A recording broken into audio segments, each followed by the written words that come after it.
This is We the People by Zero, written by Brian Johnson, narrated by Kaleo Griffith. Chapter 1. Will we die? I do not know. Push it. But push it. If you are not scared, why am I? I'm scared. This could be the end of everything. The pause. This is our last hope. Did you I laughed at the invitation. It was a wasted effort. Nobody except Taiga was within miles of me to see or hear anything I did. Why would I ever leave? First, I scanned through the envelope with an infrared flashlight for electronics. I picked up the envelope with electrostatic-free tongs and held it up to the light through an antique night vision monocle that might have been my grandfather's, but who really knew anymore? I was careful not to touch the letter with bare hands. I was sure that if I touched or opened it, my exact location would be broadcast. However, if I never got near the envelope with heat or skin, the sensor would never get enough power to turn on. It was the only way to stay truly hidden these days. Nobody had a hint where I was except my courier. All he knew was that once a month he was to leave all my mail, which these days was mostly fan letters and adults asking for help, in a waterproof bag at pre-assigned mooring buoys off the eastern seaboard. Even he had no idea where the bag went once it disappeared. He never dreamed, I suspect, that the bag always ended up washing ashore in Svalbard, Norway, a few miles from my cabin where I would wait for it once a month. Never imagined that I had trained and domesticated an orca to collect the bag and dive deep into the ocean until the pressure cracked all the electronic trackers inside. Never dreamed that I paid the orca in fresh seals that I would leave on the beach, each tied to a stake in the sand. One day, I saw a second smaller fin waiting in the ocean, this one with what looked like a shotgun blast out of its fin, which worried me. Orcas were known to pass on behaviors to pod members and their calves, so I probably needed to call the whole thing off soon before I lost control. The shotgun blast meant human interaction. The second, smaller orca probably migrated to the Mediterranean during the year and ate the catches off the back of fishing boats until one day a fisherman with Hemingway tattoos and a shotgun had had enough. I peered through the monocle. From just the first few words of the invitation, I already knew who wrote it, and therefore what the rest of it would say. I got enough hints of the world's news from my fan mail that I knew what was happening with the war. The colonies had won a few months ago, a total surrender by the adults. The children had won their way and their rights, but they had no idea what they wanted those to be. They were declaring independence, but without a mission, agenda, nation-state, or religion. The whole convention was probably being organized by Washington, the cleverest of the colony's 12 leaders, but also one of the youngest, only 8 or 9 years old, or around that.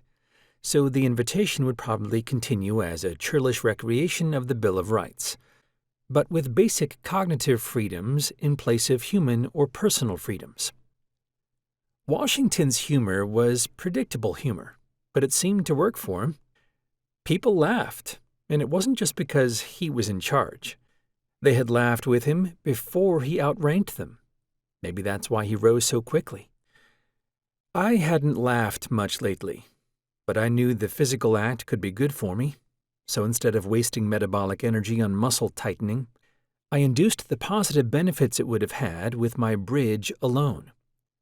I relaxed my muscles, increased my red blood cell count and oxygen intake, and spat out some endorphins until, finally, without choosing to, without needing to, without wanting to, I laughed. I surprised myself. Maybe cause and effect were backward on that one? Maybe, like fear, the action came after the reaction, laughter after the laughter response.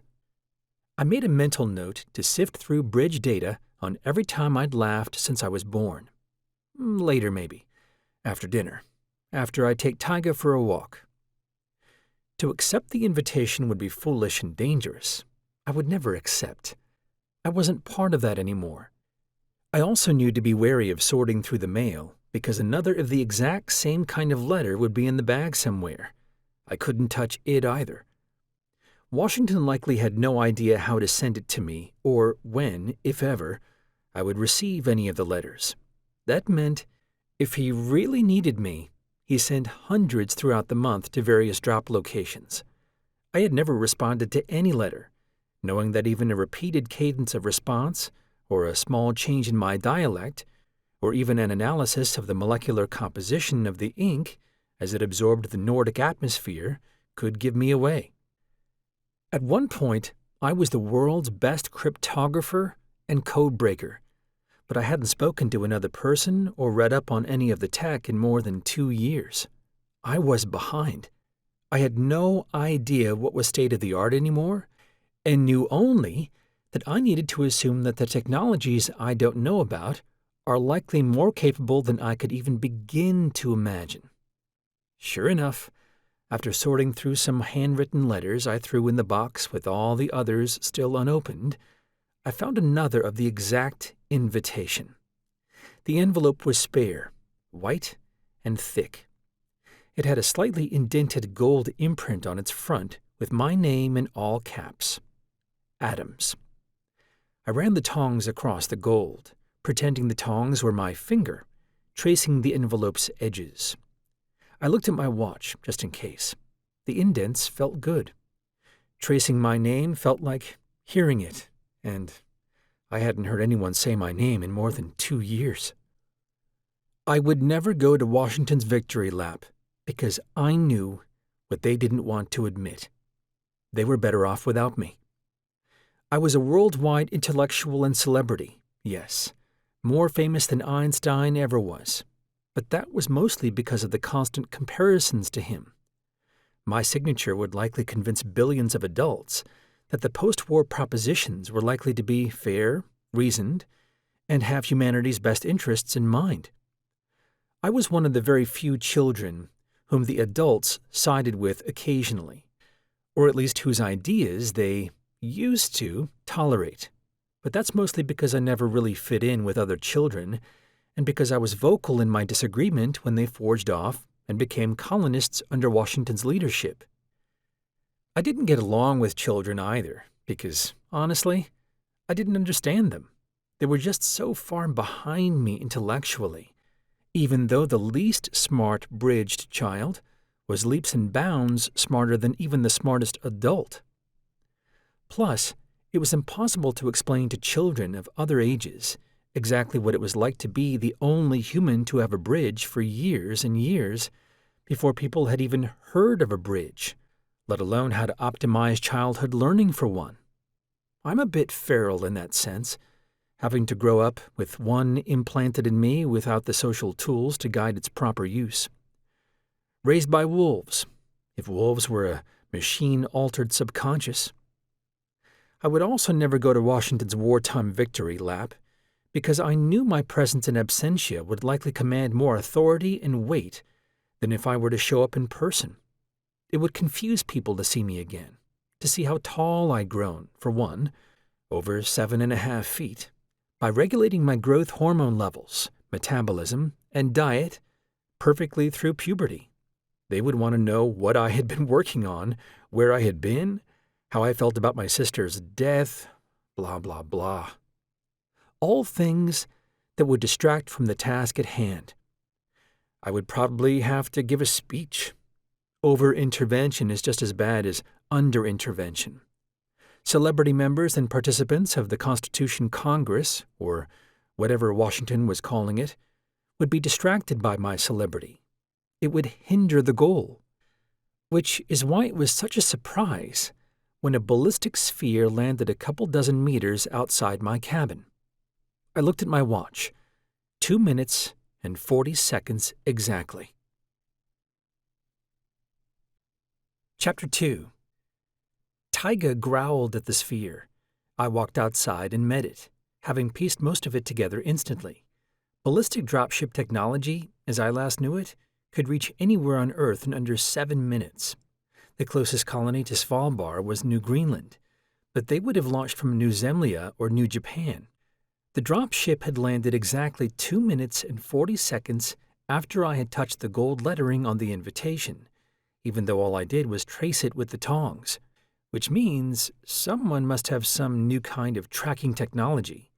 I should have been more careful. I realized that now. I shouldn't have stuck to the water-only mail drops.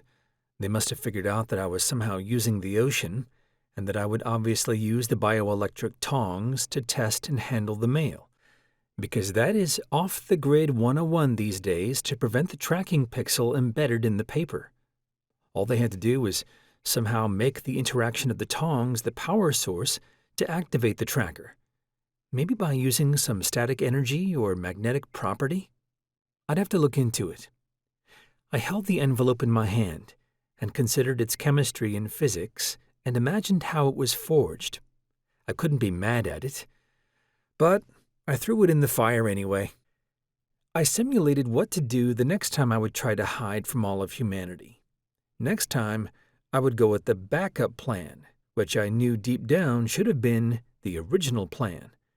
To hide in plain sight, to use people's assumptions that I'm a genius and trying to hide, and therefore would be super clever and analog about it, but instead to do the thing nobody expects, which is to not hide. Rather, to hide somehow in plain sight, the brain's largest blind spot. I was the smartest human alive, yes, but I wasn't smarter than 2 billion children, all bridged, who just fought and won the most technologically advanced and brutal war of all time. The sphere, about the size of a basketball, had landed cleanly. I knew it wouldn't be dangerous. It would have been way easier to bomb me, and they wouldn't have missed. They want me alive. They want me to attend the convention. By now, hundreds of children would be huddled in command centers in every colony on Earth, gathered around screens, watching the live feed of the camera on the outside of the dropship, or maybe the satellite feeds. They probably even had a team of AI and children scientists of various kinds dedicated to finding me. The effort probably began during the war, when they determined that I was needed for some Manhattan Project-level initiative. Probably had some brilliant geneticists to run DNA sentinel scans in every city and town on the planet, in case bits of my DNA floated into the jet stream, or ended up in the air. Probably had an AI that tracked all of the internet's text for traces of my syntax or prose.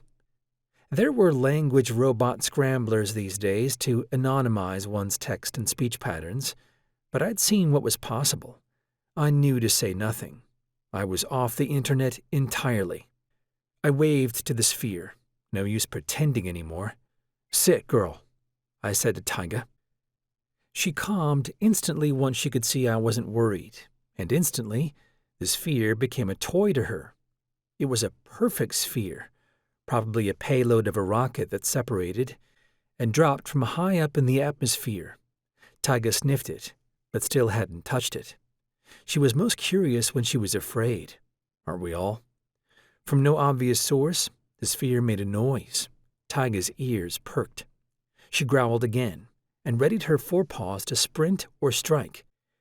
"Adams, my old boy." It was Washington. "Washington, congrats on the victory." Those damn tongs. "We've had a lot of people looking for you for a long time," said Washington. "We really could have used your help." "Is a personnel pod on the way?" I asked. "It is." "How much time do I have?" "About 30 minutes. I'm not leaving Taiga." "You know," said Washington, "if you had helped us with cracking the adults' quantum codes, we could have ended the war at least a year earlier. That's millions of lives lost. Billions, children and adults, mostly adults, on your conscience." Washington was never one for small talk. It was beneath him. Beneath all of us, he had said once. "I don't need moral approbation. I don't need convincing," I responded. "Yes, I will attend the convention. You don't need to threaten me with exposure or capture or negotiate on emotional terms. We don't need to go down the branches of the game theoretic models your teams and AI experts are feeding you right now. You can see from the satellite data I have nothing. I owe nothing. I need nothing. I love no one. My family is all dead. My friends think I'm a traitor. I have no religion to die for. I barely believe in anything above myself." "Well, that's a shame," said Washington. He choked lightly on the attack when he said shame. Shame? It was only a few tenths of milliseconds of a pause, but it wasn't normal for his speech. I could tell instantly from the small tonal shift that he was going to say something gleeful, something that he had been waiting to say for years, that was so surprising that it overcame his training and his Bridges' best efforts at emotional suppression and operational security. He was still young. This was a weakness of his. I could use that. I reduced my adrenal feedback to cortisol in preparation that he might say something so surprising that it caught even me off guard, even as I mentally went through millions of possible things he might say, especially the improbable ones. Washington went on. "Because your sister's here and she wants to talk to you."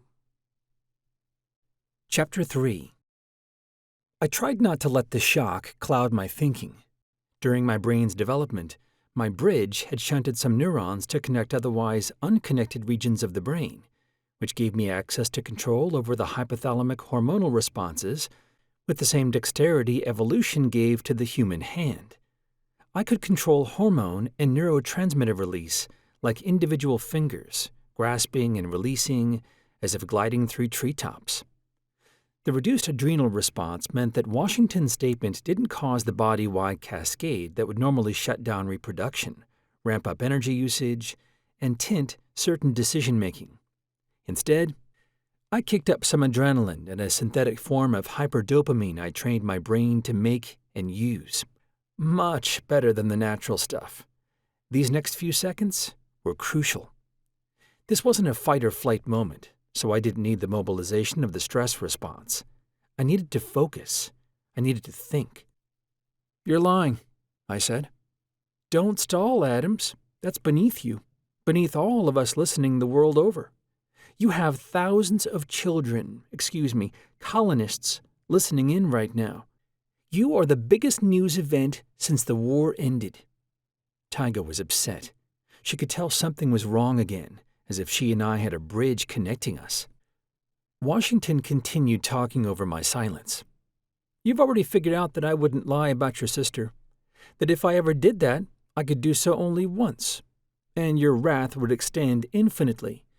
You've probably already figured out that your sister, even though she's your twin, is much smarter than you, and that she did the thing you didn't seem brave enough to do. She hid in plain sight. No plainer way than to be dead, is there? Than to be known the world over as an idea, as a martyr, in everyone's minds? The tragic victim of the assassination that started the worst war in history.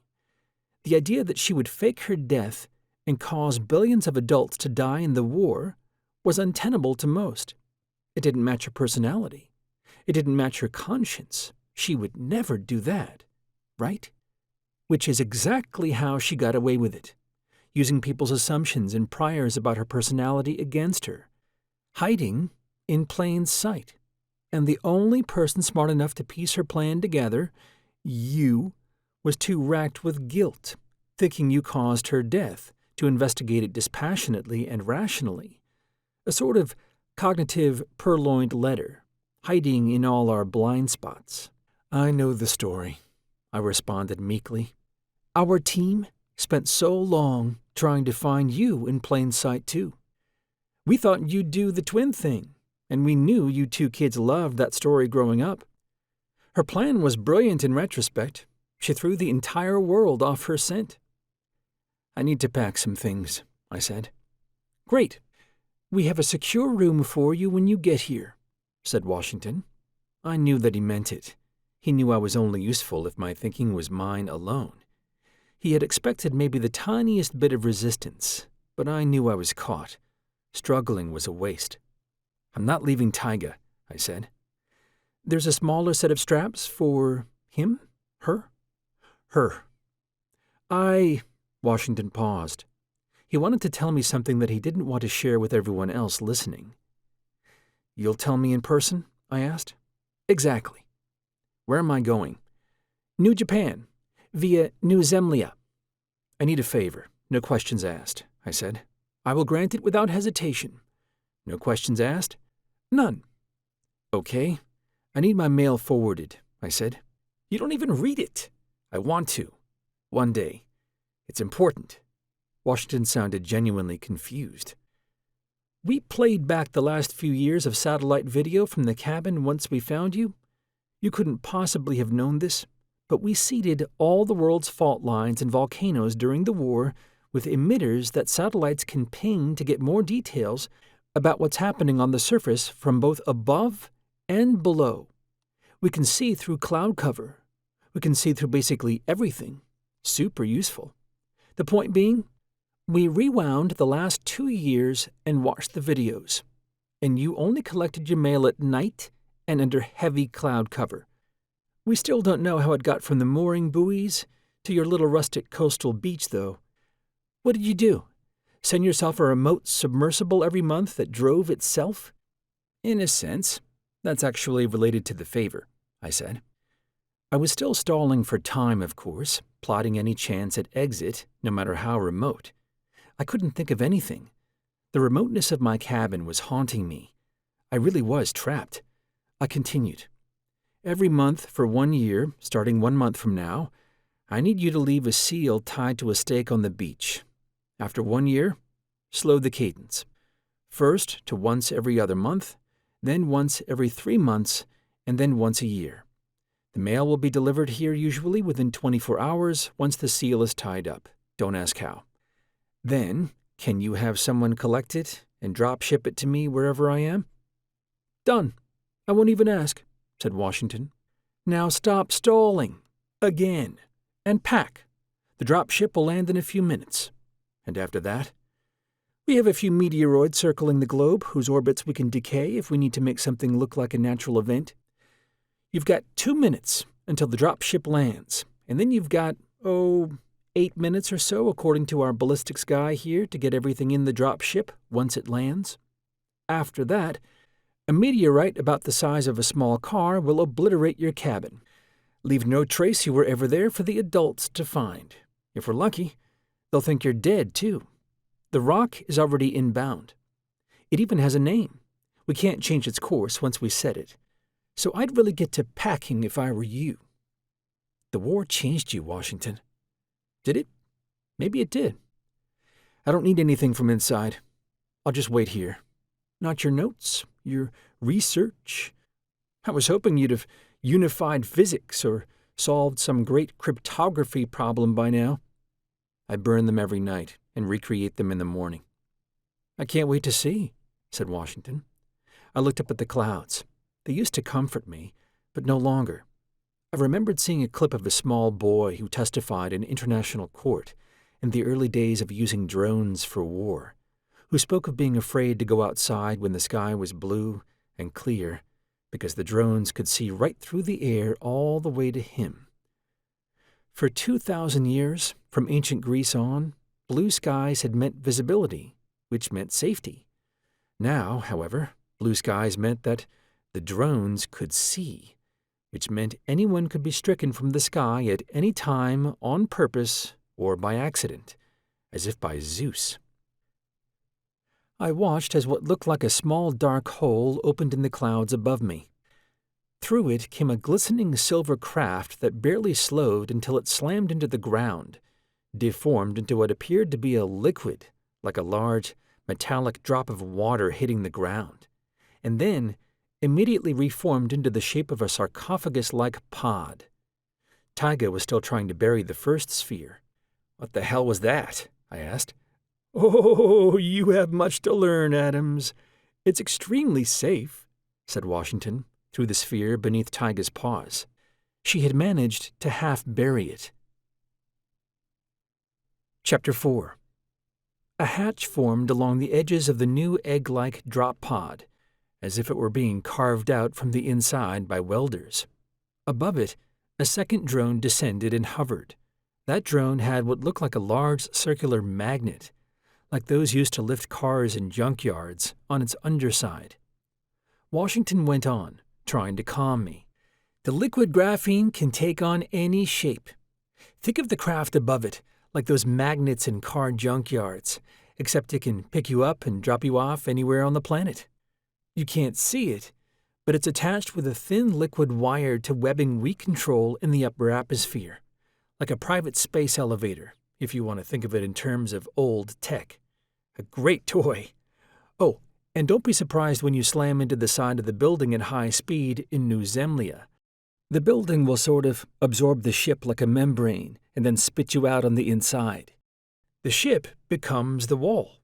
I guess it's more accurate to say the ship started as part of the wall. Anyway, I'll have an engineer show you how it works when you get here. It will make sense when you see it. Just think of it like a cell membrane releasing and absorbing vesicles.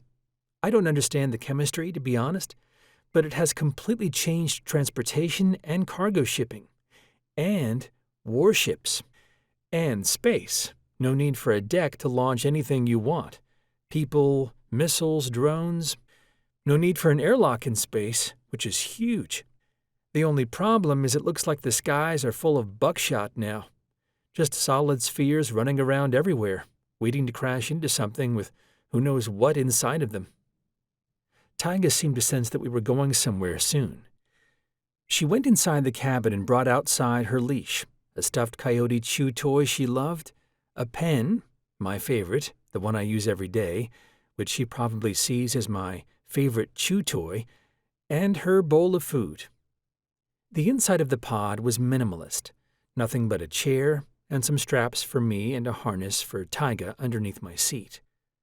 Washington's voice piped from the inside of the drop pod. It seemed to come from nowhere in particular. Spatial, holographic audio? Last I checked, that was only rumored to be possible. The math was too complicated only 2 years ago.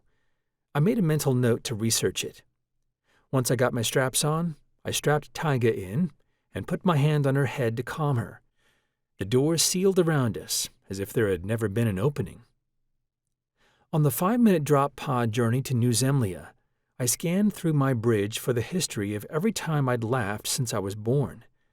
This was one of the benefits of the bridge. I could run stats on any moment of my subjective life or experience.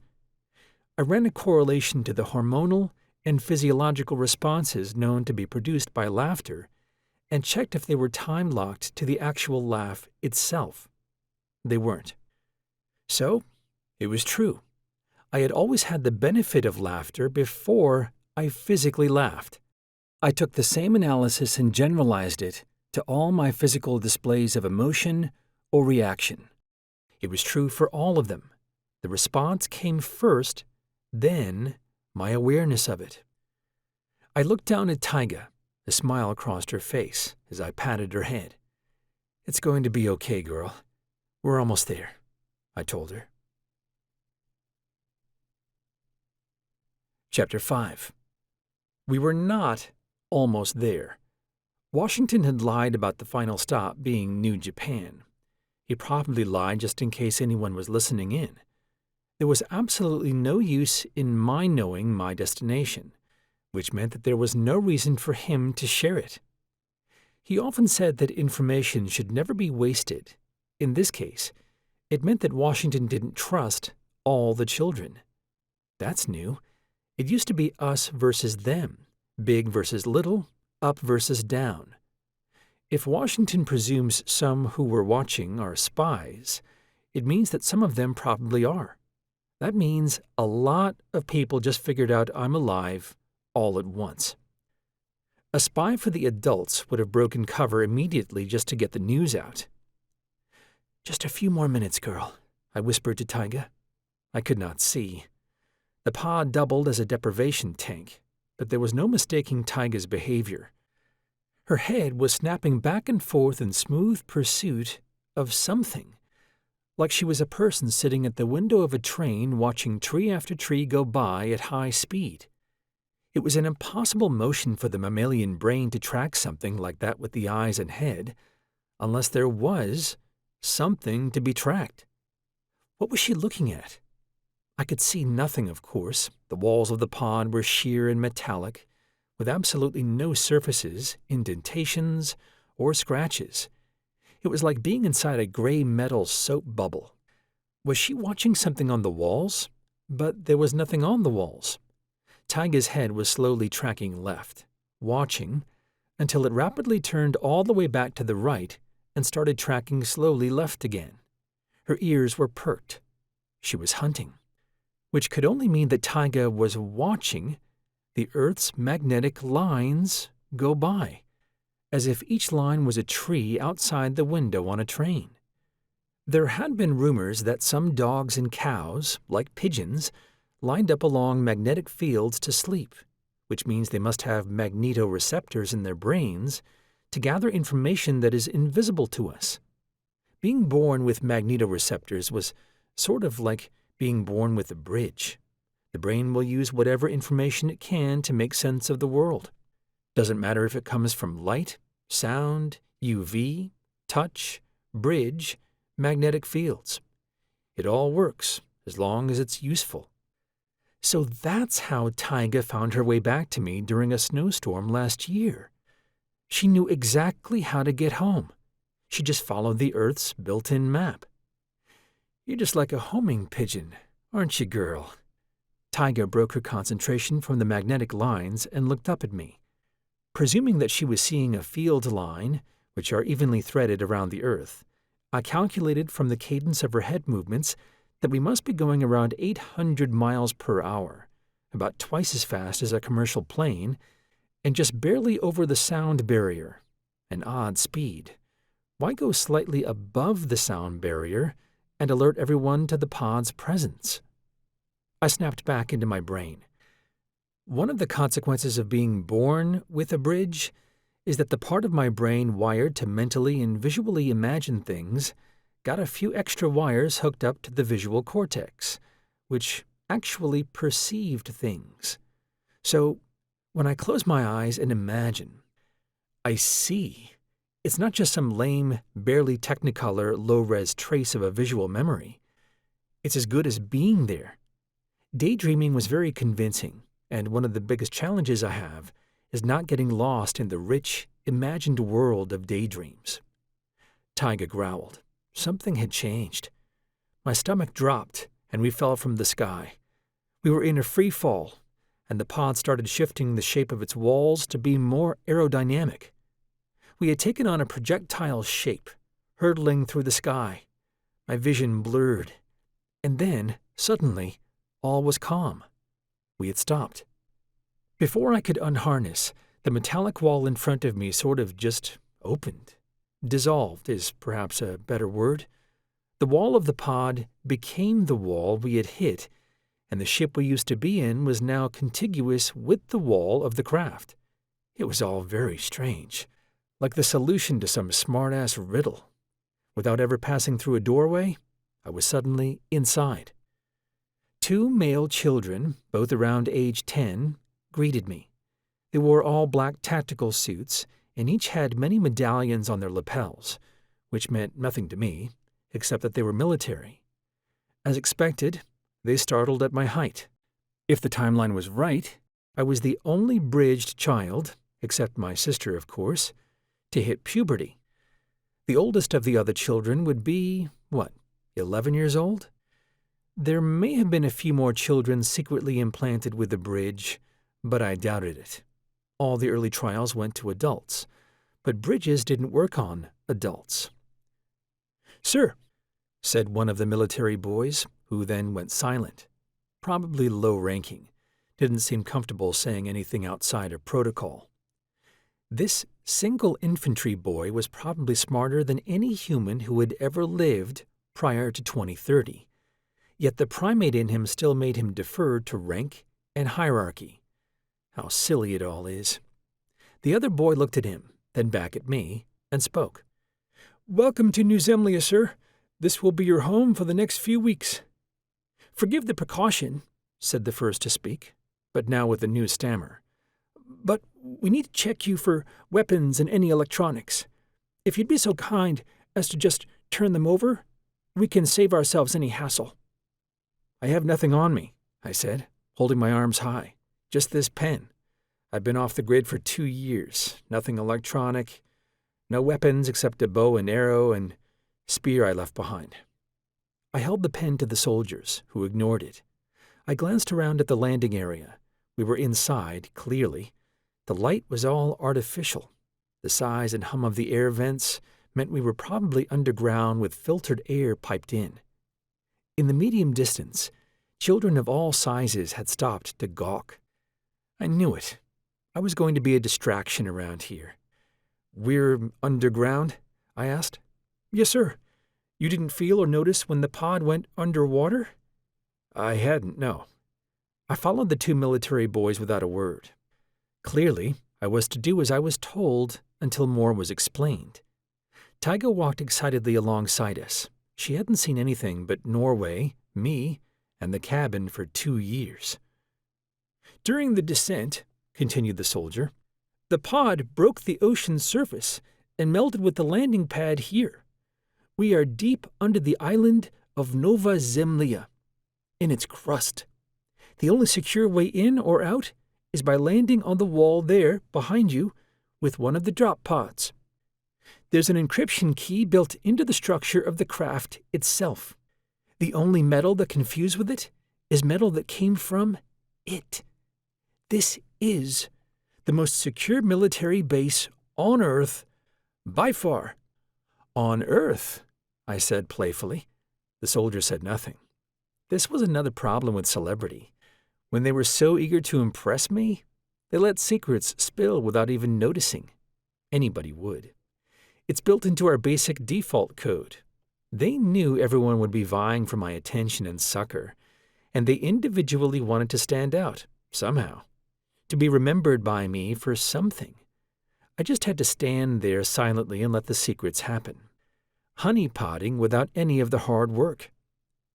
As I looked more carefully around the room where we landed, which was about the volume of a large sports stadium, I noticed that other than the air ducts, there was only one way out, a tunnel bored through a rock wall.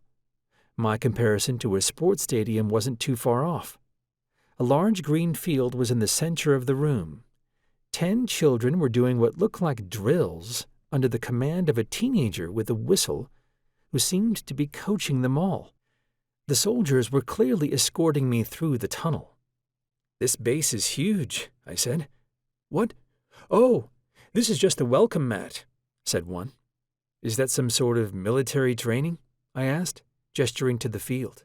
"No, that's Zero Ball, originally called Urosenit, but nobody likes pronouncing the Ur part, which just meant zero anyway. It's a game specifically designed to be difficult for robot AI, so humans stand a chance. Team game, 5 on 5 on 5, usually with one AI team." "For balance?" I asked. "Exactly. It's designed from the concept of rock, paper, scissors equilibrium. If there are 3 populations of bacteria—" "I know the mechanism," I said. "If 2 bacterial colonies are fighting on a hillside, the one with the slightest advantage will always eventually win, creating a monoculture. But if there's 3 species, and each has an advantage and disadvantage over the other, nobody can outcompete the other 2 at once, and all 3 can coexist." "Exactly.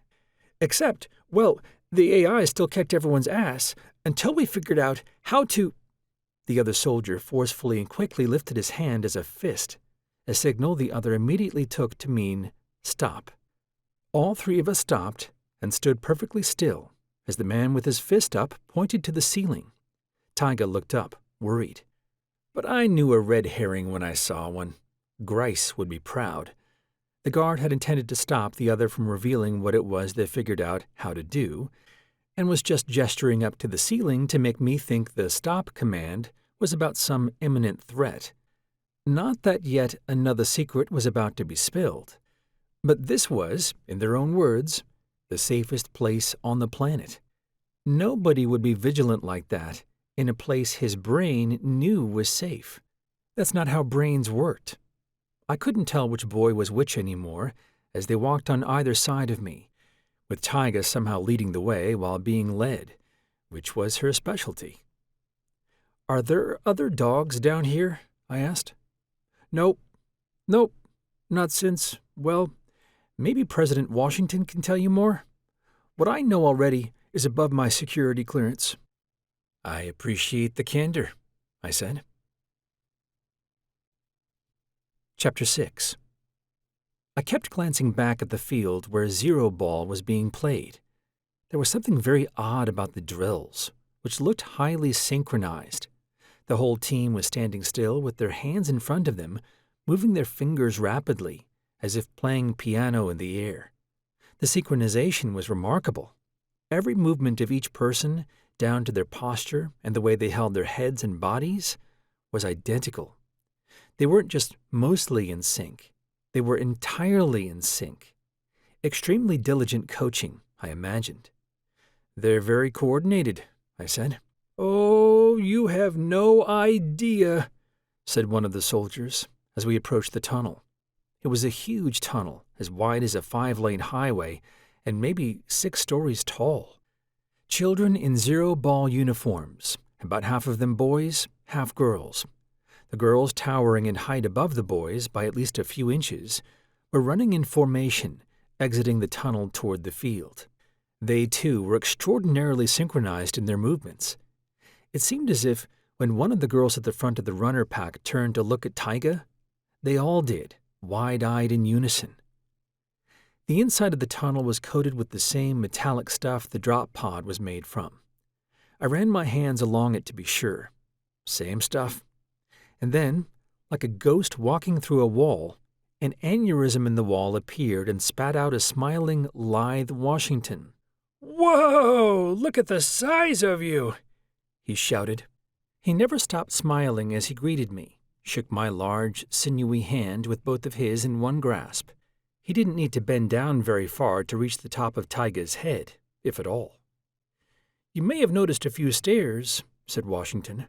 "Technically, all non-human animals are banned on the base. We made an exception for you. They haven't seen a non-VR dog in over a year, most likely." "Why are they banned?" "Oh, that's classified," said Washington, still beaming. His hand was hanging in the air where it had been to shake mine, as if he hadn't even noticed we stopped shaking. He couldn't stop staring at me. "I see," I said. I couldn't have expected to just be brought into the fold so quickly. "It's so good to see you, Adams," said Washington, as he turned around toward the opposite end of the tunnel. "Follow me. We walk everywhere around here to keep the blood flowing." The base, it's sort of termitic? I know. First thing I thought, too, that we, like the cockroaches and ants and termites before us, figured out tunneling as a last resort for our very survival. But the surface is habitable? Yes, but too hard to hide up there. You know that well by now. I could tell that Washington needed this moment. It was quite the discovery, both finding me and getting me here in one piece. But the fact that he seemed to need it, a small victory, meant that things might be shakier than his youthful confidence belied. Why would he need a small victory like me after leading and winning the most difficult, bloody war in human history? If the letters I had read in Norway were to be believed, it meant that more than 3 billion adults had died in the war before they surrendered. Why was everybody beaming and smiling around here? Where was the sorrow or the immense sense of human tragedy and loss? The feeling that things would never be the same? It was so easy to demonize the adults, even though they created the bridge technology. My height might work against me here. I was at least 2 feet taller than anyone around me, which meant I looked more like an adult than a child. It could even be argued that having controlled my hormones, like on a studio amplifier for the past 2 years, making sure that I was cognitively and physically in tune, I was, in fact, more adult than not. Was that going to be a problem? It certainly would be in a few years. "One thing," said Washington. "We need Taiga to see the vet today before she can stay with you. Just a precaution. Make sure she doesn't have any diseases or tracking chips. You know the drill." "Not without me present," I said. Fine, that's fine. We could even... No, I'll wait." "Oh, just tell me. You clearly want to," Washington stopped. His expression got serious, and he looked at each of the guards, who backed away instantly and turned around. Like the start to any offensive joke, Washington looked behind him to see if anyone else was listening or nearby. They weren't. He whispered in my ear, "Look, pets aren't banned because we don't like pets. They're not allowed because we figured out how to bridge them to their owners, and it turned out to be rather unwise. Very unwise." I was surprised. Bridge communication, or crossing, between two brains was thought to be a psychosis-inducing nightmare. Nobody had ever tried it after the early days because it led to madness 100% of the time. A brain could not or would not embed with another. Nobody knew exactly why, but there were theories. One was that every brain develops its own kind of code to communicate with itself, which is garbled with connection to any other signal from any other bridge, as if the encryption key to thought was unique, one per brain. I know what you're thinking," said Washington, "that a crossing makes you mad, right? Well, not always. Did you notice those kids playing Ursenet, Zero Ball?" "I did," I said. I didn't see the connection, though. "Did you notice anything odd about them? They seemed to move perfectly in sync at times, as if one person had control of all their marionette strings." Good. I thought you'd spot it right away. Zero Ball is such a complicated, difficult sensory motor and strategic game that AIs were kicking our asses for years. We didn't stand a chance. Our best team didn't even qualify for the top tournaments worldwide. It was all AI teams. But someone had an idea. What if we took the tech to bridge, to pets, which at that stage was barely outside the laboratory, and connected the bridges of all 5 teammates? "They would go insane," I said. "That's an impossible motor control problem. Not even a bridged human brain can handle that. It would descend into madness instantly." "Well, you are partially right," said Washington. "No single human brain can handle it, but 5 working together to heal and learn and repair? If the computation was distributed, maybe, right? So, anyway, all the teams have them now, and the training is not actually to synchronize their movements. That's easy. It's to learn how to desynchronize their movements. When they are rookies, when they first cross, which is what we call it, they all move exactly in step, like they all have one brainstem controlling everything. If you sat the 5 of them in front of 5 different pianos, they would all play the same piece of music, which of course is totally useless for sport. So, most of the training involves getting them to work together in a coordinated, but not too coordinated way." My mind spun with the implications. Of course they had tried with more than 5. Did it work with adults? Or did the crossed children have to grow up together? "I don't mean to jump ahead a bit," I said, "but if I hear you right, and presume that you wouldn't ever just use this tech for sport, presumably you already have trials where you've given newborns and infants these, what do you call them, crossings?" Washington was silent, which said all I needed to know. "Which means," I continued, "that it probably doesn't work so well if you cross already formed children, right?" More silence. Washington was as stern as I've ever seen him. "And so," I continued, "you see the writing on the wall, right? What led the children to break away from the adults? Because the bridge didn't work well in adults. Once they were past the critical period, their brains couldn't handle all the new information. The adult brain was too set in its ways, but now you're just repeating the cycle, aren't you?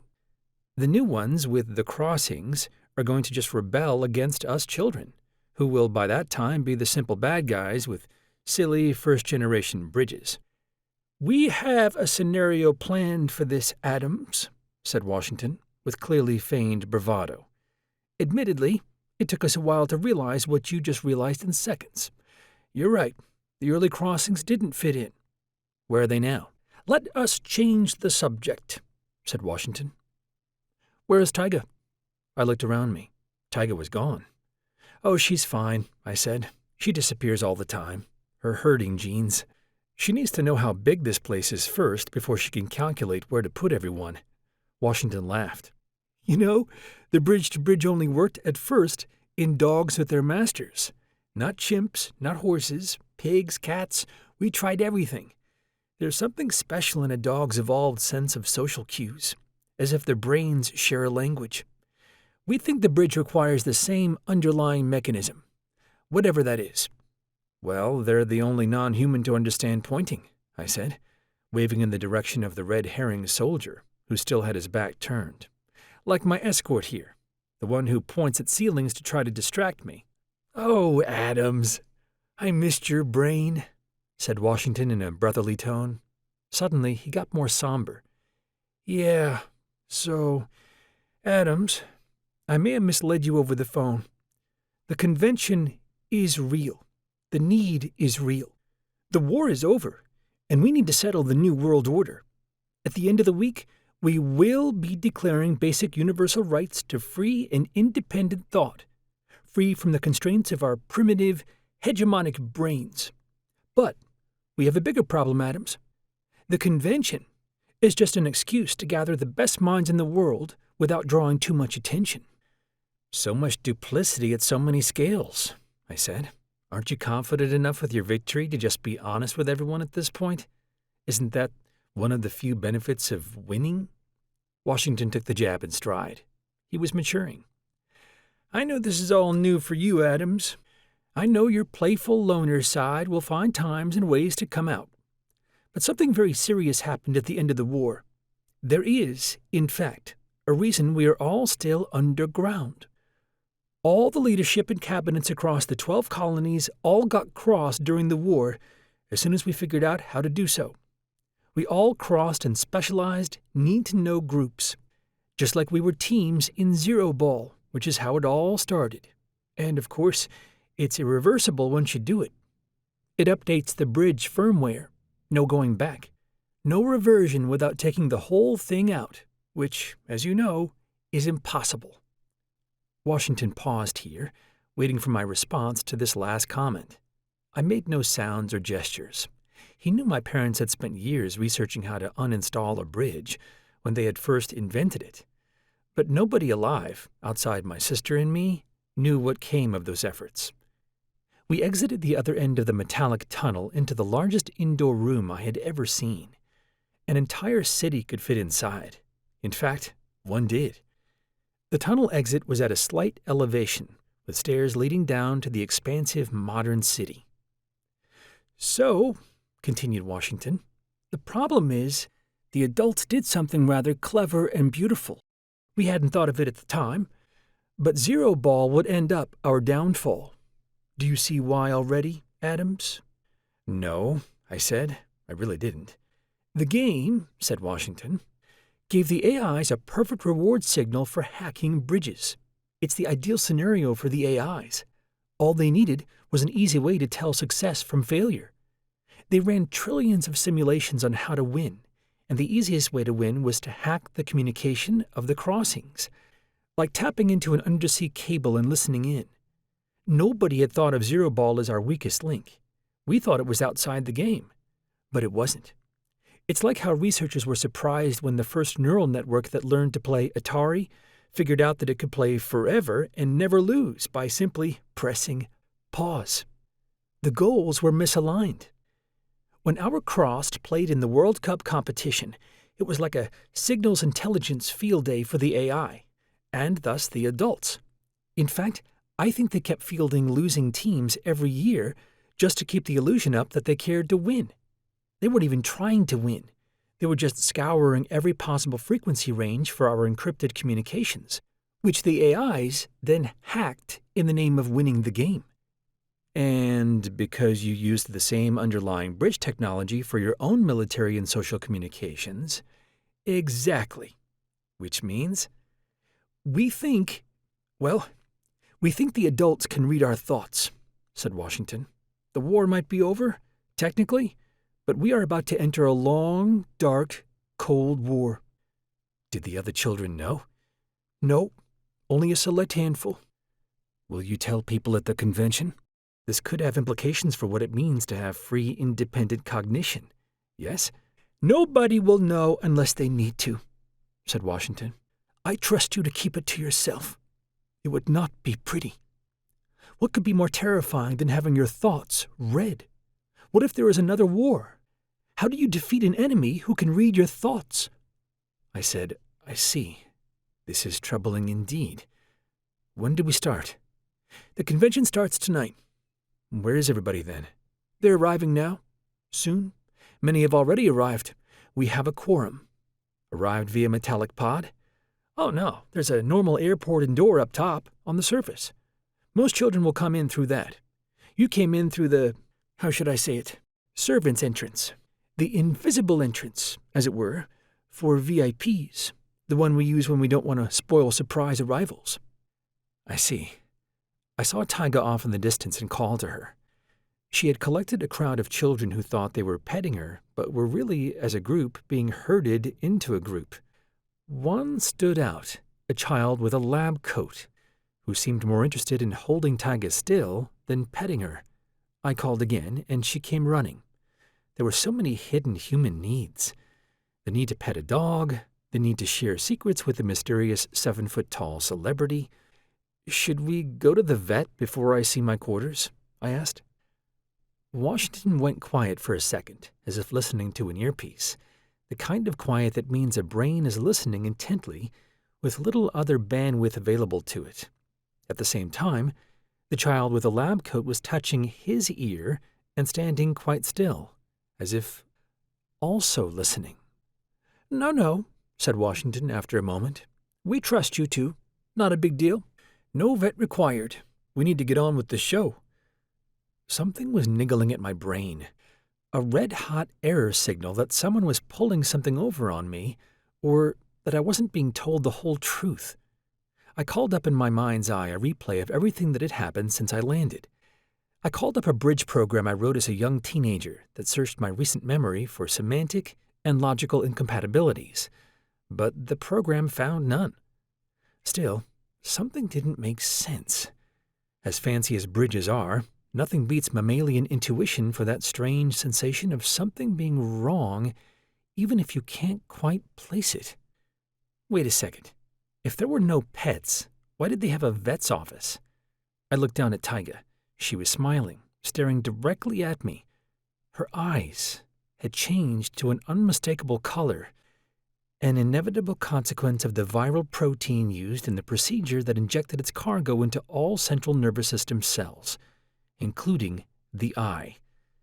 Taiga was bridged. Chapter 7. I tried to ignore what I had just figured out, but Washington wouldn't let me. It's standard, he said. I'm sorry I wasn't more forthcoming, but I knew you would resist. Taiga's bridge will take a couple days to settle in, but I think you'll be quite pleased after that. I had already tamped down any anger response, knowing it would do no good. The procedure was irreversible. Wasted emotion was a sunk cost. Besides, I had let Taiga wander off through lack of vigilance. I was to blame. You are probably just at the point where you come to terms with the fact that we were going to find a way to do it eventually, said Washington. Which is true. There's no way you could have been by her side all the time. The question you should be spending more time on is— He was right. Why you needed to, I interrupted. Exactly. And why? A crowd of children had gathered to gawk at me as Washington and I walked slowly forward, Taiga nipping alternately at the two military guards' heels. They were in a protective formation around Washington, around me too, which was interesting. But as a group, we were not in a single file. Taiga preferred single file. Any guess? Said Washington. It's sort of fun being so close to you again. I forget what it's like to have a human mind that can run circles around even mine. I'm out of practice, I said. Oh, I doubt that. There were a few possibilities. One, the simplest, is that bridge text for dogs is sort of like a tracking or security device. Maybe once the bridge kicked in, I could see through her eyes, in a manner of speaking, play fetch with memories, open a whole new way of bonding and interacting with her. Still, a few nefarious possibilities came to mind. Maybe accessing Taiga's memories would give them clues to how I spent the last few years. Or maybe they would use the ability to make Taiga suffer as a coercion for me to cooperate. But the hospitality so far seemed to argue against that. Why be so nice when it would be so easy to use force?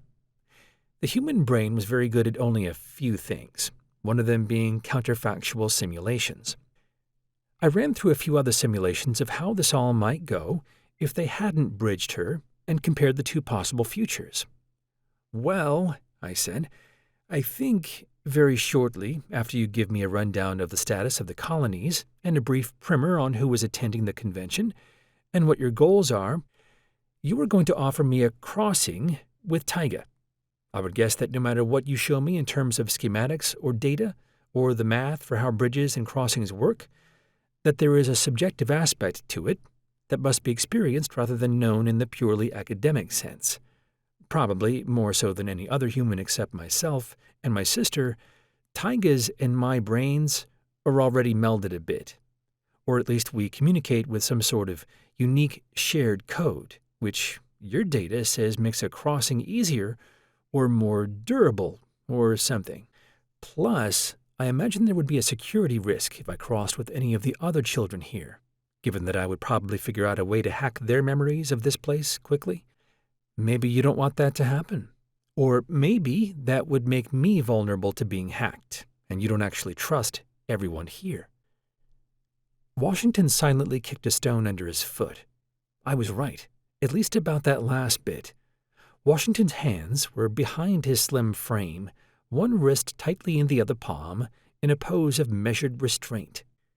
He didn't seem to do what the shorter adults did, which was puff themselves or look up. Washington kept his shoulders curved inward to his chest, as if he lived his life having to hunch. He somehow seemed smaller than the other children of the same size. Taiga nipped at his foot and ran after the small rock he had kicked. I continued. "So, the safest, simplest, quickest way to get me to understand what it is like to be crossed is to cross me with Taiga, knowing it's the only bridge to bridge I would say yes to at least exploring. That it was also the safest and most likely to work is just a bonus. Plus, you're probably right. I bet I'm going to love it and be grateful. It might even make me trust you and this more easily." Washington took a deep breath and exhaled, like he had just been physically overwhelmed and came up for air. "What I like so much about listening to you," he said, "is that, like a great chess master, you just seem to alight effortlessly on the one or two best, or most likely, or truest, of all the theories of mind and possibilities for why things might happen, especially so when it involves people. How do you do it? AIs are great when things are finite, and the rules are clear, and when the reward is obvious. Bridged children are great at understanding physics, science, math, sport, etc. But so few people, even the best and brightest of the children, when we cross them together and have their minds literally working together, get people right. But you do. It's like you can mentally model other minds so well that their thoughts are just as predictable as guessing where a thrown ball might land. My entire mind of thought and intention is just a simple physics problem to you, isn't it?" The truth of it was, I didn't know how I knew people so well. I just did. Intentions, motivations, trickery, and meaning just always seemed obvious to me. Maybe it was directly related to intelligence, but I doubted it. That I was also the smartest person in the world was probably just a coincidence. Or maybe it was like that adage about height, that tall people understand more because they've literally been all lesser heights. Maybe I, too, have been all the other IQs. But I knew that wasn't how consciousness or intelligence worked. It wasn't linear. I didn't exactly hear a confirmation anywhere in there, did I? I asked playfully. "No, of course not. I'm in the neither confirm nor deny phase of your tour," said Washington. I had to remind myself that we were all still children at the end of the day. Immaturity was sure to bleed through, no matter how seriously we took ourselves or our tasks. "People are gathering," I said, gesturing with my hand off to the distance. "Yes, you are quite the celebrity," said Washington. Washington seemed lost in thought, almost suddenly sad. "All 12 colonies are here today?" I asked. "They're already here, yes. Waiting for us, in fact. For you. For the great 7-foot-tall Adams." Ah, so that's what he was melancholic about. His grasp on leadership was slipping, and the fervor of the other children when they saw me was obvious even to him as a kind of social status he couldn't capture anymore. Wrapped in this fervor was awe. Wrapped in the awe was permission. Wrapped in the permission was submission. I know what he had lost, or perhaps never had. The ineffable quality of natural, unforced status. I, without a military backing, without a position or rank, and with reputation alone, could probably take command of all the colonies in the right circumstances. Sensing this, Washington would likely try to chop me down a few ranks in the eyes of the convention attendees, or he might attempt some sort of basic primate dominance display. His chimpanzee politics was likely only academic at this point. He was still a child, with child hormones, despite his fierce intellect. He would, I gathered, as a student of history and under the guise of magnanimity and kinship, propose to elect me as chair or president of the convention as a sort of titular honorary figurehead, which left me with only 2 options: to decline, which would make me look reticent and weak, as if I was past my prime, or to accept and make a fool of myself by getting thrown into the crucible of a world I don't understand and haven't paid attention to in 2 years. Instead, he surprised me. "We've already reached quorum, as of a few hours ago, and decided on a few organizational matters. I'm chair of the convention. Each of the 12 colonies is represented by between 1 and 4 of its citizens. Wait, Adams, what do you even know about the 12 colonies anymore?" "There were a few hints and pieces in the letters I received in Norway," I said. "I presume they are all still in the same spots? We didn't lose any actual ground in the war, did we?" I watched Washington watch my face as I said "we" for the first time in years. I remembered how his invitation had opened. "We, the children. In order to form a more perfect union—" Was I still one of the children? I was less worried about whether I had changed much in the past 2 years. Really, all I did was make fires, read, and work on the hardest math and philosophy problems, than how much they had changed. They had fought while I hid. My escape and hiding out was the biggest mark against me in terms of any lingering fealty to me, and likely made my celebrity rather fickle.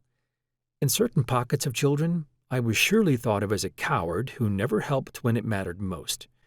If I was once revered like Einstein, I certainly had shown my colors under pressure.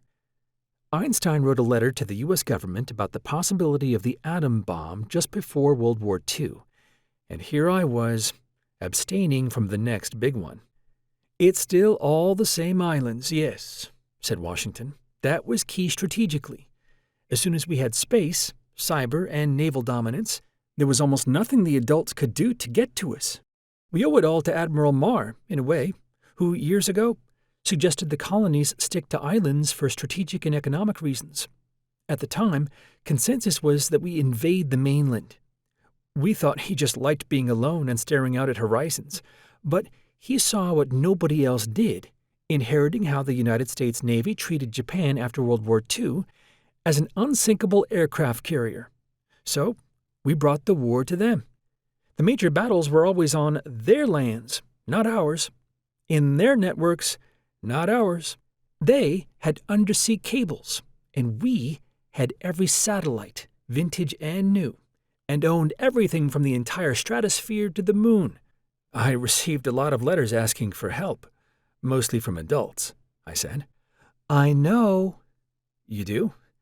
"We didn't know where you were, but we did know your mail drop locations," said Washington. "We read a few of them, just to learn what you might learn. Replicated a few. You know, Drop a few fake ones in there to keep you guessing. You know, I hadn't thought you'd be spoofing fan mail to mislead me. I'm impressed. Not mad? No, not at all. That's rather clever. What was the plan? To lure me out of the foxhole? What sort of stuff did you fake? Well, for one, that the war was over. I stopped. Paled. Chapter 8. Not over? I asked. Washington didn't miss a step. I'm afraid so, Adams. We need you. Now. More than ever. What's all this about a cognitive constitution, then? Oh, that's happening also. We intend to win the war. We need the cognitive charter ready when we do.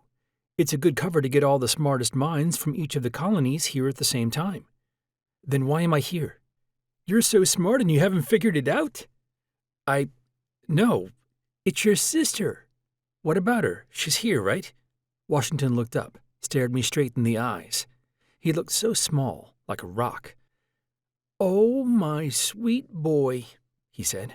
She used to be in charge of special projects, too, like Skunk Works, DARPA, but during the war, she defected and has been, we presume, working with the adults ever since. That's when everything changed. We thought we had won the war easily, but we think she's the one who helped the AIs figure out how to hack the crossings and the bridges.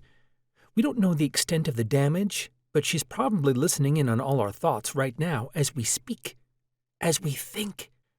I, too, am crossed, of course. It seemed such a great idea at first to network my brain into my military commanders to achieve sub-millisecond thresholds in decision-making. But we're underground, I protested. The surprise was too much too fast for even my bridge. This was the 1 in a trillion outcome. No simulation saw it coming. No electromagnetic signals can escape. There's no way to send information in or out, right? That's the whole point, isn't it? We thought so too. But she knows. She knows. They know. The adults seem to know our every move. We have ways of hiding some plans, but it's onerous. She might be looking at you through my eyes right now. Through my bridge. You might want to say hi, just in case. All at once, the essence of Washington in my mind's eye changed. It wasn't just Washington, but also with some non-zero probability, also Maddie. It was like a doubly exposed photograph, or that rabbit-duck illusion, or the Necker cube. I flipped back and forth between perceiving Washington as Washington, but also as both, as if Maddie was superimposed, inside Washington somehow. Why proceed with all this then? I asked, still in shock. Why give away strategy and the convention if you're all hacked? What else can we do? Asked Washington. He seemed remarkably at peace with the whole thing. It's a feeling humanity has gotten used to for millennia. Might even be built into us at this point, to come to terms with the idea that someone is listening and watching our every move. Think of the ancient Greeks, or any major religion. They assumed that God or gods were listening in on their every move and thought. But they still went about their days, didn't they? It's been a few weeks now since we realized it, and I must say, it's almost comforting in a way. I never feel alone. You don't know this yet, but one of the best parts of a crossing is the immense dissipation of loneliness. People always thought it would be terrifying to share thoughts with another mind, but it's actually a remarkably freeing experience. My theory of mind skills broke at the new reality of its task. Washington's mind perhaps being peered into by the adults also meant that Washington, if he had a plan at all, was intentionally not saying everything he wanted to say. He knew he was being listened in on, so his real plan had to go unstated. There was no way to communicate it through sign language or subtle body cues, because those would be just as accessible to the hackers as normal language. It meant that he couldn't ever even think of his actual plan.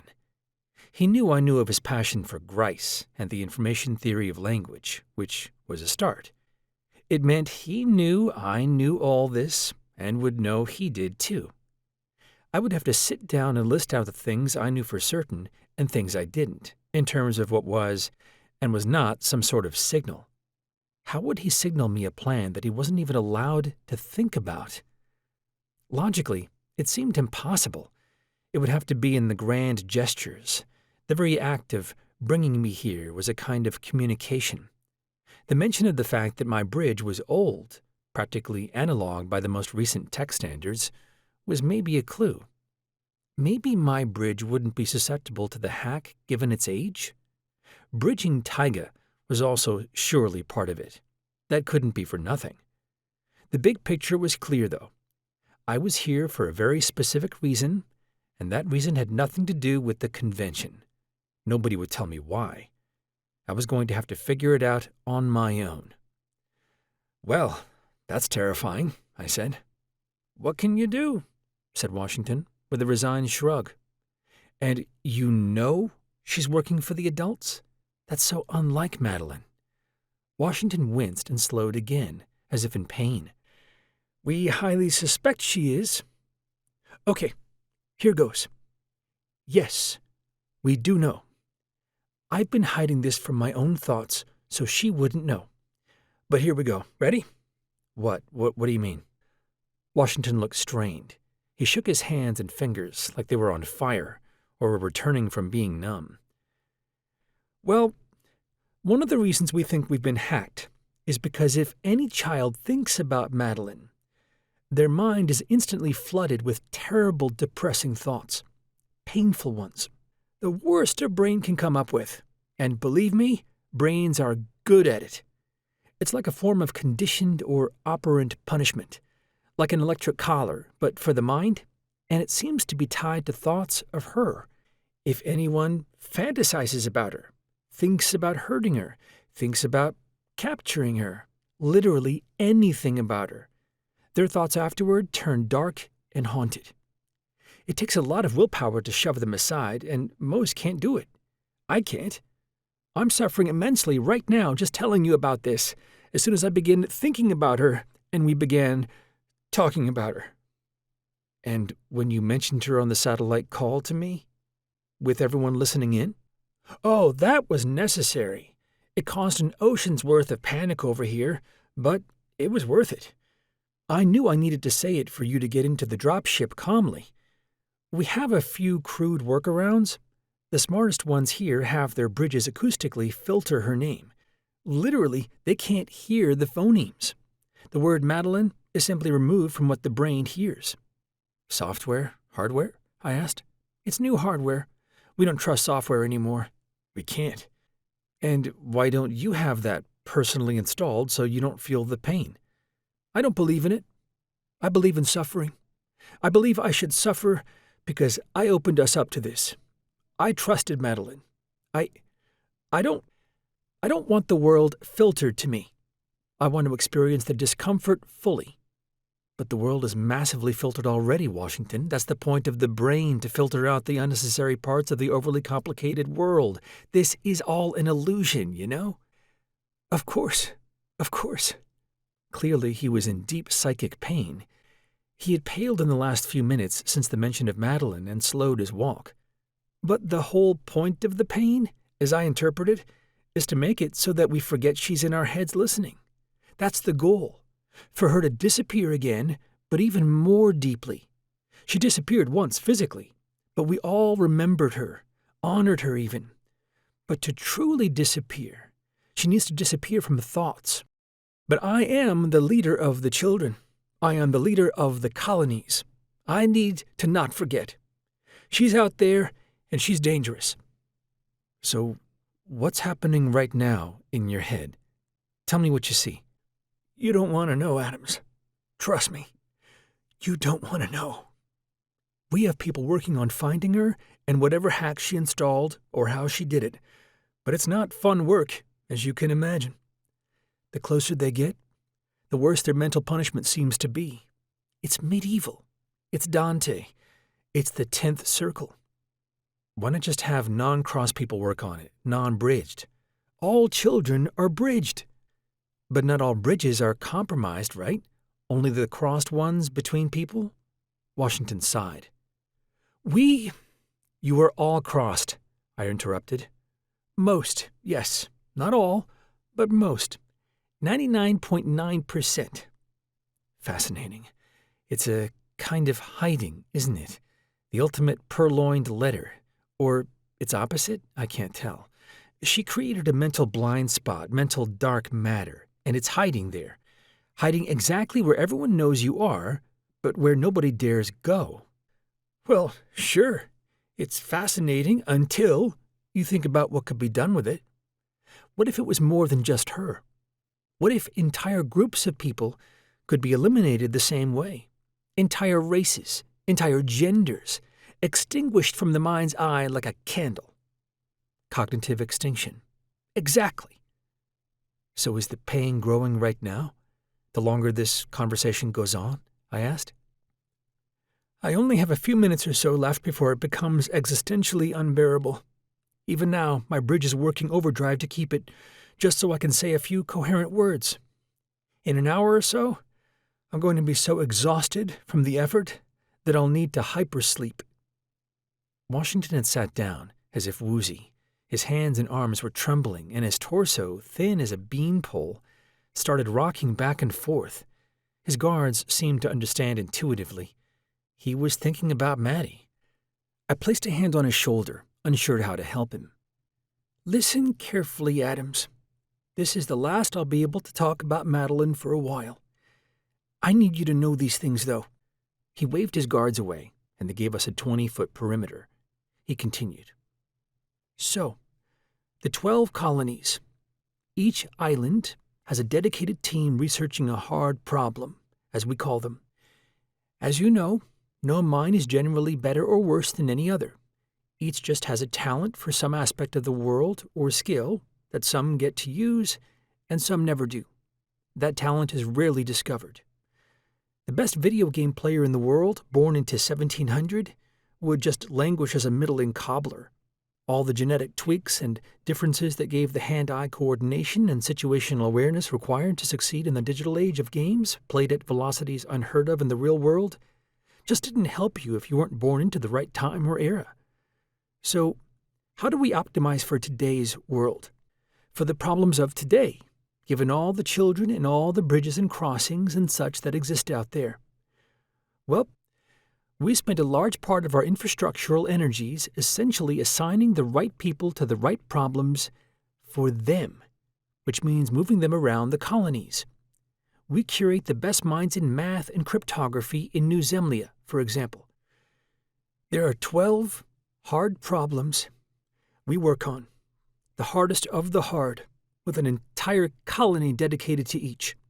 Fusion, quantum cryptography, climate change, a unified theory of physics, consciousness, alchemy, longevity, AGI, cryonics. Washington stood up. He was still trembling, and the top of his head came only to my chest. I steadied him with a hand on his shoulder and leaned over to listen. Sorry, this isn't easy, he continued. What else is there? 4 more, right? There's also pure mathematics, the origin of the universe, future literacy, and the origin of life. And there's something else that very few people know. He closed his eyes, a gesture I recognized from the early bridge models. He was turning off his bridge as much as possible by trying to shut down as many of its connections as he could. There are 13 colonies, Adams. 13, not 12. The 13th has all our smartest children, the best of the best. And their job is to hunt for what we call zeros. They don't come up with solutions. They come up with future problems. The stuff hiding in our blind spot. What won't we see coming? What will the 12 other colonies be working on in 100 years? What is today's world blind to? What will be the next great resource of the future? Think how useless uranium would be before the knowledge of what to do with it. The goal of the 13th colony is to hunt for these zeros, these unknown unknowns. And only the smartest minds can do it. They must train to break out of their mental models of expectation, assumption, and first principles, which is extremely difficult. We find, in fact, that it's difficult in proportion to intelligence up to a point. The 99th percentile children can't do it because they are too good at knowing what they know. It's only the top percentile minds that can harness their bridges tightly enough to break out of their own mind's patterns and pathways. They tend to be terrible at most other stuff. The training is extremely hard and rigorous. We've lost more than a few to psychosis during boot camp. This must have to do with Maddie, I thought. There was no other reason to tell me now, in the brief window when Washington was still suffering. Fascinating, I said. But why are you telling me this right now? Get on with it. What's this to do with Meline? Right. Well, Meline was the leader of the 13th colony until she defected. Oops. Yeah, oops. And where are they now? We don't know. What do you mean you don't know? Where was the colony? Adams, my boy, I very much mean we don't know. Its entire existence was a secret, and it disappeared when she did.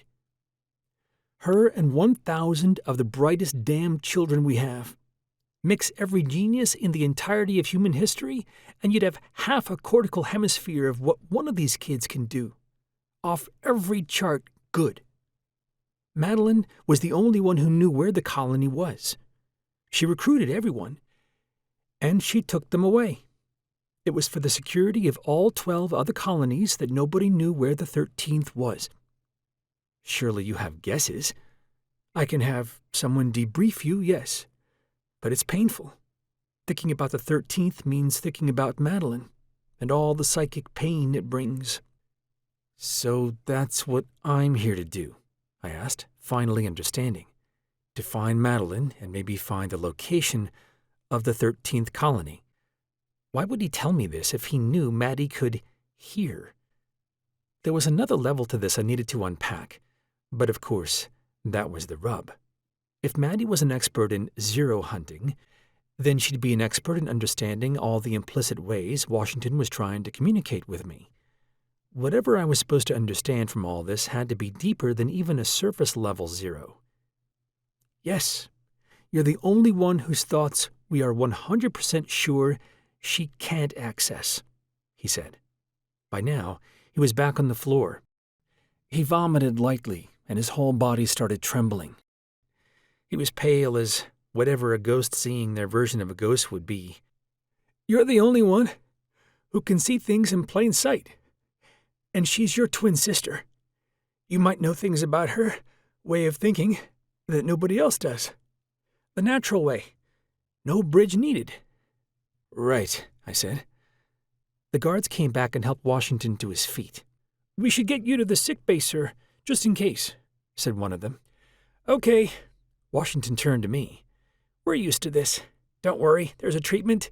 It involves VR, hypersleep, and the best opium bridges can simulate. He managed to crack a smile. Otherwise, you might lose all this. He pointed to his head. He meant his sanity. I already had a pretty good guess where the 13th colony was. It existed, in plain sight, just as Maddie would hide it, in the only infinitely defensible physical location on Earth, which was no physical location at all. Likely, the children of the 13th lived inside the other 12 colonies. They had to. It was the only safe place to be. The recruits she tested were put back into society, probably under the guise of failed recruits. And what Washington couldn't say but wanted to was that some of them would almost certainly be attending the convention. Maddie wouldn't attend, of course, but members of the 13th colony would be here today, hiding in plain sight. And it was my job to find them, which also explains why they bridged Taiga so quickly and secretly. The virus takes only a few hours to make its way to every cell in the brain. Something about Taiga's bridge would be key to the puzzle. I was certain of it. The only problem, of course, was that I couldn't exactly ask anyone how. I found Taiga on the grass, chewing it.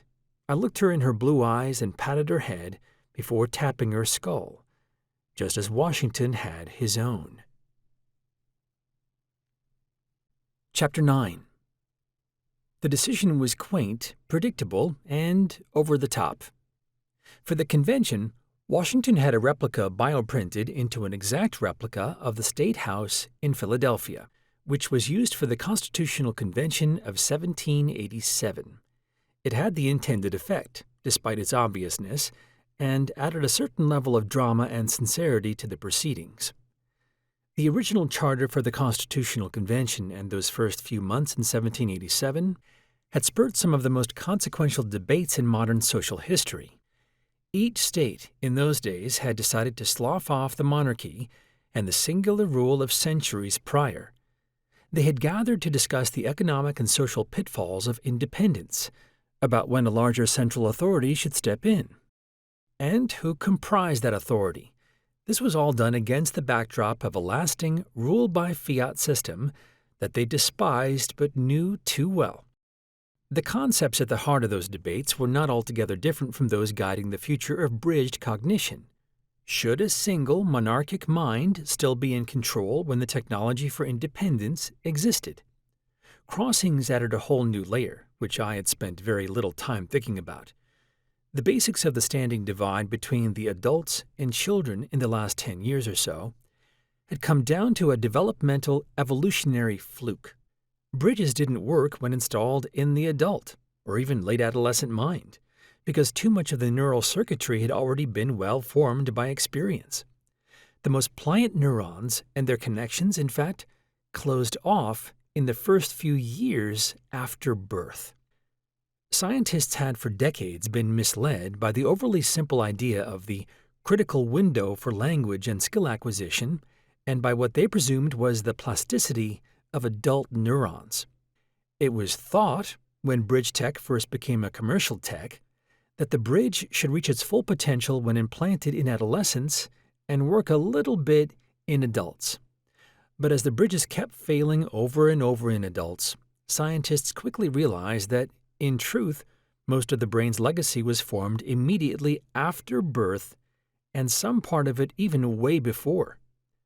The process started in the womb, with patterns of electricity in the first few dividing cells responsible for guiding quite a bit of what would finally become the organism and its brain.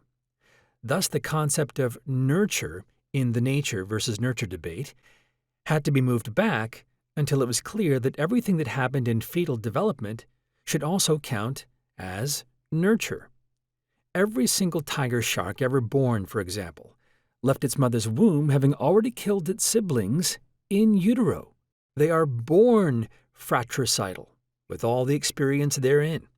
And as they grow, as we all grow, it isn't the case that learning was just the addition of new neurons or new synapses.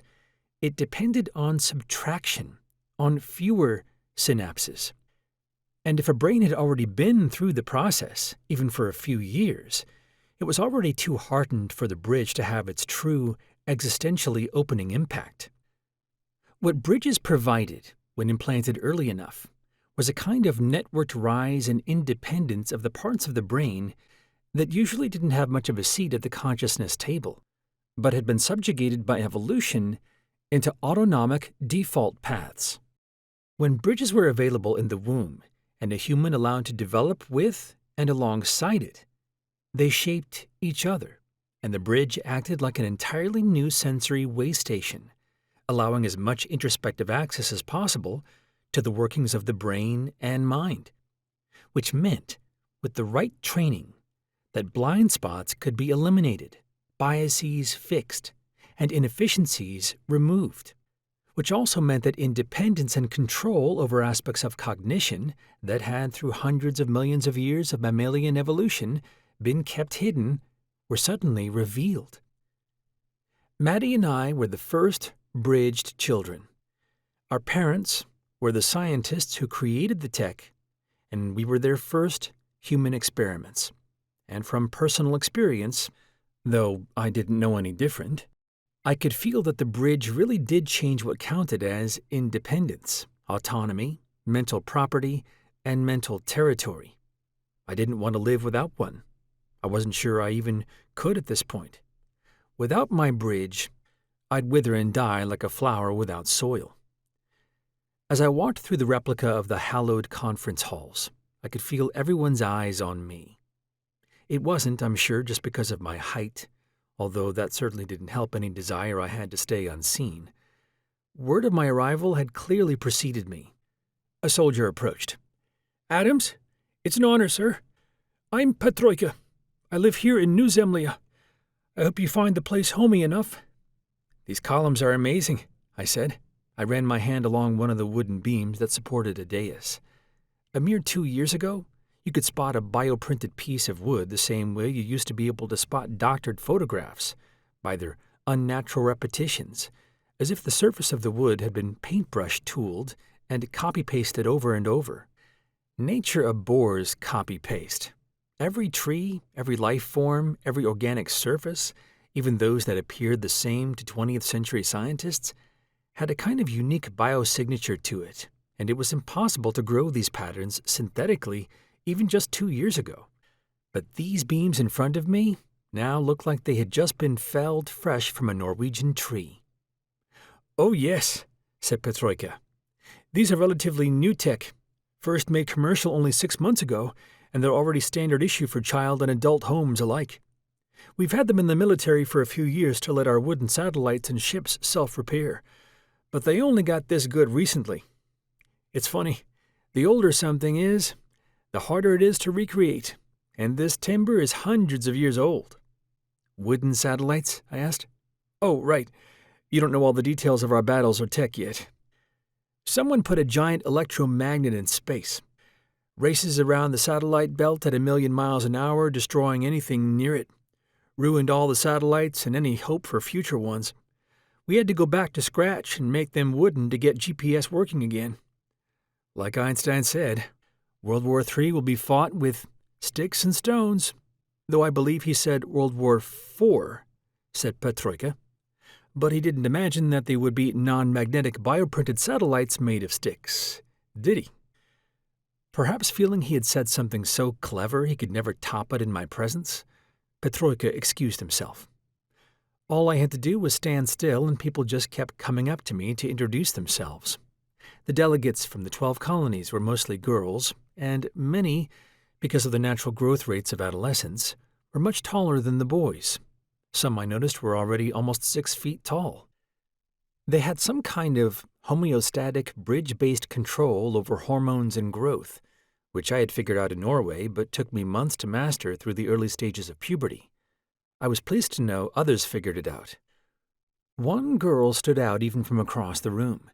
I had seen her in the zero-ball training group, staring at me with all the others. Funny, though, how little I noticed the others' attention at the time. Despite the whole group making the same synchronized measures, I seemed to notice only her looking at me in my memory of it. I didn't need a bridge to realize what was happening inside me. She glanced at me, and then quickly away and back to her conversation. 3 children had circled me closely, and one was talking to me, but I barely heard her. "Sign it just like the founders." I had no idea what she was saying. A second voice, belonging to a boy, said, "But it does make one wonder if we have something morally reprehensible in our blind spots right now, too." The third of the group jumped in, clearly not wanting to be left out of the debate I didn't hear a lick of. I was thinking only of the tall girl from Zero Ball. Makes sense to have anything other than a living document. I quickly had my bridge play back what they said internally as recreated voices in my head, so I could catch up. My bridge kept a kind of running loop of recent events that I could play through, like an enhanced version of the phonological loop that lets people listen in their heads to the thing most recently said to them for at least a few seconds. But mine, because the bridge connected the wires of the phonological loop deep into the hippocampal relays, could go back through at least 10 minutes of acoustic playback if I needed to. The conversation was melodic and replayed in my head at high speed and in parallel in less than a few milliseconds. I think it's neat that we're going to have an actual analog document at the end of this, so we can sign it just like the founders did. A true cognitive constitution that people will find copies of stuffed behind paintings in garage sales centuries from now. The parallels must end somewhere, though. because I don't know if you feel comfortable with how many slave owners attended the original, but it does make one wonder if we have something morally reprehensible in our blind spots right now too, doesn't it? That won't reveal itself as obvious for a while. I think we're thinking about this all wrong. It doesn't make sense to have anything other than a living document to reflect the difficulty of the challenge. And when I say living, I mean literally. A piece of paper with embedded AI that responds, that thinks. How else can we put the heart of cognition on paper? What right do we have? I carried right along as if I had been listening the whole time. Of course, I said, we have immortality in our blind spots right now. We are hiding underground in a cave. World War III just ended. You think that's a normal time to discuss these things? I needed to establish myself as against the convention in principle, if only to give people something to argue with. I didn't care one way or the other, but I wanted to collect as much data as possible about why other people were here. That data is best gathered through opposition and small fights.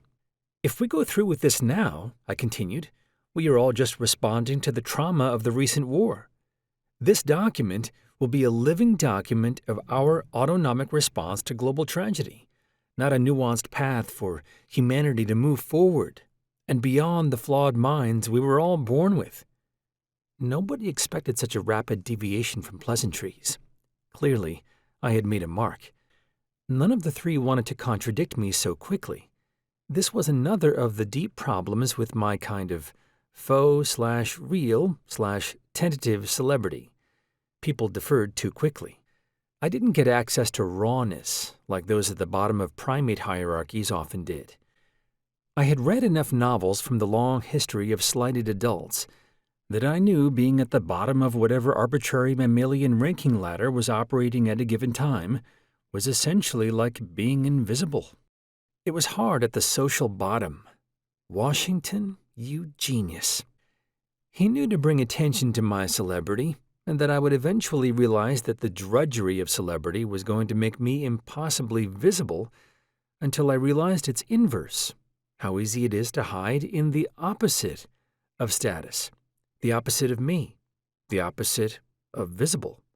Which convention attendees are so low, so meek on the social ladder, that they are effectively invisible? Would that be where the 13th colony hid its citizens? Kit got their tongues?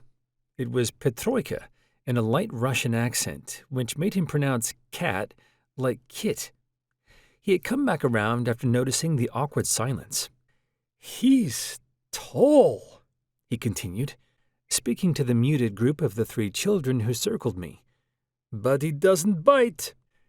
Come on, everyone. We're due for a roll call. Chapter 10.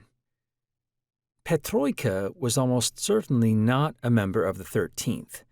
Too confident, too loud. As I entered the debate hall, I was handed a single piece of paper with names and quick sketches of the roughly 40 delegates who had arrived, representing all 12 colonies and ranging in age from 7 to 11 years old, except for me, by far the oldest at 14.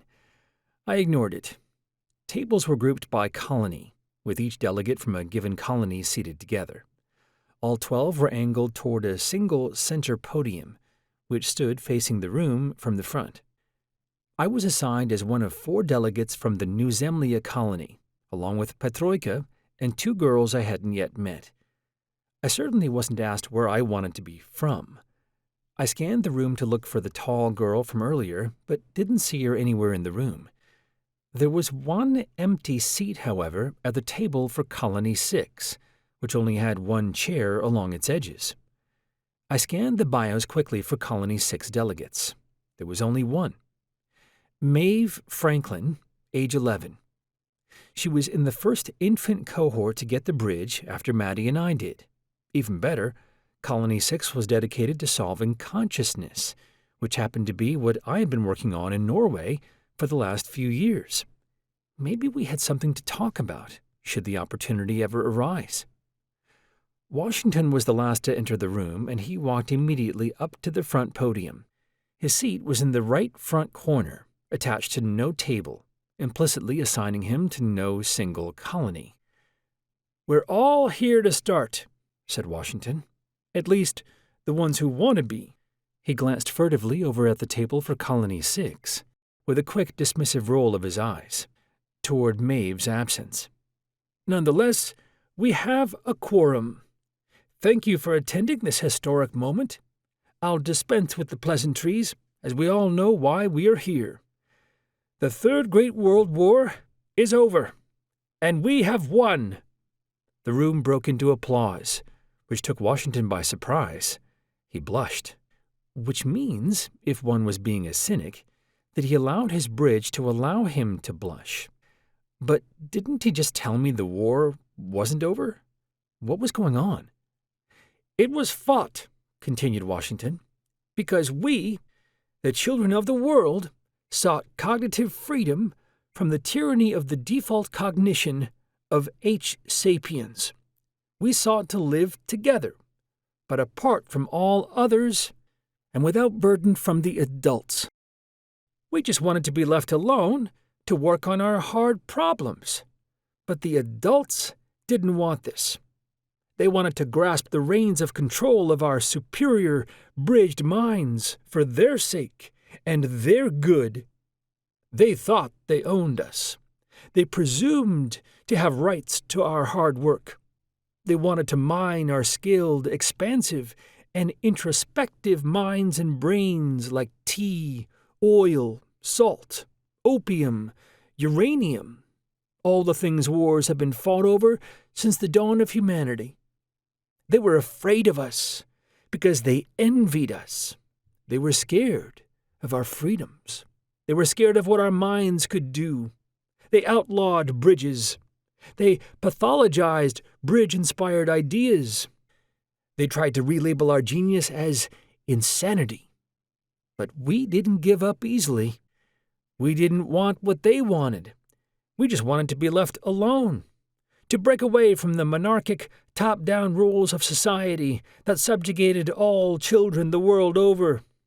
And so, today, in the morning glow of our victory, it becomes necessary to declare our cognitive freedoms as a sacred, inalienable right, and to create the ground rules for the kinds and boundaries of thoughts now that we have gained control over their provenance and origin.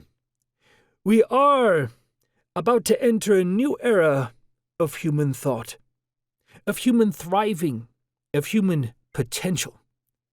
With the latest advances in bridge technologies, crossings, which many of us here, of course, have, and which improve every day, we are no longer individual humans working toward a collective good, but collective humans working toward a future of prosperity so good and so complete we can barely begin to imagine.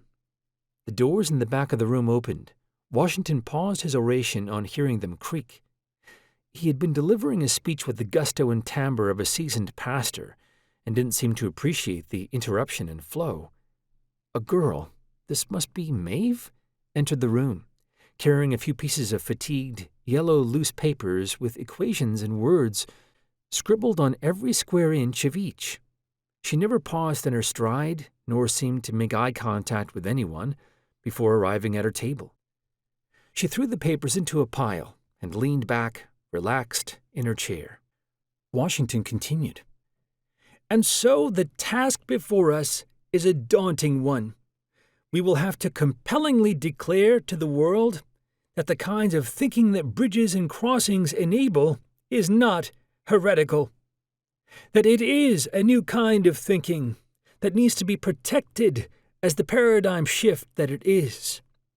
That bridges can be equated only with the invention of fire and their ability to open metabolism for a new kind of cognition. In the next few days and weeks, we will need to make this case. First, a few ground rules. We want open and honest debate the entire time, which can only be accomplished with the utmost discretion.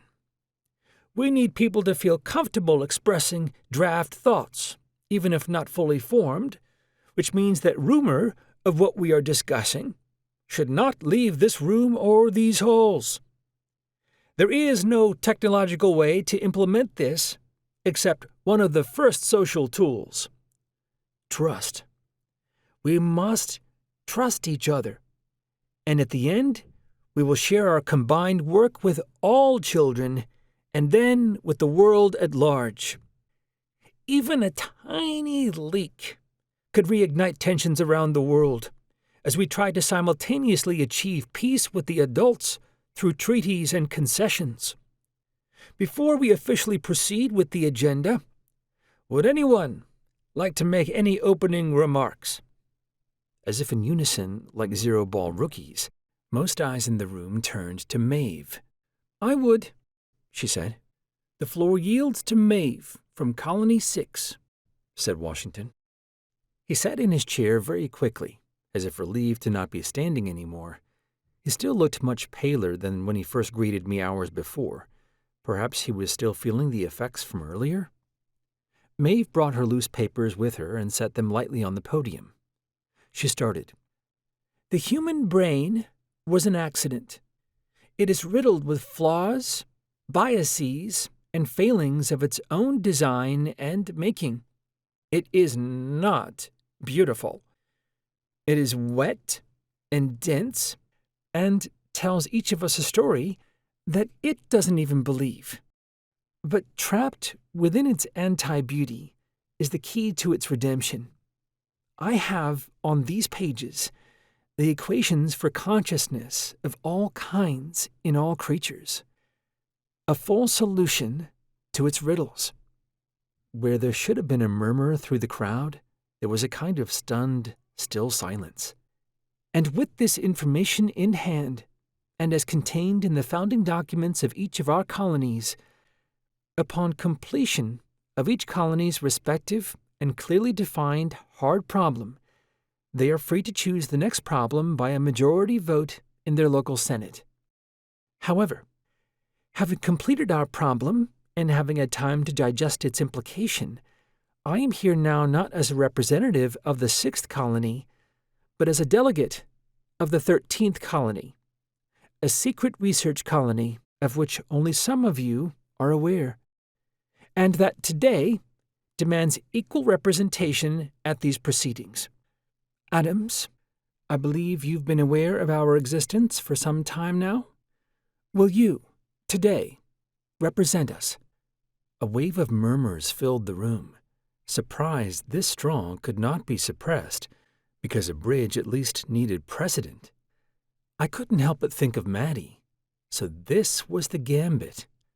As the victim of a magician or pickpocket, I could sense the strategy. This wasn't the goal. This was the diversion. Chapter 11. Washington was frozen in place, glued to his chair in the corner of the room. He certainly hadn't anticipated Mave's speech. He had paled further. As one of the few people who couldn't help but think of Maddie at the slightest mention of the 13th colony, he was frozen sick. Mave stepped to the side of the podium with a welcoming gesture of her hands directed toward me. Having all the minds in the room trained on me at once from different angles made me feel trapped in a spider's web of attention. "Adams, want to say something?" asked Mave. I slowly expanded my large, thin frame to stand up. I imagine I looked like a dead flower unfurling toward the light. I walked slowly toward the front of the stage without breaking eye contact with Mave. This wasn't how I had expected to introduce myself to her. It was supposed to be a bit softer, and about consciousness, and have the appearance of an accidental run-in. Instead, she had taken control early. I didn't yet know if I liked that. I tried to think like Washington, and like Maddie. Clearly, she was one step ahead of me in realizing that I would deduce that the 13th colony was not a physical location, but instead that each of its members were hidden amongst the rest of the children. I was going to have to catch up fast at this game. It had only been a few hours, and I felt like I had entered a global high-stakes grandmaster chess match without ever having played the game. But why such a public announcement? What was the purpose of roping me in like this? Was this Maddie's plan from the beginning, or was Mave improvising? At this point, I realized I should assume that my entire conversation with Washington in the courtyard, walking to the convention, had been passed on, in some form, to Mave. So, no harm testing it, right? I covered the microphone so that only Mave could hear me. I had no idea what to say. She knew so much more than me. She knew that Washington was incapacitated in the corner, and knew that my bridge couldn't be so easily turned against me. If she was Maddie's confidant or foot soldier, she had surely been briefed on me too. By announcing that I knew about the 13th colony, she was immediately undermining any trust the other children in the room might have had in me. They'll never believe the story that I was off in Norway by myself working with Taiga anymore. Yeah, right. They'll never believe that I learned about the 13th only an hour or so ago. Which means a few things. It means she's threatened by me for some reason, like Washington. Worried, like Washington, that my reputation needed humbling. But why? What is so precarious about positions of power around here anyway? I thought all this in a few milliseconds. I still had to say something to Mave, and then the room. My mind was blank. My head had barely finished leaning into her ear, and I still hadn't decided what to say to her. Heck, she also claimed to have solved consciousness, and that the answer was on the pieces of paper in front of her. What do I say to a girl like that? I said the only thing on my mind. I have no idea why I chose this over all other infinite options language provides. What about the superposition problem? I whispered. Superposition was a classic, unsolved problem in consciousness studies that boiled down to the exact difference between a conscious and non-conscious being. Similarly, people had wondered about the borders of a written sentence. Where does a sentence happen? If it is just the accumulation of lines into characters into words. Without batting an eyelash, she whispered back, "You won't believe me." "Come on," I said. Relativity. There is no superposition problem. The borders between things dissolve when you don't presume statistical subjectivity. Markov blankets don't exist, she whispered as she backed away. Clearly, I was going to have to say something to the whole room now. This was like those nightmares where one isn't prepared for class or a speech. Except this time, the room was full of the smartest people the world had ever known, and who had just had the foundations of their worldview shaken to its core. I noticed a wave of nausea in a few people in the room. 6 of them. All had started holding their heads. They must have figured out that Washington was ill because Maddie was involved, somehow, with the 13th colony. Why else would Washington be sick? But as soon as they figured that out, they too thought of her. Mave came back over and whispered in my ear, "See? With just a few small words, now I know who all of Washington's spies are, or who tried out for the 13th. Neat, huh?" "Wait, what?" I asked. "Hi, all. I'm sorry I had to do that to you," Mave said into the microphone. "I was lying. Adams here isn't really a member of the 13th colony. I think he just got here to New Zemlia, right? Today? I'm not a member either, in fact, though you probably will have a hard time believing me from now on. But it does exist. I promise. I tried out, but flunked the training exam. Hardest test I've ever taken. The existence of the 13th, though, is something we should consider. I don't know who is in it. Maybe some of you are. Maybe those of you who got nauseated thinking about Maddie. Sorry about the ruse. I knew if I just said her name directly, some of you have those chips that block her name. I had to reveal the 13th and make Washington sick to make y'all who know Maddie think of her on your own to get around that. Didn't want to sit here for a few weeks and not know who I'm dealing with, you know? "I don't understand," I said, covering the mic. "Why did you call me up here? You didn't need to do that just to get people to think of Madeline." "Oh, that? I just wanted to meet you up close. She offered her hand. "Mave Franklin." "A real pleasure, Mr. Adams." Still stunned, I took her hand and shook it. With that completed, Mave strode back to her desk for Colony 6. Did she really have the answer? I took the opportunity to introduce myself and clear the air. "Hi, everybody," I said. I decided to do a trick I noticed was used by all the great speakers in history. I would stammer just a bit in the beginning of my speech, by using just enough disjoints and disfluencies and small surprises to make it require more energy to listen to my speech and slowly ramp up its fluency, so that by the speech's finale, I would give off the impression of a kind of improved, accelerated coherence, as if the argument itself, through my speaking of it, had become more sound over time. The only problem, of course, was that I still hadn't figured out what to say. "I haven't, met many of you. Most of you. Barely. Humble. I presume many of you will wait, as you should, for more evidence of this 13th colony." I waved my hands in the air, as if casting a spell.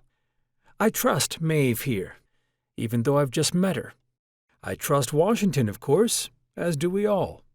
He did, in fact, mention the 13th to me a bit ago, but this is quite honestly all new to me right now. I'm taking it in.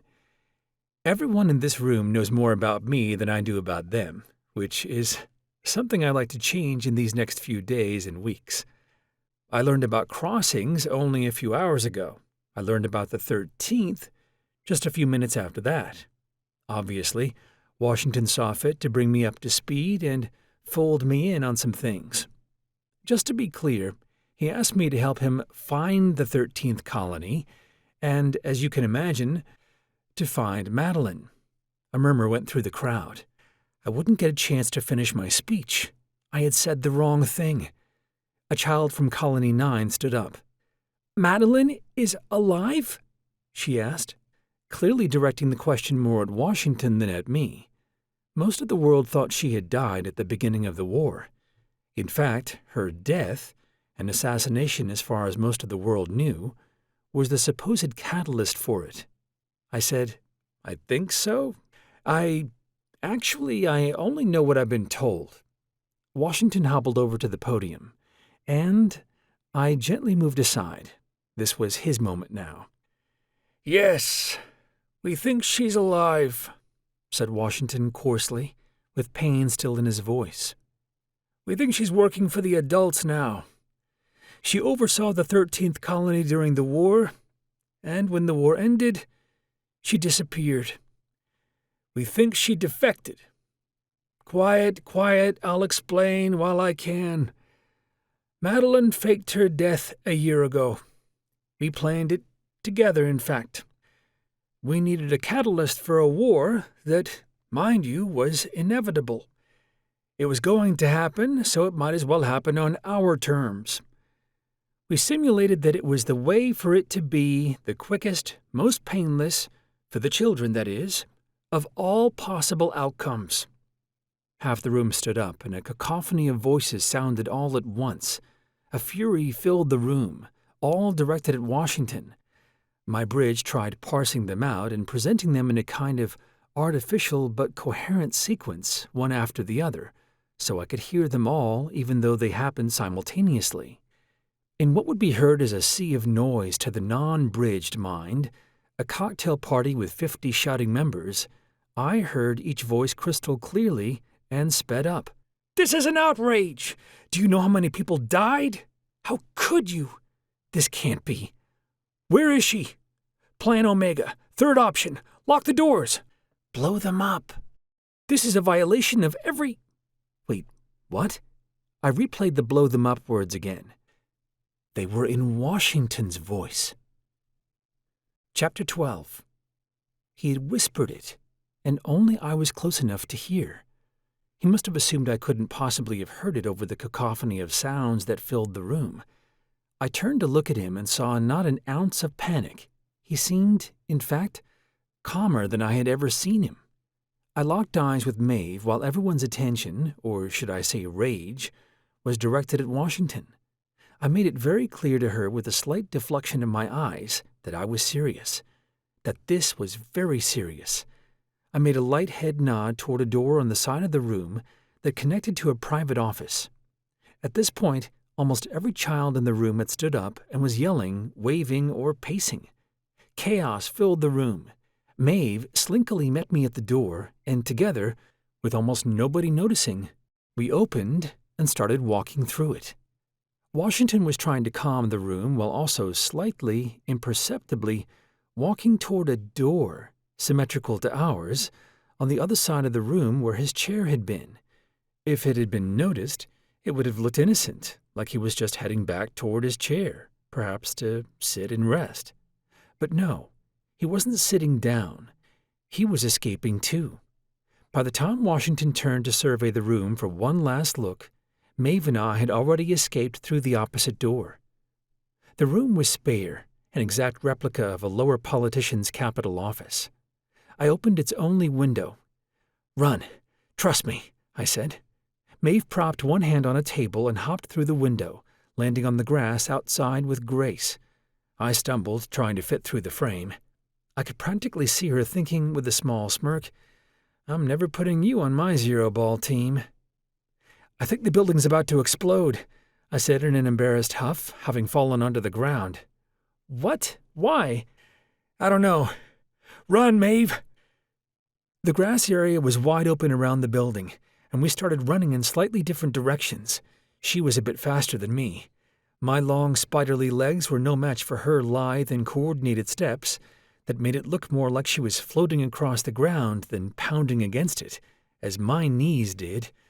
She continued in a straight line while I veered back toward her, so that I was following her in the same direction. I don't think either of us knew where we were headed.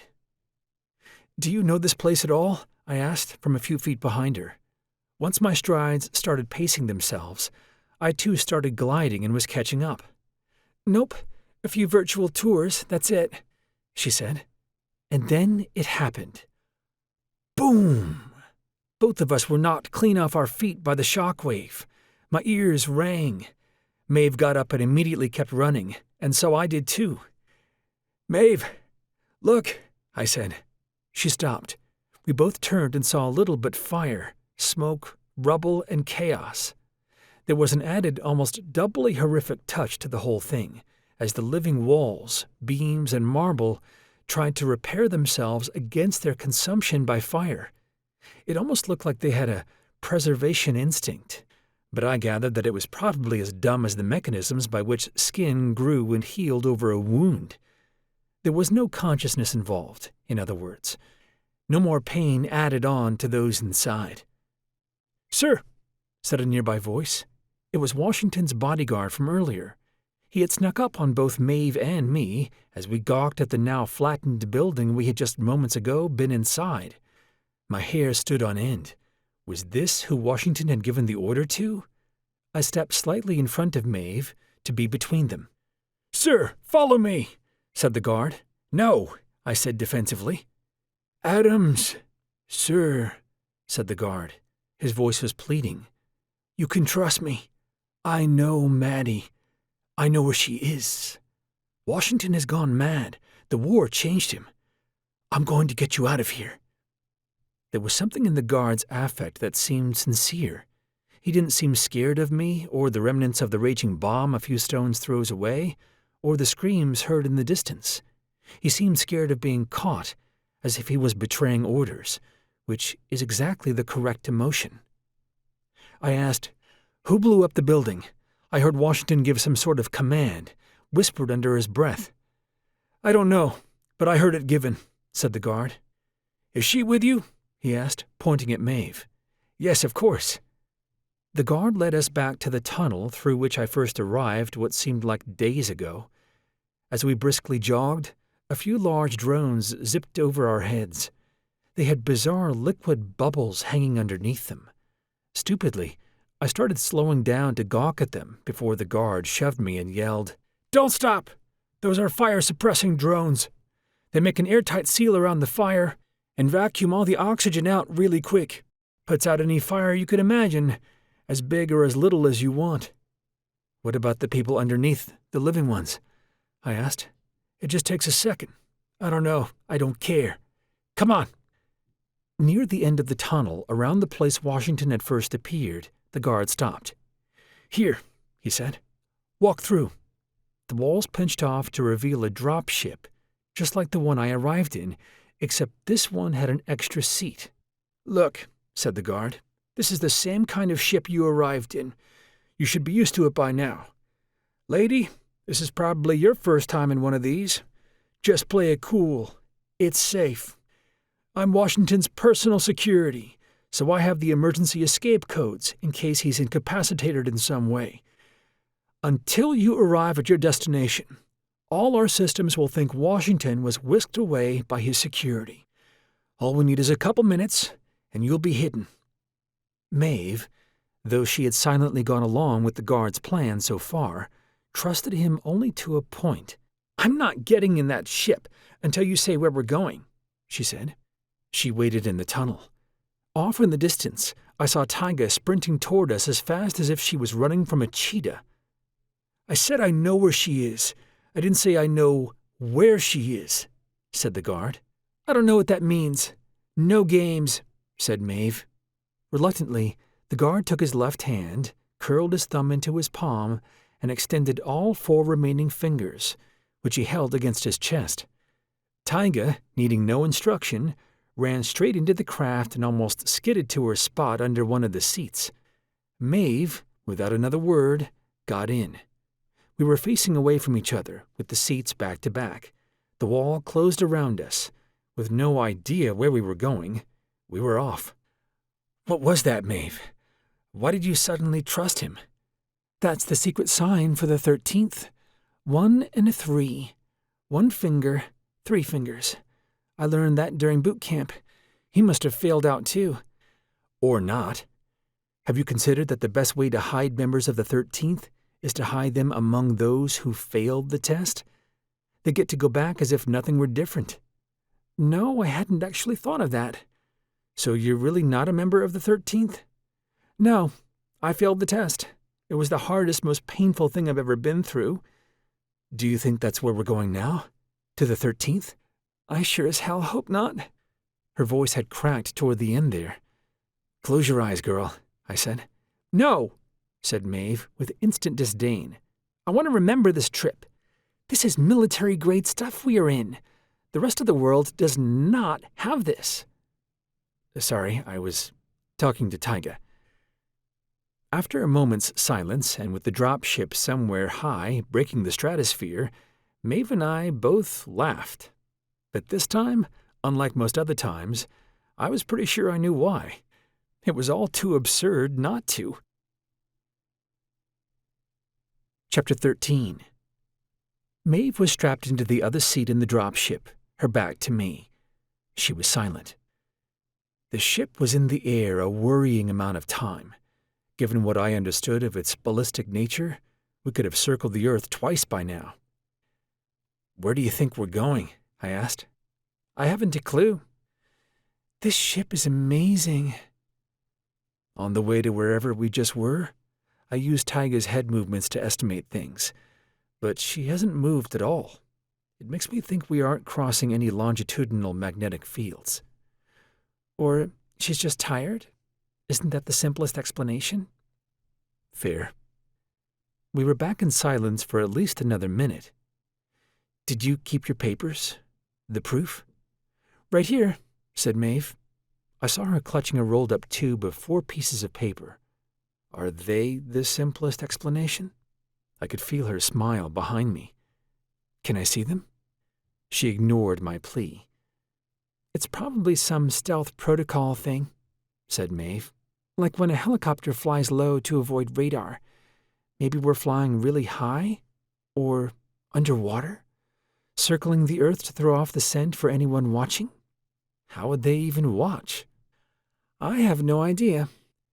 But it is best, in this modern world, to assume someone can see or hear. Not even thoughts are safe anymore, are they? About that, are you crossed, spanned, whatever it's called, Is your bridge hacked?" "I think so." She sighed, as if there were more to the story, some pain involved somewhere. "I'm bridged, of course, but I waited for a long time before I was crossed. I loved Zero Ball too much not to. Colony 6 voted against having a Zero Ball team, for no other reason than we couldn't be bothered. We wanted to solve consciousness. We didn't need to muddy the waters, so to speak. We were the only colony to not represent at the World Cup. But I came to believe that the only way to truly understand consciousness was to study it while crossed. Basically, it's a fantastic experimental condition for wiring brains up.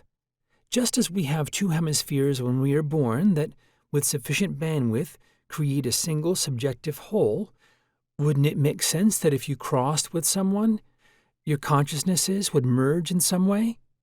That's the fascinating question. Whether, when crossed, there was one mind in there or two. But you got one eventually? I was asking too many questions. I did, yes. I am an honorary member of New Zemlia's team. Co-citizenry, they called it. I joined their team a couple months ago and had to get crossed first. And it helped? It was the key I needed to finish the proof. Like how astronomers needed to see Mercury orbit the Sun before they could prove Einstein's general relativity. It was my telescope. It's an absolutely fascinating experience. I highly recommend it. But now the adults can read your mind? Washington hinted at something to that effect, that all crossings had been hacked in some way. Maybe. I wouldn't be surprised. I've noticed recently that my thoughts seem somehow shaped. I don't know quite the right word. I used to do these cognitive exercises to try to randomize my thought patterns so I wouldn't get stuck in a rut and I could expand what I was capable of imagining. I programmed my bridge to create spontaneous, almost seizure-like episodes or waves of neural activity, and I would just go along for the ride.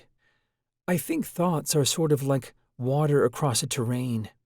Thoughts will, like all things in nature, follow the path of least resistance. And so sometimes you have these grooves in the mind's topography, these shapes, these eddies, that are hard to get out of. I used my bridge as a kind of land mover, in a way, to occasionally reconfigure the terrain, and I can't quite put my finger on how, but it feels like someone is digging below the surface, organizing the flow of my thoughts. It's a strange sensation. I have noticed myself not thinking of certain things, or thinking differently about things. But of course, how can I tell? I can't. I am the terrain. I am the water. Fascinating. It's really a shame we don't have an app store for bridges, you know? I'd love to share that randomizer program with you, but I can't, right? Because it's etched into my synapses alone. And I'm sure you've programmed some things that I don't and can't have. Did you?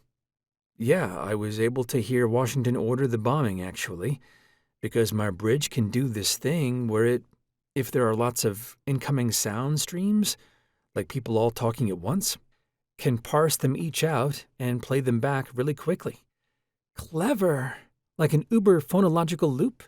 Exactly. And what did Washington say? He said, Plan Omega, third option, lock the doors, blow them up. Hideous. The conversation Mave and I were having was quite unnatural. Both of our bridges had been made to dampen all shock responses, which means that neither of us were in much shock from what we had just seen. We were carrying along like we hadn't just witnessed the murder of dozens of the smartest children alive by what must surely be a madman in control of the most powerful technology the world has ever seen. And surely by now, with the dust settling and the video recordings of us fleeing the building, just in time, it wasn't hard to imagine how Washington would spin it. That I and Mave were the terrorists, or that I had kidnapped her along the way, and that Washington had barely escaped the building because of some hunch he had about my suspicious behavior. That I had come out of hiding with a plan. Our shared lack of a shock response for the sake of cognitive and decision-making clarity came at a cost, though. There was an emotional, human consequence to bridging away one's negative emotional or stress responses. Put simply, we weren't as sad as perhaps we should have been. I asked, somewhat rhetorically, do you ever wonder whether our ability to suppress shock, stress, and fear and the like, all for the sake of clarity, has an effect? Do you think we're a little more heartless as a species now? Now, I didn't know many of those other children, but I don't feel sad right now. Do you? Shouldn't we? Oh, my dear Adams, you aren't caught up on all the latest moral philosophy, are you? A group of crossed children decided they were going to be the next Immanuel Kant, and they came up with a modern categorical imperative that included the internet, crosses, bridges, everything. The short answer? No, we are not worse off. The emotions are zero-sum. You will feel the sadness eventually, but it will be spread out. Experiencing the shock, grief, and the numbness that limits cognitive planning in the aftermath of the trauma is a net detriment. Our brains weren't meant to deal with human struggles. They were forged when running from something was a matter of grasping the right tree branch at 30 miles an hour. This didn't seem right, I responded. Isn't that like, I don't know, if you were dumping pollution into a river and people started complaining at the sight of it? All you had to do was lengthen the pipe and dilute the concentration? So, same amount of pollution, but you're just diluting it below the sensory threshold so people stop complaining. In this, the pollution is the shock, and I get it, she said. Silence. Taiga's ears perked. The craft appeared to be slowing, or veering, even though we could barely feel any G-forces. I think we're here, said Mave. I think so too. Do we do anything? Prepare? Should we get our story straight? Sure. You tell the truth, and I will too. Simple. Well, but we each only have versions of the truth. The craft jolted to a stop. We had crashed into a wall, as expected.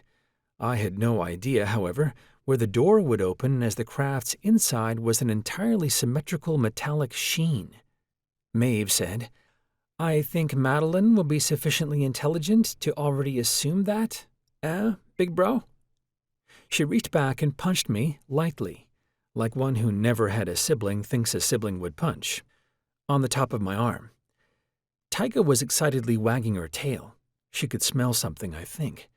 Something nostalgic. Only child, huh? I asked, as one side, or rather one patch of surface area of the craft, dissolved into one open room.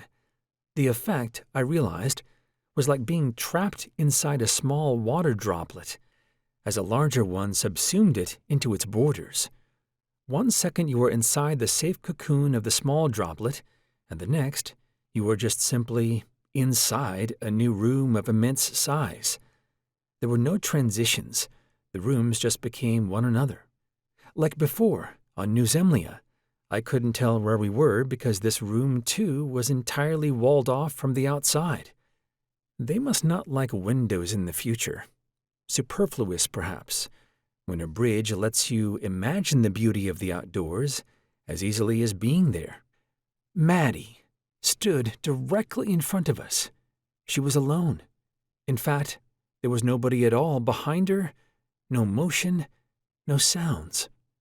Taiga bolted into Maddie's legs, almost clumsy with excitement, circling her feet. She bent over until Taiga practically knocked her over with joy. Mave? Said Maddie, on her back now, with Taiga swiping at her face with her nose. What a surprise! Ma'am, said Mave. She looked down, deferentially it seemed. Clearly they had a past together. Maddie said, Was it the guard? Did Washington's guard shepherd you two? Yes, I said. Oh, splendid! I knew that would pay off one day. He's a member of the 13th? The what? The 13th? What's that? Her games had always been non-physical. Same old Maddie, I said. Only when Mave started to unbuckle me did I realize that Maddie Mave, and Taiga were all standing there, waiting for me to get over myself. "I'm sorry you had to go through all that, dear brother," said Maddie. "All what?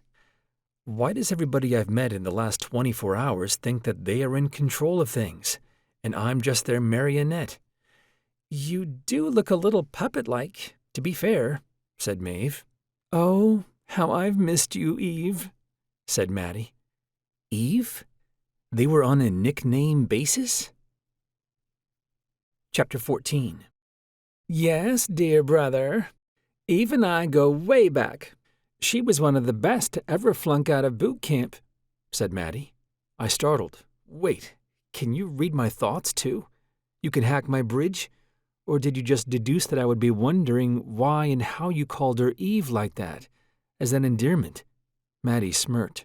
She seemed to have a perpetual smile since seeing us, though its reasons seemed to oscillate between playfulness, sarcasm, and genuine delight. Hard to tell which was which. At least Taiga's tail wagging told only one story, and told it well. "Is there really a difference?" Mave was silent. Ah, so it was simple, pure shame. She felt unworthy somehow, despite literally holding in her hand the secret to the greatest mystery in the known universe. So funny what primate competition does to people. "I did it," said Mave softly to Maddie. "It? It! Here, look," said Mave, handing Maddie the proof. All of it at once, as if it were something to be rid of, like spoiled food. "This is... oh my God! This is... it? Mave nodded. "Oh, today is a good day. A good day indeed," said Maddie. "Can we read it?" I was flattered. My sister said "we," which I hadn't heard from her in years. It brought back a rush of emotions and memories. Of our parents both dying mysteriously after their years of fame for inventing the bridge technology. Of early days of normal school, before our parents had revealed to the world that we were experimented on as infants, and that there was something peculiar about Maddie and me as toddlers. Of how Maddie and I got bullied in school once word spread that we were not just twins, but cyborgs. "Of course," said Eve. "Okay, stop," I said, clearly displaying my agitation. "So we're just getting right down to work? Is that it? No, hi, Adams. No, I know you're surprised, but... No, here, let me explain why I faked my death and made you think you were the cause of it for years and years." Maddie only smiled. Never stopped, maybe. She was the same height as Eve, her head crusting at about my shoulder, but she reached up and lightly palmed my cheek, stared into my eyes, and smiled. And that was it. No more words. She would leave me to figure out the emotional side of the why on my own. "We have bigger fish to fry, brother. You two are already worldwide fugitives. Bombing children at their peaceful convention, no less? Tisk, tisk. How could you?" "It was Washington," I said. "Of course it was Washington. He's a madman. That's why I left. At first, I believed in the children's causes." For the first time I looked around. My first hunch was right. Nobody else was here. We were alone, wherever we were. "By the way, where are we?" I asked. Maddie said, "Can I tell you later, when the time is right? Just trust me. We need to get started quickly. It's quite possible Eve and I are being dropped in on. You're still crossed, right, Eve?" "Yes, so am I." "Wait, but everyone in the colonies thinks you hacked the crossings. They think you're the one listening in." "Oh, I did. At first," said Maddie. "I did it for the adults to try to stop Washington. But then they got the bright idea to listen in on more than just Washington's bridge, which was my only intention in the beginning. Once they realized that they could hear all the networked children, they formed their entire strategy around it. It's ridiculous. Dr. Seussian. Children versus adults. Up versus down. Butter side up, butter side down. Left, right. My word, who cares? Why can't we all just work on hard problems together?" "Maybe that's the hardest problem of them all," said Mave quietly. Do you think morality is scale-dependent, Adams? Said Maddie. Seems life can turn anyone into a despot with the right recipe of hurt, impotence, ego, and power. Take you and me. Twins. Are we destined towards similarities, shaped by our shaper? She waved the consciousness proof at Eve, somewhat menacingly. Actually, Eve, what's this have to say about that? Nothing, ma'am. Nothing? At all? It's not that kind of proof. Well, sounds like it's missing something then, doesn't it? Maddie had always been meanest when she was most excited. Unlike New Zemlia, which had a kind of outdoor-indoor thing going on, my sister's place was much more modest and wasn't trying to be outdoors. It was more like a large studio apartment with beams, high ceilings, a small kitchen, and a living room. Maddie sat on the couch and Eve and I followed. The chair was small for me. I had to use my hands to labor and lift one leg to cross over the other. Being tall had its moments, sure, but it also had these moments. Okay, I'll read a page, then hand it to you, said Maddie, holding the proof. And then when we're done, we'll brainstorm how to solve this mess. I can't just sit here while you two do that, said Eve. Nobody besides me has read it in full. I'll get too nervous. Can I take Tyga for a walk? Of course. Maddie and I had both answered at the same time. Jinx. We laughed. Eve said, You two can catch up. How do I get out of here, Meline? Just sort of walk that way toward the wall over there. It will open up to a garden when you get near. Maddie turned toward me.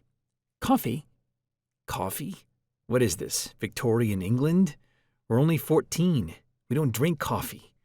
Besides, we're already like the smartest people on the planet. What's the point? Would the smartest person on the planet say like? Disfluencies are useful only when people don't know what they will say next, little brother. Or to keep attention, or signal that they haven't finished speaking, which was unnecessary and obvious, respectively. That means you're maybe not as smart as you think. Little brother? There were strange linguistic tics in her speech now that I didn't recognize. She never used to call me little brother. She never used to prod or poke. Maddie, stop, I said. She was already up and had returned with 2 espressos. The room seemed to already know what she had wanted. Oh, come on. I started liking it when I was with the adults. It's actually quite good. It doesn't really help with anything, but the ritual does. What more capital R romantic way of reading a proof of freaking consciousness for the first time is there than having a coffee with it, like Einstein or Newton or Crick would have? Having read enough adult literature to know what to expect, I used my bridge to switch my tongue's bitter receptors over to sweet, or rather, to cross their wires on the way up. The first sip tasted like chewing on sugar cane. You didn't cheat, did you? Said Maddie. What do you mean? You didn't do the miracle berry thing, did you? The little berry from India that turns all sour tastes into sweet? You didn't turn bitterness into sweetness, did you, knowing that the coffee would be bitter? Actually, I did. Adams, she said, in the tone of voice our mother used, you're not going to experience the world if you keep buffering yourself like that. Coffee is bitter. It just is that. You need to get used to it. And then it opens up into a plane of taste and ritual unlike anything else. I mean, it's not an is if I can just change my response to it, right? Clearly, the taste of coffee is what it does to me, not its chemical formula. It is nothing by itself. If everyone on the planet's bridge was tuned like I just tuned mine, coffee would be sweet, right? Oh, little brother, you are so behind. The world has blown way past such simple thinking about bridges. I can't imagine how. Screw the philosophy. It's about lessons. It's about life. Taste it as it is. It is supposed to be awful at first, more bitter than anything you've ever tasted. That's the charm. Well, I choose not to, I said. Mostly I was digging in because what she said sounded quite plausible. I would allow flexibility with most others, but not with Maddie. The world has too much bitterness already. Maddie rolled her eyes. You might just be even weirder than I remember, little bro.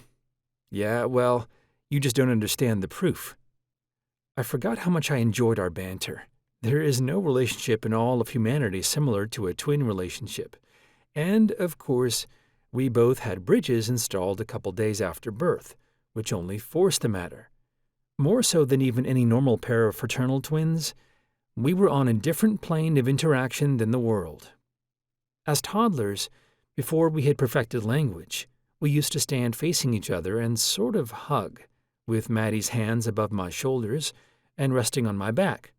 She was taller then, and my arms wrapped around her midsection. As we babbled, we would use our hands to effectively type words to each other, though they weren't exactly words. We didn't yet understand words in their normal sense. There was a kind of syntax and grammar to the typing we did, but it barely resembled normal human languages. It was a funny sight to everyone. Even spooked our parents at first, before they got used to it, because we used to just stand or sit facing each other, silently hugging and typing for hours. We would most type about kid stuff, imaginary friends, emotions, discoveries, questions, wonders, a whole lot of linguistic accidents and nicknames as we tried to understand and carve the world into concepts we could share with each other. Things really got strange as we learned actual spoken language, because we couldn't go without typing, too. We learned to combine the two by both typing and talking out loud simultaneously, using the typing as a kind of epilinguistic modifier to what was also being spoken. I did the math once and estimated that with speaking and typing, we were able to communicate about 10 times the bit rate of speaking alone. Not as great as what some AIs can do these days, but come on, we were just kids. We didn't just make up a language from scratch, we both relearned language itself from scratch and improved it. The typing slowed down in adolescence, but only because we got self-conscious about it as we bloomed and went to school. When I thought she died, it felt like a part of my brain had been lesioned. In the same way that someone without language would have a hard time understanding what language was, there are words, concepts, and entire universes of brain states that existed just between her and me that I don't think I would be able to recreate on my own. That was part of what was so special about it.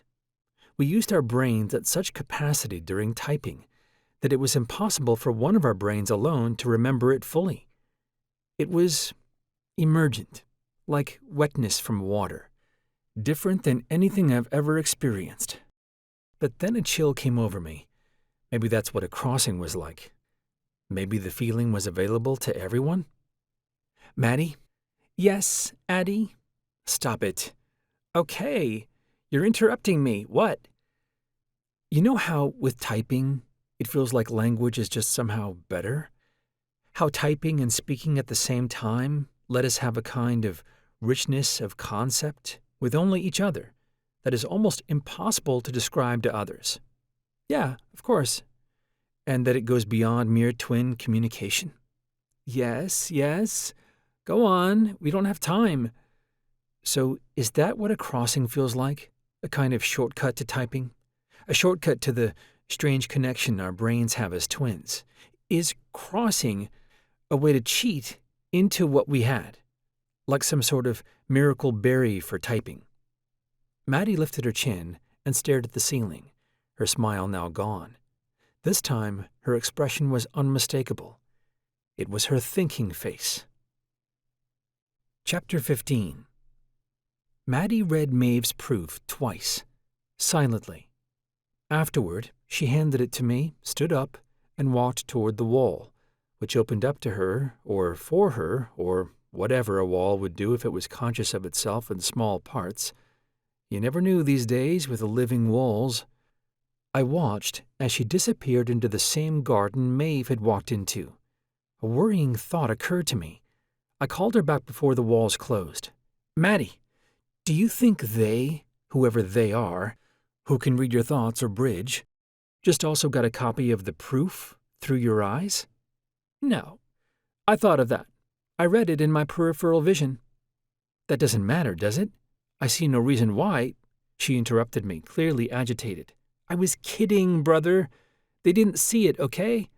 I hid it. Hid it? We can talk about it later. This is all new to you, but this is my entire life. Get it? I have ways, little brother. I'm going to find Eve now. I have questions for her. She has a brilliant mind, if it was really all her work. Maddie disappeared again. The walls closed off around the room, sealing it entirely. My hands trembled slightly, now that I was alone with the proof, as if I was holding the first copy of Newton's Principia, or a draft of Einstein's theory of relativity, or Crick's structure of DNA paper. The latter two are each only a few pages in length themselves, although scores of supplemental work and equations backed up those elegant, compressed words. I trembled in part because I would never be able to read this for the first time again. In part because free will and determinism and the secrets of the inner universe were at stake. I started, as I do with all books and movies, at the end. It always used to aggravate Maddie that I would read the last page of a new book first. I liked knowing where a story was going, not just where it started. I like reading as if I were the author, and I took great joy in imagining the way that I would have written the story, knowing only its start and end. The mystery of great art or a great mathematical proof was not where to start or where to end, but how to get there without erring in between. I flipped through the 4 pieces of paper, each filled front and back with equations in Mave's handwriting, which was beautiful and sinewy, and especially careful, it seemed, for the equations. The last paragraph of the proof's conclusion were words alone. Thus, what it is like to be something rather than nothing. Surprisingly, these conclusions rest not on any fiat proof for the existence of what it is like to be, but rather through statistical bounds for what it means not to be. One can define a thermodynamically closed-off system, like any room, as inside, or usefully, all in the universe besides it, the inside, and it, therefore, the outside. In so doing, both the outer and inner universes we have come to call the objective and subjective, respectively, can be clearly defined as if drawn in outline by pen. These findings make falsifiable predictions, though they are not presently or technically testable at this time. For one, a bridged individual, instantly and upon gaining the potential to cross, will, even if she remains uncrossed forever with another mind, have a phi maximum value of 0, that is, a pure information death, for somewhere less than 10 milliseconds. This should generalize, as well, to every crossing event, with some as yet unknown interference as the 2 minds die and then awaken as one. With the end to the proof now known, I began reading from the start. It was not lost on me that I, perhaps, would be the ideal subject for her testable hypothesis. I am bridged, after all, with my analog, old-school, first-generation stuff, and haven't had the update yet to allow me to cross. This trait is, in a way, my only blessing at this moment, because if all crossing-capable bridges are hacked, as Maddie says they are, then I'd be hackable too. But without the update, my thoughts are mine and mine alone. What a strange dilemma. Would I give up my mental privacy to test Mave's theory of consciousness? My first thought, though I may reconsider, was, of course I would. The proof ended up being the most beautiful pages of mathematics and text I had ever read.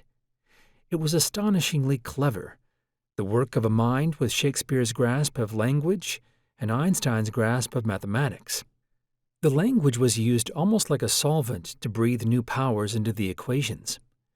Mave had created a whole new field of mathematics in these pages, just to make a single argumentative turn near the beginning. The equations, in turn, somehow both beautified and strengthened all the language that surrounded them. I read it 2 more times, once fast and once slowly. Most important, it felt true. but only in that way that getting a peek behind a curtain makes one feel like there must be more curtains somewhere, and that by virtue of all the secret's combined need for opacity, they are therefore all the truer. Otherwise, why would they have been so carefully hidden away in the first place? Reading it felt like peering behind the last curtain of the last parlor trick the universe ever pulled. The final et voilà. Even better, unlike most theories in the history of mind, neuroscience, or consciousness, it was testable, and if true, explained everything about the subjective feeling that seems attached in kind or degree to all life. I decided then and there that I would, if possible, be the experimental guinea pig mentioned at the end of the proof. As far as I knew, no new bridges had been installed in any person for years, at least since before the war.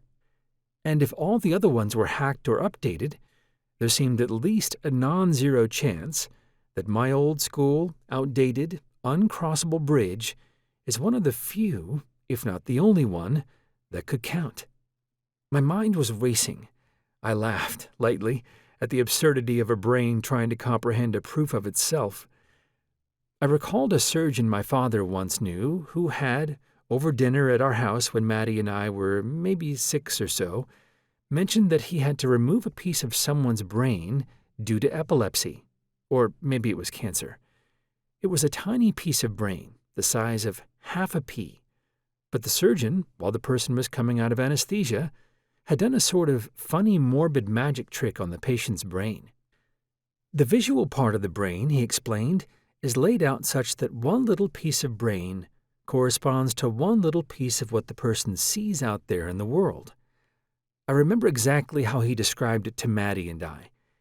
If the entirety of what someone could see were like a fully assembled jigsaw puzzle, then each little bit of this part of the brain was responsible for making one and only one piece of the puzzle, whatever picture was showing at the time.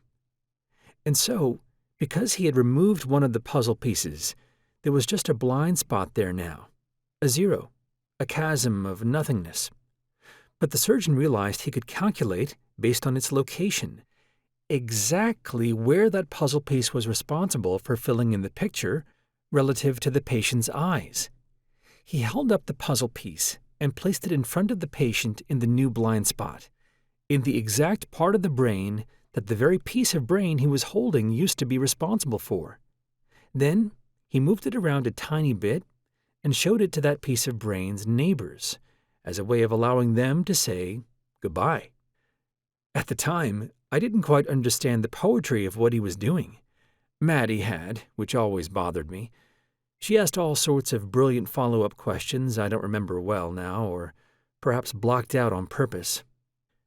That is to say, I never understood that anecdote until this moment. A brain comprehends itself by reading a proof of its own workings that is only possible because the proof is right. A piece of the visual part of the brain held in the exact spot in the puzzle's painting it was meant to create. Both moments are gorgeous in proportion to their unnaturalness. I stood up and was instantly lightheaded. I braced against the wall, and seconds later, it opened into the garden, where I saw Mave and Maddie sitting on the garden's lone bench.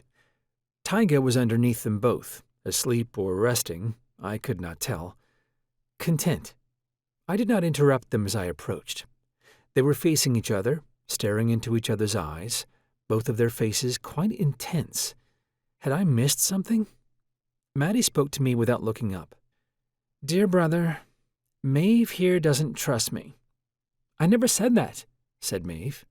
She had turned toward me, and in the slightest moment I saw, indeed, some amount of worry. "Oh, but you think it," said Maddie. "Truly, I didn't mean to offend you, Meline." They had reverted to formal names. That could not be good. "Back to formal names already, you two?" I asked no one in particular. To Tyga, really. Maddie stood up. "And how am I to trust either of you? Why should I, if you don't trust me, Mave?" Maddie turned to me. Her eyes had a look of adulthood in them. More had changed in these few years than I probably knew. I welcome you, Eve, like a sister. I welcome you into my home, and you throw it all away with a Washington-made conspiracy? Mave turned to me. She looked mortified, as if she wished to explain her case. She presumed, probably, that I would immediately take my twin sister's side. But honestly, she was wrong on that. I had my suspicions about Maddie as well. I had no idea where we were still. Where had she been? Why all the subterfuge? Why was she alienated from both children and adults? Mave said, "We were talking about crossing. All I did was suggest that we cross to catch up more quickly." She had sunk into the bench, trying to look as small and non-threatening as possible. "And why would you want to cross with me so quickly?" Maddie was mad. "What possible motive could you have? You just show up having conveniently escaped from Washington's clutches, and minutes after learning I'm not actually one of the bad guys, you suddenly want to jump in bed with me? Do you like crossing with strangers? Is that it?" I had certainly missed a lot. I said, "How in the world have you guys come to blows already? The three of us are the only three in the world who have, in our minds, a proof of consciousness. Did you read it, Maddie? It's gorgeous." I turned to Mave, still sitting on the bench, and kneeled my 7-foot frame at her feet. I grabbed her hand, which she allowed. "It is the most beautiful thing I've ever seen put to paper, Mave. I'm honored that you shared it with me." I put my other hand over hers. "Thank you." "Gross," said Maddie, rolling her eyes at my display. "The ideas were all there already in other proofs. Nothing new was made, just a rearrangement. It was the work of an interior decorator, nothing more." Mave looked down. She was clearly hurt by these words. Maddie had that power over her still. "Maddie, I've been here for months working on a theory myself, much of which I saw in Eve's work here. She must have been with Washington, reading my thoughts." This wasn't like Maddie at all. There was an impressively small, near-zero chance that such a conspiracy would be true. Mave was not working with Washington as far as I could tell. And I could just tell. Chapter 16. "Maddie," I asked, using the tone of voice, I realize now, in the retelling, of our father when he disapproved. "This isn't like you. I saw Mave and Washington in the same room earlier today. He tried to kill both of us. Remember?" It didn't feel right to call Mave by her nickname until she let me. Maddie was pacing in tight circles. She was holding each of her hands, cupped like she was swimming, as a sort of book in front of her face, and speaking to them as if she were narrating or reading, instead of just simply speaking. Maddie said, "My theory has everything this has, and more. It's not just a theory of consciousness, it's much deeper than that." She separated her hands from their book shape and waved them over toward the apartment area, where the proof sat on the table. "This theory, Eve, I must say, is a great show, but it's like trying to explain the movements of surface ripples, when what we really want is how the ocean itself works. My work involves the structure of the very things that give rise to consciousness, not just what comes out. Do you want to learn how to make bread, or do you want to engineer an oven? Einstein worried that the grand unification of physics would combine the small and the large, but he was thinking too simply. The real unified theory combines the objective and subjective from which we get the small and the large." As Maddie spoke, Mave had kept her head down. Maddie seemed to direct more and more of what seemed almost like aggression toward Mave, as both her volume and cadence increased. I said, "Maddie, you're talking really fast right now. Let's walk around the garden together, shall we?" Maddie stopped her pacing, and for the first time in years, hugged me. "I know, dear brother. I miss typing. Don't you?" "Yes, of course," I said. I didn't realize it until that moment, but it was the first hug I had received, other than from Taiga, in years. Since before the war. Since before I thought Maddie had died. since before I fled to Norway. To Mave, Maddie and I in silent embrace appear to have stopped speaking. But away from where Mave could see, Maddie was typing, with her fingers on my back. In only a few seconds of typing, Maddie said quite a lot, much of it worrisome. "Do you trust her? I don't. These ideas are stolen. My ideas. Stolen. Do you love her? I don't. Not yet." Typing was more similar to music than language, with each conversation more difficult and precise than playing even the hardest Liszt or Ravel on piano. Maddie's fingers sped along and down my back so fast that they would appear to anyone watching as blurred as a Carnegie Hall pianist's. For the non-bridged, the middle back is one of the least sensitive parts of the body. Usually, it is barely able to tell whether one or two things are touching it.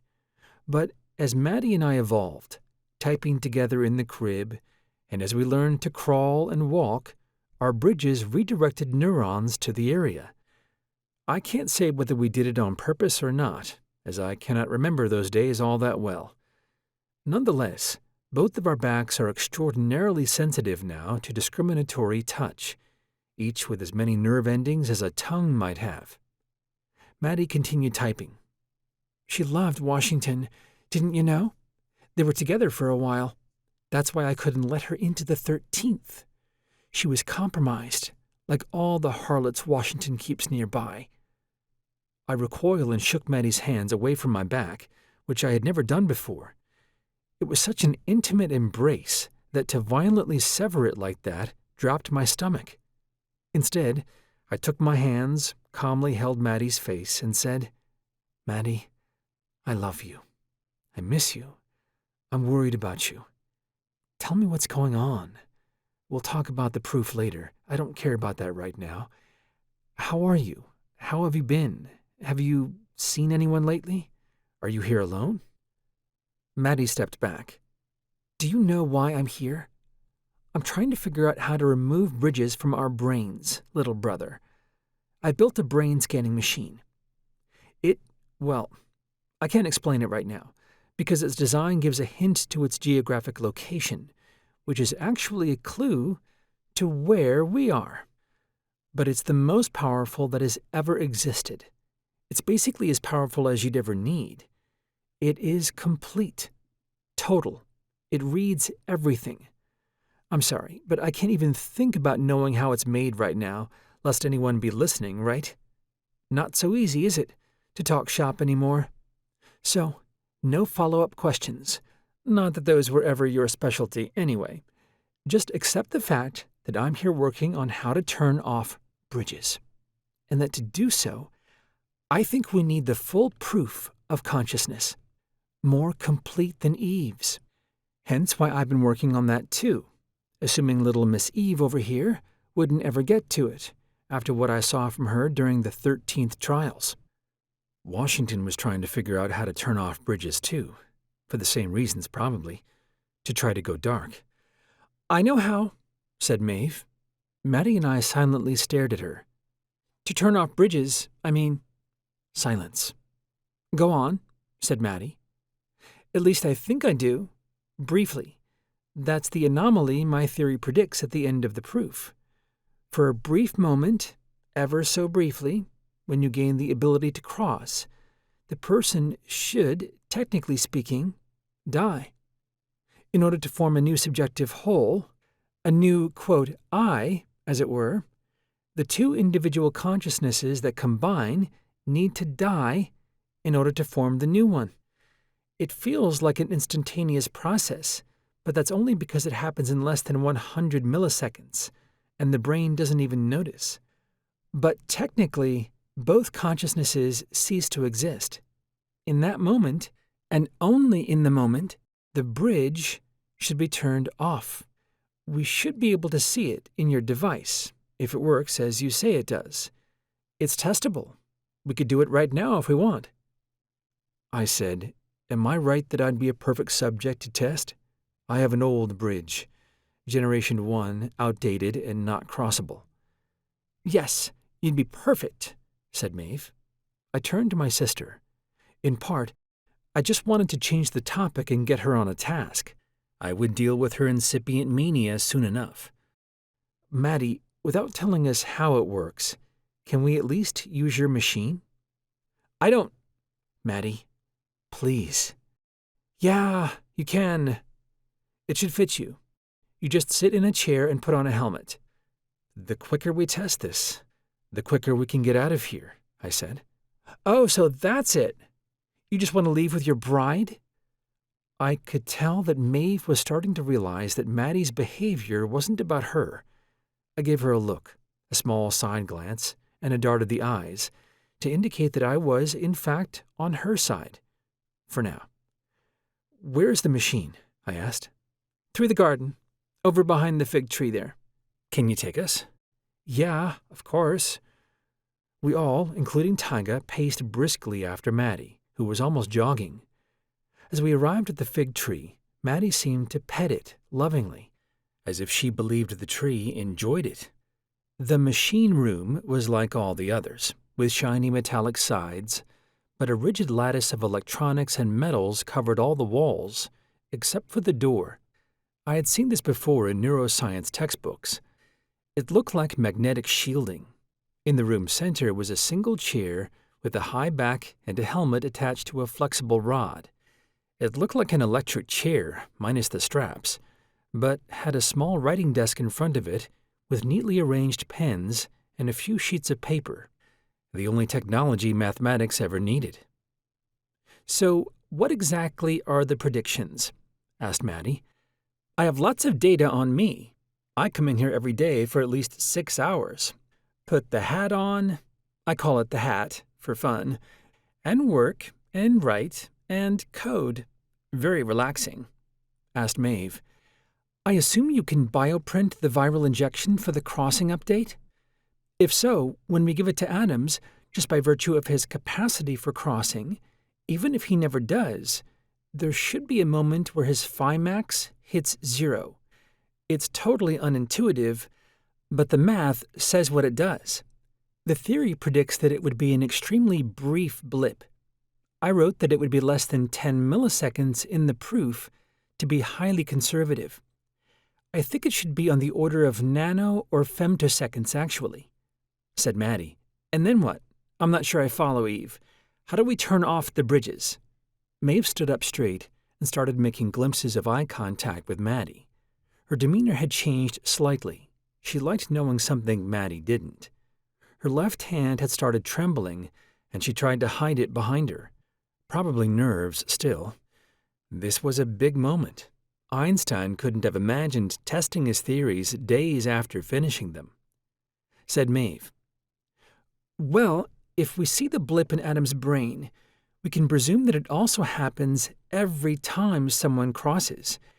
And once we know the signature of what it looks like in a single person, we should be able to recognize it when 2 people cross. There will be interference, as each of the brains sort of fights for its own boundaries. But as soon as we get a default sign for what we're looking for, we can know what to look for next.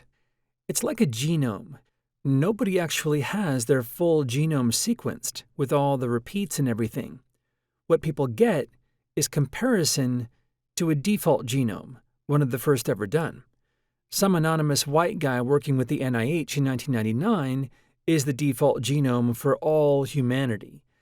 Likewise, we need a default idea of what this phi max of 0 looks like before we can detect what it looks like when 2 brains do it at the same time. Clever, said Maddie. I like it. Mave beamed. And I'd be happy to cross immediately after Adams is done with either of you. Her right hand was trembling now, too. I don't mind. Happy to sacrifice. She looked down at the ground again. Said Maddie, You sure do like crossing. You're not one of those addicts, are you? Mave blushed.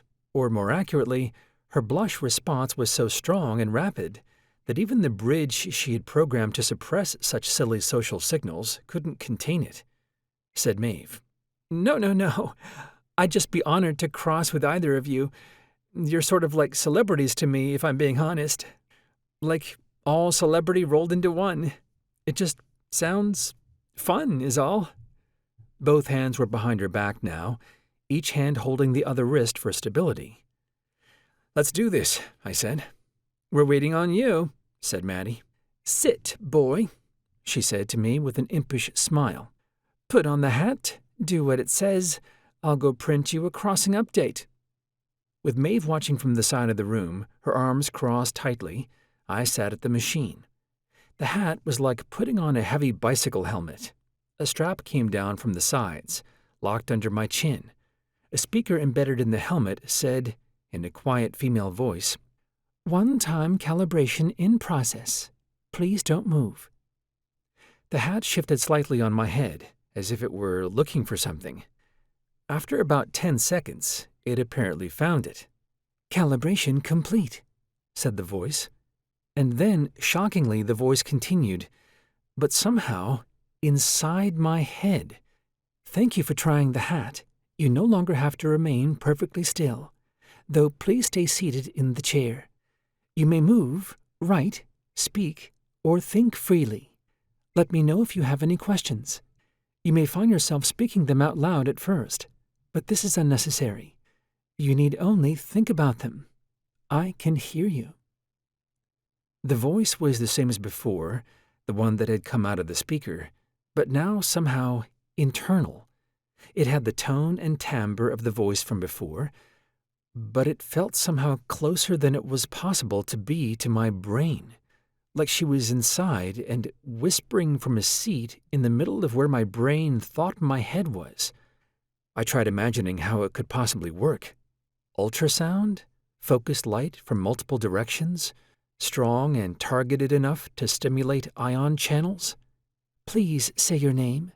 Remember, you need only think about it. Adams, I said aloud. It was too hard to sub-vocalize for an inside-outside voice like this.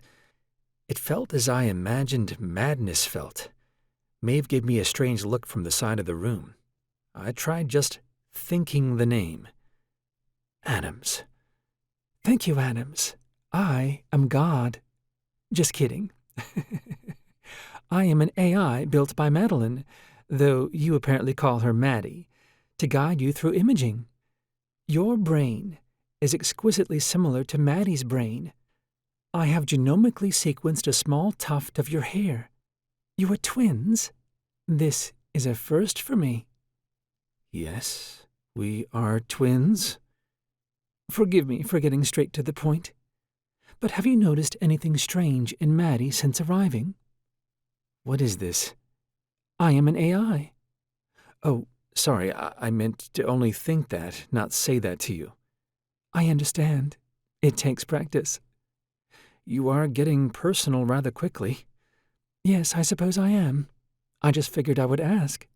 I've been in her brain for months, and lately, she seems to be blocking me out. Inaccessible. And I'm literally designed to access her entire brain. But there seem to be hidden rooms she keeps from me now. You haven't asked her? I haven't found a cordial way to do so. She probably knows you suspect something. She's quite smart. I am too, little brother. That was too far. I took the hat off. Mave had seen me just sitting there silently and was shocked when I ripped off the hat and tossed it on the desk. Chapter 17. I don't like it, I said. I stared at the hat, which dangled like a loose doll's head from the back of the chair, with suspicion. Maddie entered the room with a small syringe. Oh, stop being a baby. You get used to him. Him? The voice, in the hat. My voice is a she. Was a she. What? Really? Oh, that's fascinating. You're the first person other than me to use it. I never knew. I'll have to look into it. How strange. But let's not read into that too much at first, shall we? It seems obvious. Yeah, maybe. So, little brother, you ready to try crossing? Mave had not moved from the edge of the room. Her arms were tight to her sides and threaded together, as if each was keeping the other still. So, it is like a software update for my bridge, which has never been updated in my entire life? Yeah, pretty much. And there's no chance of rejection, like in an organ transplant? Of course there is. You're too smart to ask such dumb questions. It's not zero, but it is close. I told Maddie that I was ready to be injected. Given the past few years of solitude, just me and taiga and the seasonal snow, I was afraid of crossing, to be honest. To go from the loneliest I had ever been, and close to the loneliest one could be, to crossing, would be jumping into the deepest of the deep ends. Maddie could tell. I was nervous. She said, "There's no worry, little brother. Viruses are safe as candy these days. You should wait 30 minutes for the virus to take effect, and then hop back into the hat." Safe as candy isn't quite the same as non-zero chance of rejection, is it? One can choke on candy. I noticed Mave straighten in her corner, as if pantomiming an idea or interruption. She was trying to get a word in, but something was up. She had been progressively more and more agitated the last few minutes. "Mave, what do I do after the injection? Do I wait 30 minutes? Do you agree with Maddie here?" said Mave. "Well, it should. Actually, I wouldn't." She shook her head, as if clearing it of dust. "Let me start again. I want to see data from the exact moment, that the virus enables the ability to cross. Given that this is a once-in-a-lifetime chance, and we may never get to do this again, especially not with someone as smart as, well, you know what I mean. What I mean is, I think the data on how quickly the virus does its thing have some variation, and who knows, maybe atoms, maybe your body or bridge, will expedite it somehow, given all the hormone stuff you seem to have been doing to yourself." I blushed. Mave went on. "Who knows? Most of the experiments have been in pre-puberty children. We have no idea, really." Maddie was annoyed. "Get to the point, Eve. You should put the hat on right away. We have no idea when it will happen. In fact, I'd put the hat on before injection and just sit there the whole time." "Great. Let's do it," I said. As I held the hat in my hand again, ready to sit, I turned to Maddie. "You know, the machine was asking questions about you. It was asking if you were okay." "What? That's absurd." "I swear. It said it thought you were hiding things from it." "Did it now?" "It did." "We'll talk about that later. Roll up your sleeve." As soon as I put the hat on, Maddie injected the crossing virus into my shoulder. The hat, or the AI inside the hat, or whatever it was, wasted no time talking to me. "You were afraid of me." "I was, yes. No use lying about it, is there?" "No, I can tell. Obviously. I see pain in you. Why does your shoulder hurt?" "I've just been injected with something. It is like a software update to my bridge. Have you noticed my bridge? Can you detect it in my brainstem? Can you tell which synaptic connections it made versus those that were more natural?" "I don't know what you mean." I mean, I want to know what parts of me are me and what parts are the bridge. Can you tell? "I don't see that as a valid question, Adams. You are you, plus the bridge already. How could I separate them out?" "Bridges are made of silicon, aren't they? The carbon atoms are arranged differently. It's an entirely different material than organic chemistry would expect. Surely you can tell if you can genomically analyze my hair in seconds." "But it has been with you from birth, yes?" "Yes." "Then it is all you already. I see no difference in any molecules in your brain." "Sure, okay. Let's move on. Do you notice anything funny changing in my brain activity right now? The injection should change things, but nobody knows how or why. We think it may take up to 30 minutes, but we are not certain." "Let me check." "I didn't have too much time to get a good look at your default brain since you took the hat off in a huff." "You know we call you the hat?" "I am you too, right now. So of course I know what you call things. Plus, yes, I know Maddie calls it that." Isn't that confusing, having memory of being inside Maddie's brain while being in mine right now? Shouldn't you, I don't know, keep the knowledge separate somehow? Then I wouldn't learn anything. I'm just worried you might get some wires crossed. I am not programmed to make mistakes. I see. Well, neither are humans, but we do anyway. This is weird, guys, I said. Maddie and Mave were hunched over a laptop in the corner of the room, pointing and whispering at the data as it came through. You can't feel the virus, silly, said Mave. Not that. The AI. The hat. She's in my head. She knows things. Also, she's rather chatty. I can turn that off, if you'd like, said Maddie. No, it's fine. So, can we talk about Maddie yet? We need to focus on this experiment. We can talk about Maddie later. There! Yelled Mave. She pointed to the monitor. There what? I asked. It happened.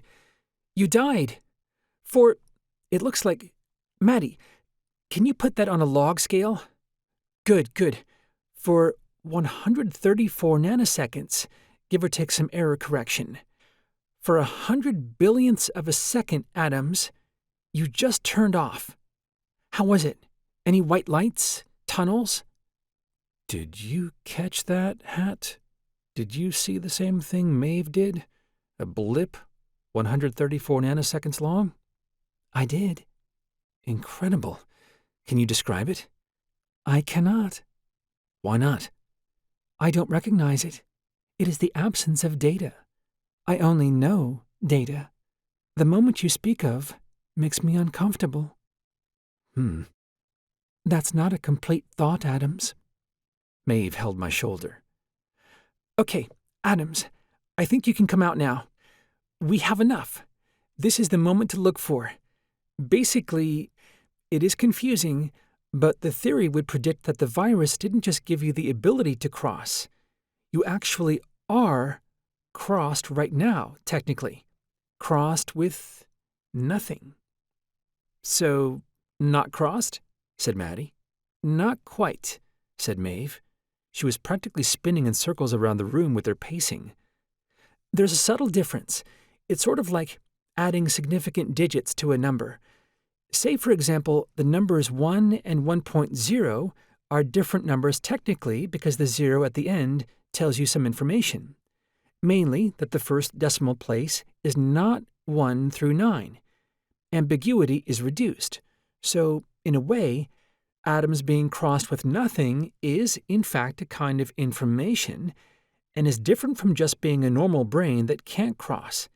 It means that just by virtue of the potential to cross, the brain is in a different state, even if every single atom and every single neuron is in the exact same position it was in before. It's counterintuitive, I know, but it's what the theory says. Maddie was quiet. She deep down knew Mave was right, said Mave.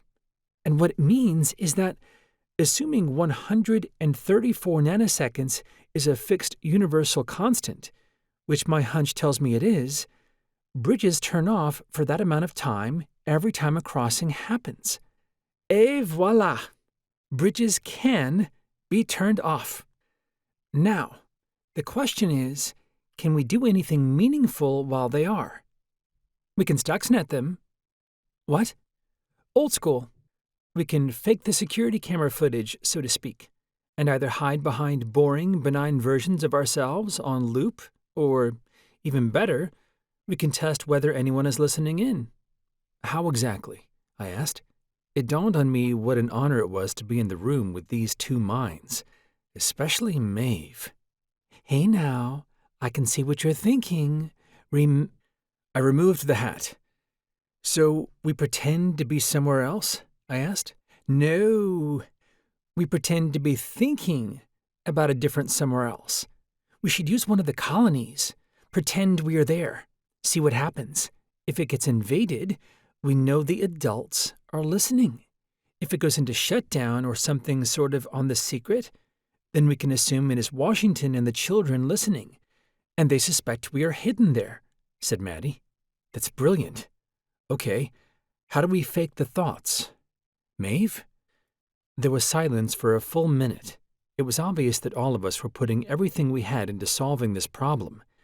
Each utterance, each draft, thought a compilation of thousands of rapid simulations in each of our minds. Together, we could solve it. We must. At the same time, silently, Maddie and Mave looked at each other. Maddie narrowed her eyes and grimaced. Mave looked at the ground, bashful. They had both figured it out at exactly the same time. Only Mave seemed to like the idea. "Okay," said Maddie. "I get it. We know what needs to happen. But I should warn you." Maddie started stammering, as if holding back tears. "Okay, look. Before we had this proof, I'd been trying to hide my thoughts for a while.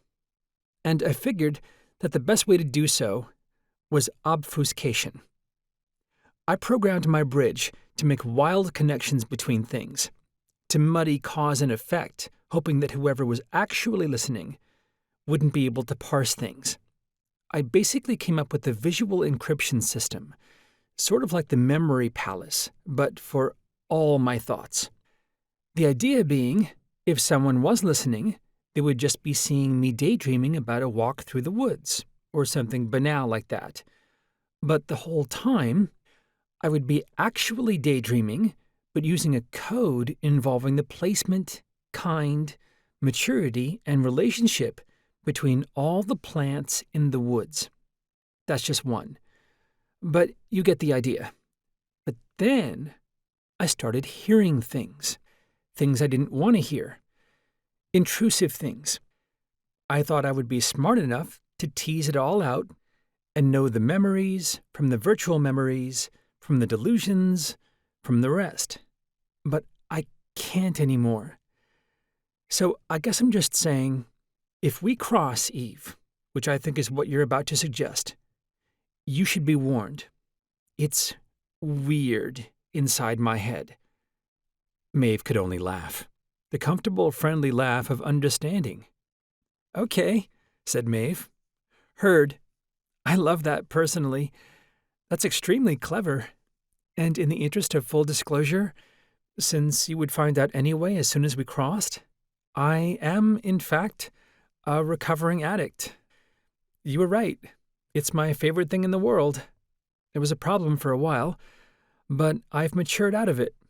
It was really intense when I was competing at Zero Ball, but it doesn't control me anymore. I'm not one of those addicts who can never cross again. I just need to be careful and shouldn't do it for more than a few minutes. 5 minutes, tops. Is that enough time?" "I think so," said Maddie. I interrupted. "Sorry, can someone fill me in? I didn't solve the puzzle. You two have a plan?" Chapter 18. "Eve has been to Colony 3, said Maddie. "She grew up there. She has the richness of memory to fake being there, and it is somewhat plausible that maybe we are hiding there, given her history with the place. So, she and I will cross, and as we do, during the 134 nanosecond gap where we both, die?" She turned to Mave. "Is that really the right word? Anyway, as we both die really quick en route to crossing, I will be in the hat and can upload a program during the death gap, so that as soon as we cross, I'll be projecting the sensory experience so that the folks listening will suspect that we are, at this moment, hiding in Colony 3. And then we turn on the satellite internet and watch and see if it gets bombed." "Genius. I love it," said Mave. I was out of my depth here. I had to trust them, which I did, with all my heart. "And it's safe for you two to cross?" I asked. Mave was all smiles by now. The tension between her and Maddie had shifted to camaraderie and respect. That they both laughed at my question, despite it being, I thought, a good one, despite it revealing both their greatest weaknesses right now, meant that the plan was in motion, and I was in no mind to stop it. "What's wrong? Are you worried that your possibly delusional twin sister and your new addict friend here won't get along?" asked Maddie. I said, "I've never seen a crossing. What even happens?" Maddie turned to Mave, whispering just loud enough so that I obviously could hear. If our lives didn't depend on the next few minutes, I would say this would be a really good time to prank him. That we cross by touching the pads of our index fingers together and making out, maybe? The thought nauseated me, but I wanted to display strength, especially as I tried to understand why the nausea felt warm and nice. "Oh, there's plenty of time, don't you think?" I asked. For a brief moment, Mave and I couldn't look each other in the eye. Maddie said, "Look, when this is all over, you two can go cross and hold hands and look up into the night sky as literal star-crossed lovers if you want. But let's try to survive the day first, okay?" I stared at the ground. Because I was so tall, I had to really point my head down, with my neck almost more than 90 degrees from normal, like a bashful flamingo, to avoid Maeve's gaze and Maddie's stare. "Do you have a rivet here?" asked Mave. "It's homemade, but yes, it'll do. I'll be right back." Mave and I stayed silent until Maddie returned with a small device that looked like a pair of binoculars. Maddie sat in the chair. She loosened her shoulders with a few quick shrugs and circles, cracked her neck dramatically, and at last put on the hat with expert efficiency. "Let's do this, Eve. Did you upload the program? Does the hat know what to do?" "I did just now, yes. I wrote it as we were speaking and encrypted it in my head. The hat knows the encryption key. We're good." Maddie held the binocular-looking device, which had symmetrical lenses on both sides, up to her eyes. I watched Maeve's hands tremble and shake, like her fingers were tingling. She looked at me. "It was nice knowing you, Adams." "What?" She put her eyes to the other end of the rivet so that now Maddie and Maeve's eyes were looking directly at each other. Each side had a button in the middle, and both of their index fingers hovered over the buttons. Each hand grabbed the outside of the lenses, like they were holding normal binoculars, just very close to another person's face. "Belay. Belay on. Crossing." Maddie pressed down and held the button on her side. "Cross on." Mave did the same. I waited for a spark, a color, a flash, something. Nothing happened. Mave simply stepped back from Maddie and the chair. She walked right over to me and stood closer to me than she ever had, stared right up into my eyes without breaking eye contact. I stepped back. I had no idea what to think. Was this Maddie? Was this Mave? I could swear I saw my sister in her eyes. Something about the kind or timing of her eye movements reminded me of how Maddie looked around rooms. "Okay, this is creepy," I said. "To both of them? To Maddie? Was there only one of them now?" My brain broke. "You two are crossed right now? So you're like, actually, two halves of one person?" Oh, I don't think I was ready for this. Maddie stayed silent with her eyes closed and the hat on. Perhaps she and the AI were gossiping about me. "I love your eyes," said Mave. She moved even closer until she was sort of nudging up against me. "Thank you. Maddie? Mave? Eve? What do I call you?" "Oh, you really don't know the social etiquette around crossings, do you, little bro?" I recoiled at these words coming out of Eve's mouth. "Ha!" said Mave. "Gotcha." I did not see the humor. "I'm not Maddie, don't worry. I'm still me." "Are you, though?" "No, not really. I can play back memories of us taking baths together as infants, straight out of Maddie's head if I wanted." "Okay, you should have prepared me for this." "I'm more concerned with how strange I'm feeling right now. Your sister really, really loves you, Adams. She deeply missed you these last years." What does a crossing feel like? Does that mean you love and miss me right now, but in a sisterly way? Let's just say I'm going to have to unpack how I feel right now later, when this is all over. Multiple things are happening at once. Some are clashing, said Mave.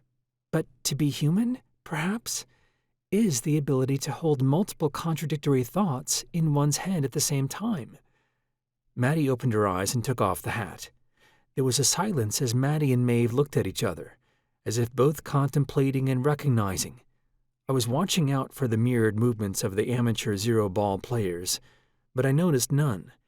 They were both experts at this, I gathered. I asked, "Are you sure the crossing worked? You two aren't mirroring each other's movements, like with the zero-ball team I saw back at the colony." Mave turned back to me. She was still quite close, and embraced me. With her fingers, she typed on my back, "Yes, little sister, it worked." Her hands were on the wrong spot on my back, but I understood the message anyway. "Fascinating," I said. No hands other than Maddie's had ever typed on my back, of course. It was a pleasant shock. Instead of just speaking into the room and not at anyone, I decided that it would be easiest if I just pretended they were still two people, Mave and Maddie, and let them figure out the details. That was amazing. Okay, that was cool. Maddie, first, how dare you tell our secret? And Mave, did you know your hands were in the slightly wrong spot? And you have some semantic errors. You called me sister. And grammatically, we use pressure of the fingertips to indicate relative size. So you needn't type out little, you would simply type sister, with very little pressure to mean little sister. That's fascinating, though. You understand most of typing somehow, but little details are lost? Like it is skill averaged across the two of you? Fascinating. "It's done, by the way," said Maddie. "Done?" I asked. "I sent the fake message. I sent a live perceptual experience, as if we were in Colony 3. "And we aren't, right?" said Maddie. No. I've been pushing my bridge to the absolute max, encrypting all my thoughts, including incoming sensory information, since you two got here. Adams, you are definitely not hacked. Eve, I'm not sure you are either, now that I can see everything inside, but I definitely am. It's been hellishly taxing. Please excuse me if I was rude or committed any social faux pas since you got here. I've been a bit burdened. I'm going to have to sleep for a year after all this." "How do we check on the status of Colony 3? asked Mave. "Back through the garden. We can check the cables," said Maddie. The two of us, walked out of the shielded room. Taiga was in the corner, digging up a root, oblivious. I tried to beckon her. "Taiga girl, isn't this interesting? Look, they're the same person now, Maddie and Mave. Can't you tell? Come here." But other than a slight ear flick when I had started speaking, Taiga did not change her focus from a hole in the dirt that she had dug. "Focus on what we have in common. It's easier that way," said Maddie. "I don't think I can do that," I said. As the walls opened up for us, Maddie and Mave seemed at ease with the situation and not with each other. They hadn't touched and seemed to give wide, acknowledged berths between themselves while walking. "This is fun. I like this," Mave said. And then from Maddie's mouth, and surprisingly blunt, "Of course you do. Addict." Mave was right there with a response. "Well, now we both are," Maddie replied. "It is true. I am enjoying this crossing more than any I ever have before. Your addict's high is contagious," Mave countered. "So is your paranoia. Seeing the garden through your memories gave me a kind of morbid déjà vu. You've had some bad days there recently." Maddie was silent. Mave hadn't said it as a question, more of a statement of fact. "And now we wait," said Maddie. She took out a laptop and sat it on the table in front of us. "This is something we had at the 13th.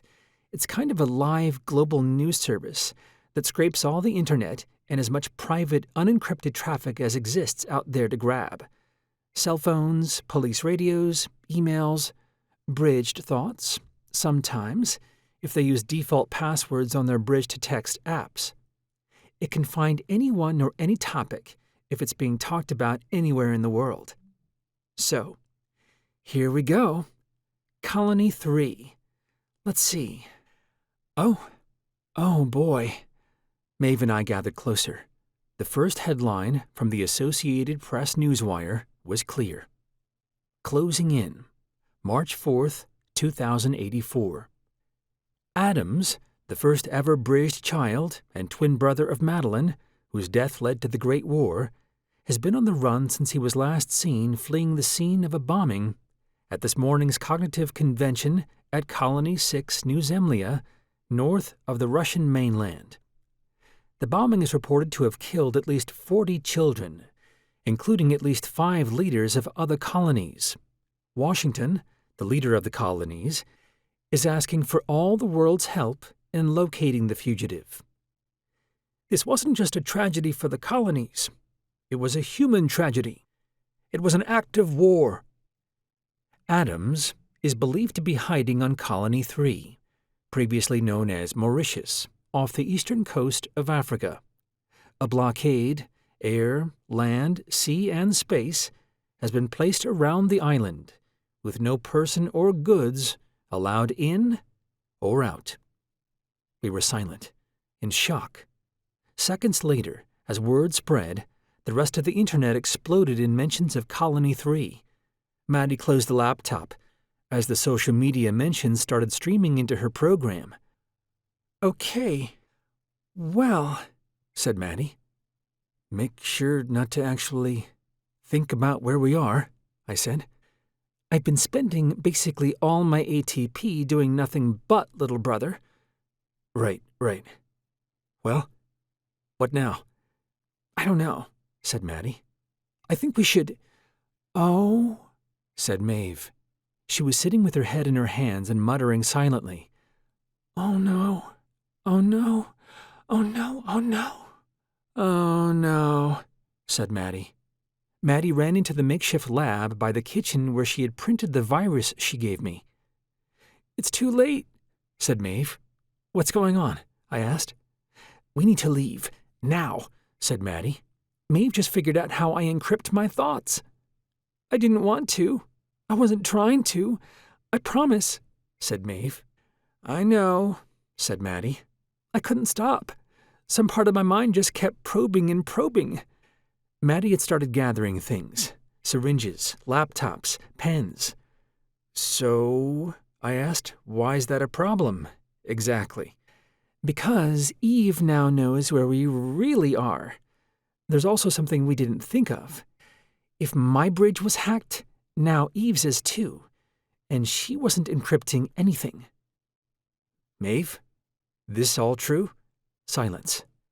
"Taiga, we have to—" She was at my feet before I even finished the sentence. Chapter 19. I had not realized what a bad idea fleeing was until our dropship did what its name implied it would never do. It hovered, in midair. "Oh, this is very bad," said Maddie. "What? Why?" I asked. "Have we landed?" Maddie had pieced together a theory instantly by inventing the physics and the technology required to make a dropship stop in midair, like a suspended raindrop. They must have some sort of tractor beam thing. It is technically impossible from everything physics tells us to be able to stop a dropship in midair, so there must be new physics involved. "Or a new spokesperson," I said, to try to alleviate some tension. Neither Mave nor Maddie seemed to get it. I'm not even sure I did. "It's a quantum gravity thing?" asked Mave. She too was running through the new physics in her head. "The trick is probably to think of the ship like a particle, rather than to try to bring the smaller stuff up." "Nice. Yeah, that probably is it," said Maddie. Mave beamed, even if she tried hiding it. Then I remembered that they were still crossed. Mave and Maddie weren't two people independently solving a problem. This was both sides of a brain solving a problem together. It was like being able to watch a subconscious with the voice pretending to disagree with itself, or be proud of its own reasoning and action. Like listening to a brain able to say things out loud to itself. Maddie wasn't giving credit to Mave. Instead, some part of Mave Maddie was giving credit to another part of Maddie Mave. And Mave wasn't blushing.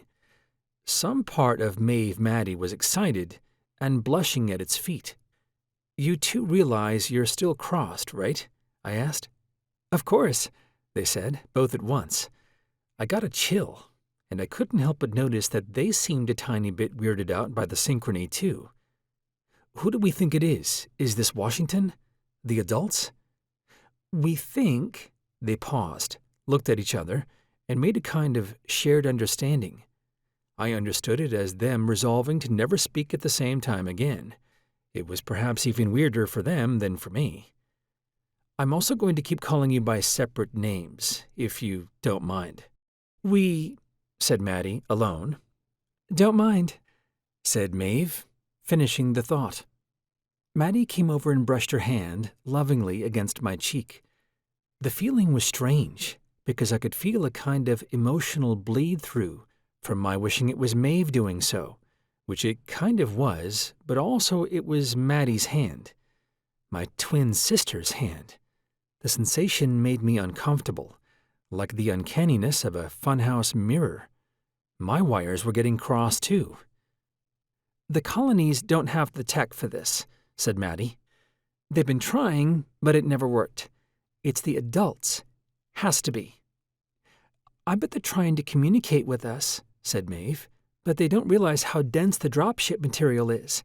No sound gets through. It warps the air around it, which obliterates sound waves. The pod dropped suddenly, then rose, dropped, rose, over and over. Taiga seemed to get sick from the motion. Maddie, Mave, and I had the basic bridge software that prevented vestigial nerve nausea. It was an easy program. It practically came with a bridge. It worked by tricking the ear into thinking it was moving properly, and was one of the first medical reasons they had tried bridging in adults back in the early days. It's a code, I said. They can't communicate with us, so they're shaking us in Morse code, I think. Up is dot, down is dash. Taiga was wincing by the end, her paws over her head. I got it, I said, writing and decoding it on a visual chalkboard in my head. It says, "This is Admiral Surya of UNSF. Open your doors." UNSF? United Nations Space Force. Adults, said Mave. We might as well, right? I asked. This isn't going to go well, said Maddie. I worked with Surya for a while after leaving the colonies. He was a good man, years ago. Cared about poverty and climate change. But India was decimated in the war. He broke. He's angry. He's angry at us. At you, Adams. What did I do? You didn't do enough, is the point. You ran away and sat out the war instead of using your worldwide respect to foster diplomacy. You could have mattered. Instead, you left us all, said Mave. It felt like Maddie was saying those words, but through Mave to soften the blow. I thought you were dead, Maddie. I know. If you had just told me you weren't, somehow I would have done everything I could to have stopped the war. We couldn't find you. Nobody could. You hid well. Why not just a letter? You could have made a code and typed it, Braille or something. Because all your letters were being read, obviously. And besides, I was hiding too. I needed the world to think I was dead to get back to work. But typing is unbreakable. It is. Correct. I actually had some of my best math people from the 13th try to figure it out. Apparently, you and I figured out elliptical curve cryptography in the womb. Mave turned her head, as if mid-epiphany. Oh my God, the 13th, muttered Mave quietly. It was as if Mave just got the download about its location. Maybe, even though they were crossed, when Maddie mentioned the 13th colony, she couldn't help but conjure memories of it, which gave Mave access to those memories. Or Maddie already knew. Stop digging, said Maddie to Mave. Maddie was taking no chances. She walked up to Eve and slapped her across the face. Stop! I thought it weird that Mave didn't anticipate the slap, that she couldn't somehow avoid it if she wanted to, which meant either that she didn't want to avoid it, Or maybe that Maddie was able to hide some motor commands from Mave. The slap hurt Maddie, too. Again, I found it hard to perceive that this was one person fighting with herself. It was easy to know they were one, much harder to see it that way. Theory of mind was not evolved for crossings. "Can you two undo the crossing if you want?" I asked. "No," said Maddie. "The tool is back where we just were." "And where was that?" I asked. Maddie got close and put both arms around me. The room went silent as she started typing on my back. To hide the thoughts from Mave's unencrypted brain. Mave would have had to also be crossed with me to have the other half of the decryption key. "On an abandoned oil rig off the coast of Peru. International waters.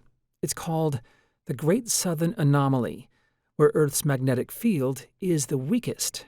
The hat is using magnetoencephalography to read patterns of brain activity, but just the natural, everyday magnetic fields generated by the planet's magnetic iron core make it almost impossible to get to the real stuff.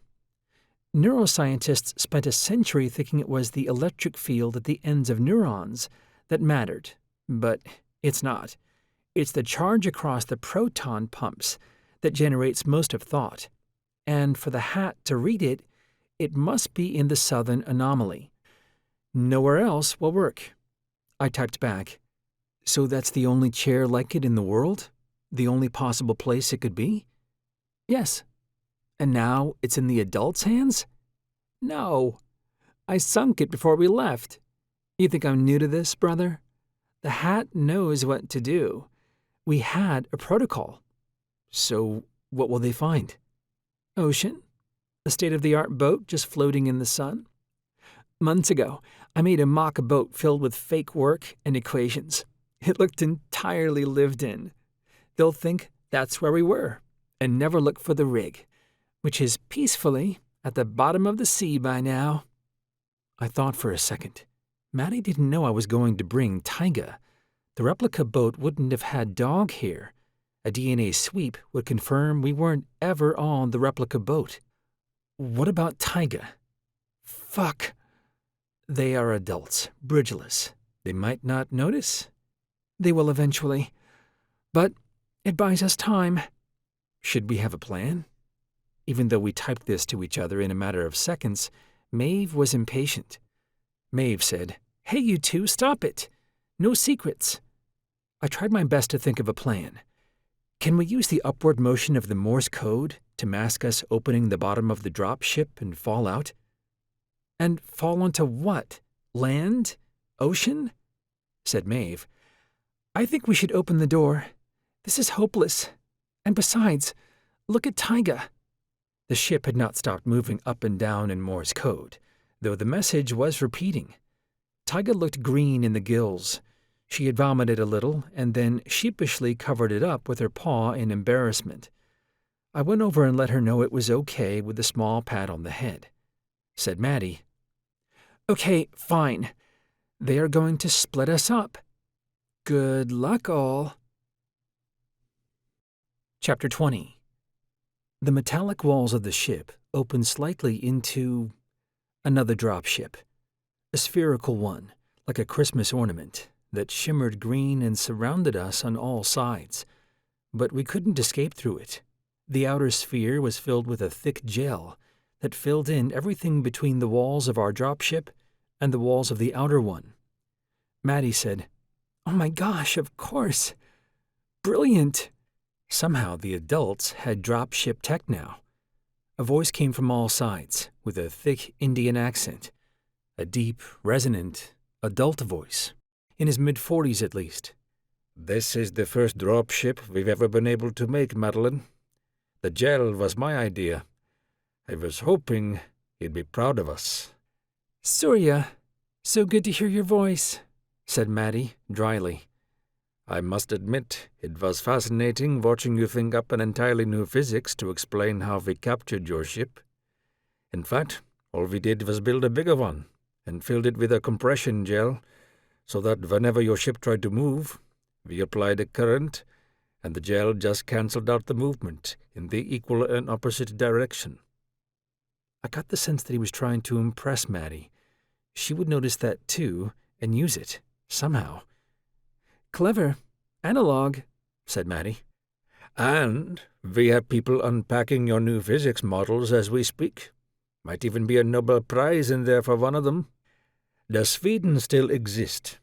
Well, if they do, I'm sure there's a Nobel somewhere in my future. Thinking of the ship as a particle? To whom do we owe that discovery?" Mave and Maddie looked at each other as women, knowingly. Said Surya, "Adams, it makes sense to find you here, in a teardrop in the sky, doing nothing." I laughed. "Meline tells me you disliked my pacifism," I said, louder perhaps than I should have.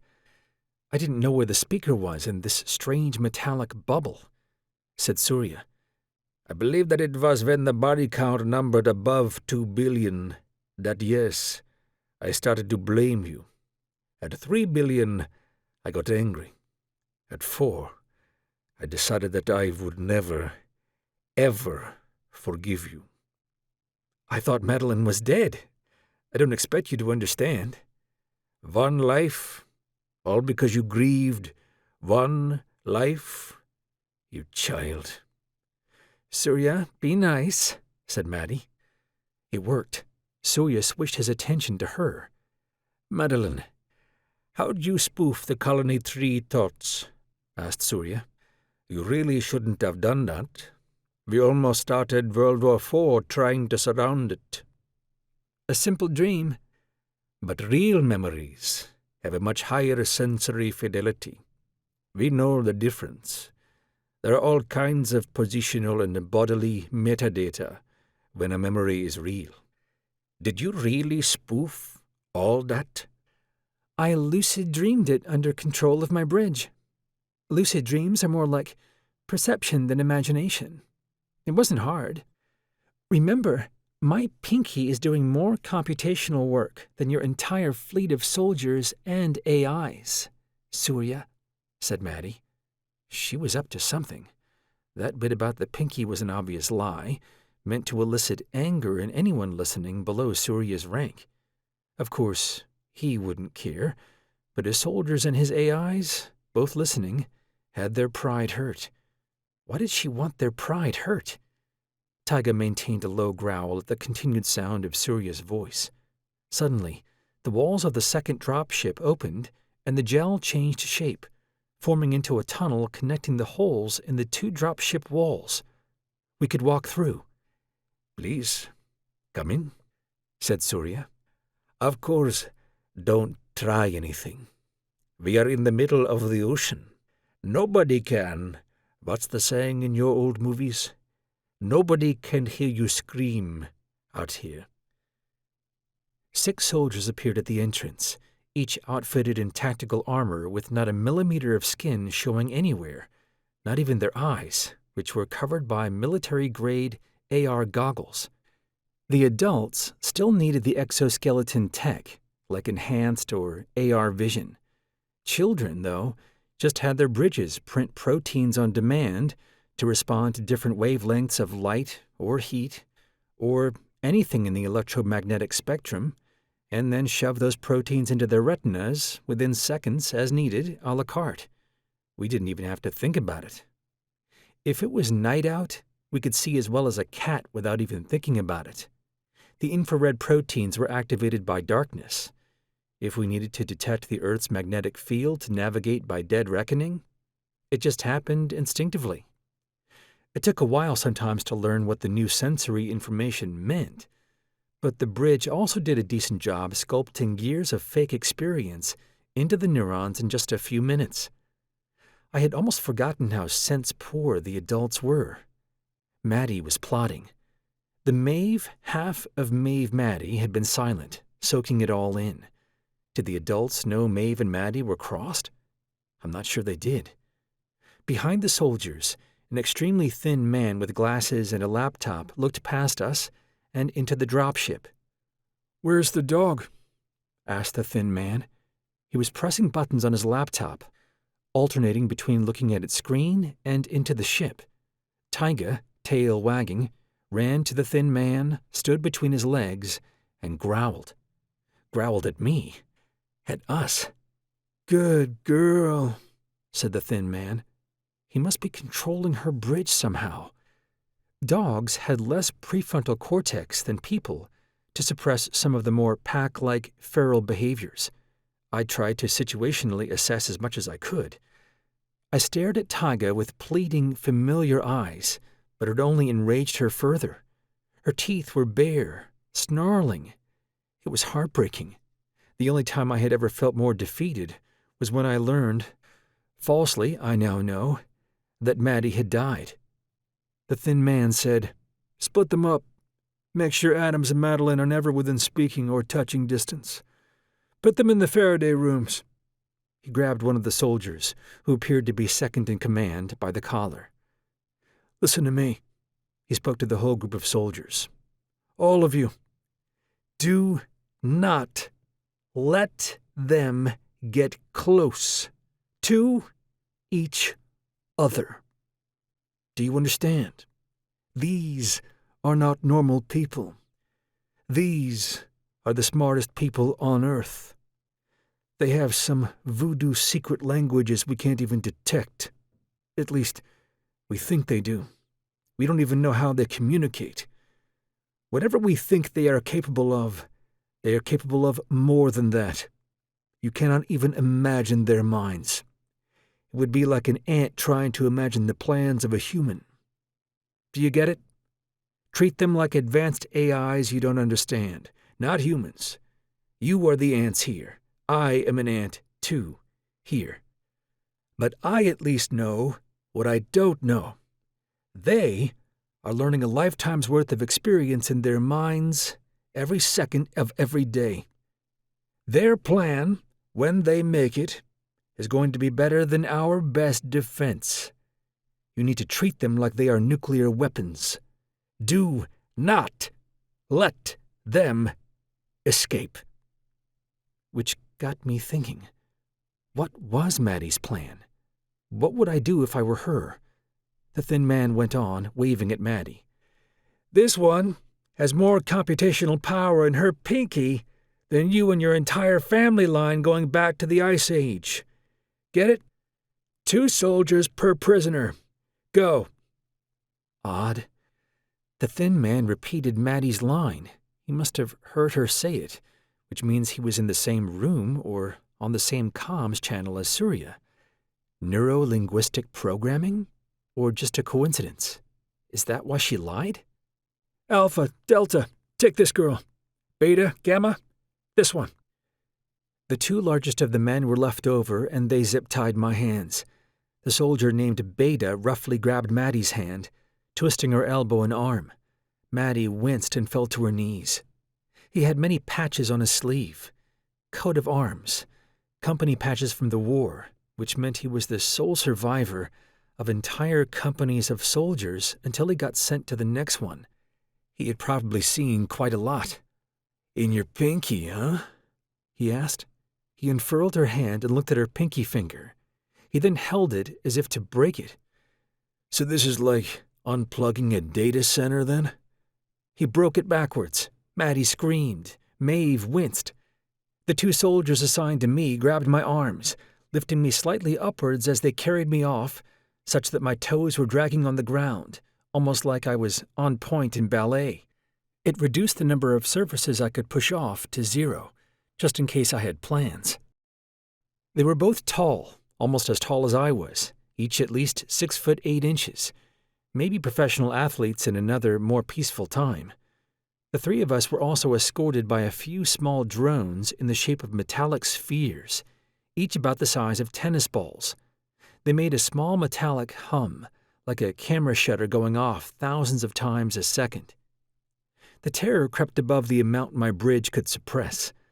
For the first time since I could remember, I was just a bag of simple emotions: fear, survival, loss. "What are these things?" I asked, nodding toward the floating spheres. Silence.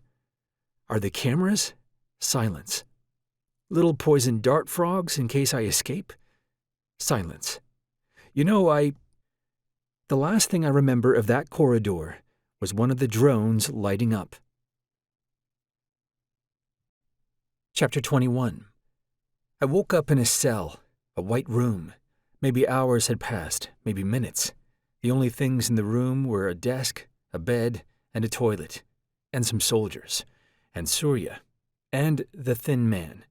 Surya was directly in front of me. The thin man was behind him, with a laptop and a wire connected all the way to a needle in my arm. It was wet somehow. Surya threw another glass of water in my face. "Wake up, Ali," said Surya. It was a reference, I gathered, to Muhammad Ali, who sat out the Vietnam War. "Where is Meline?" yelled the Admiral. I had no idea what he meant. "How did she escape?" What? Did she? Maddie? Mave? I asked. I was still groggy. Surya paced in a tight circle, as if holding back the desire to punch me in the face. If this was a gambit on his part, he was bad at bluffing. This seemed real.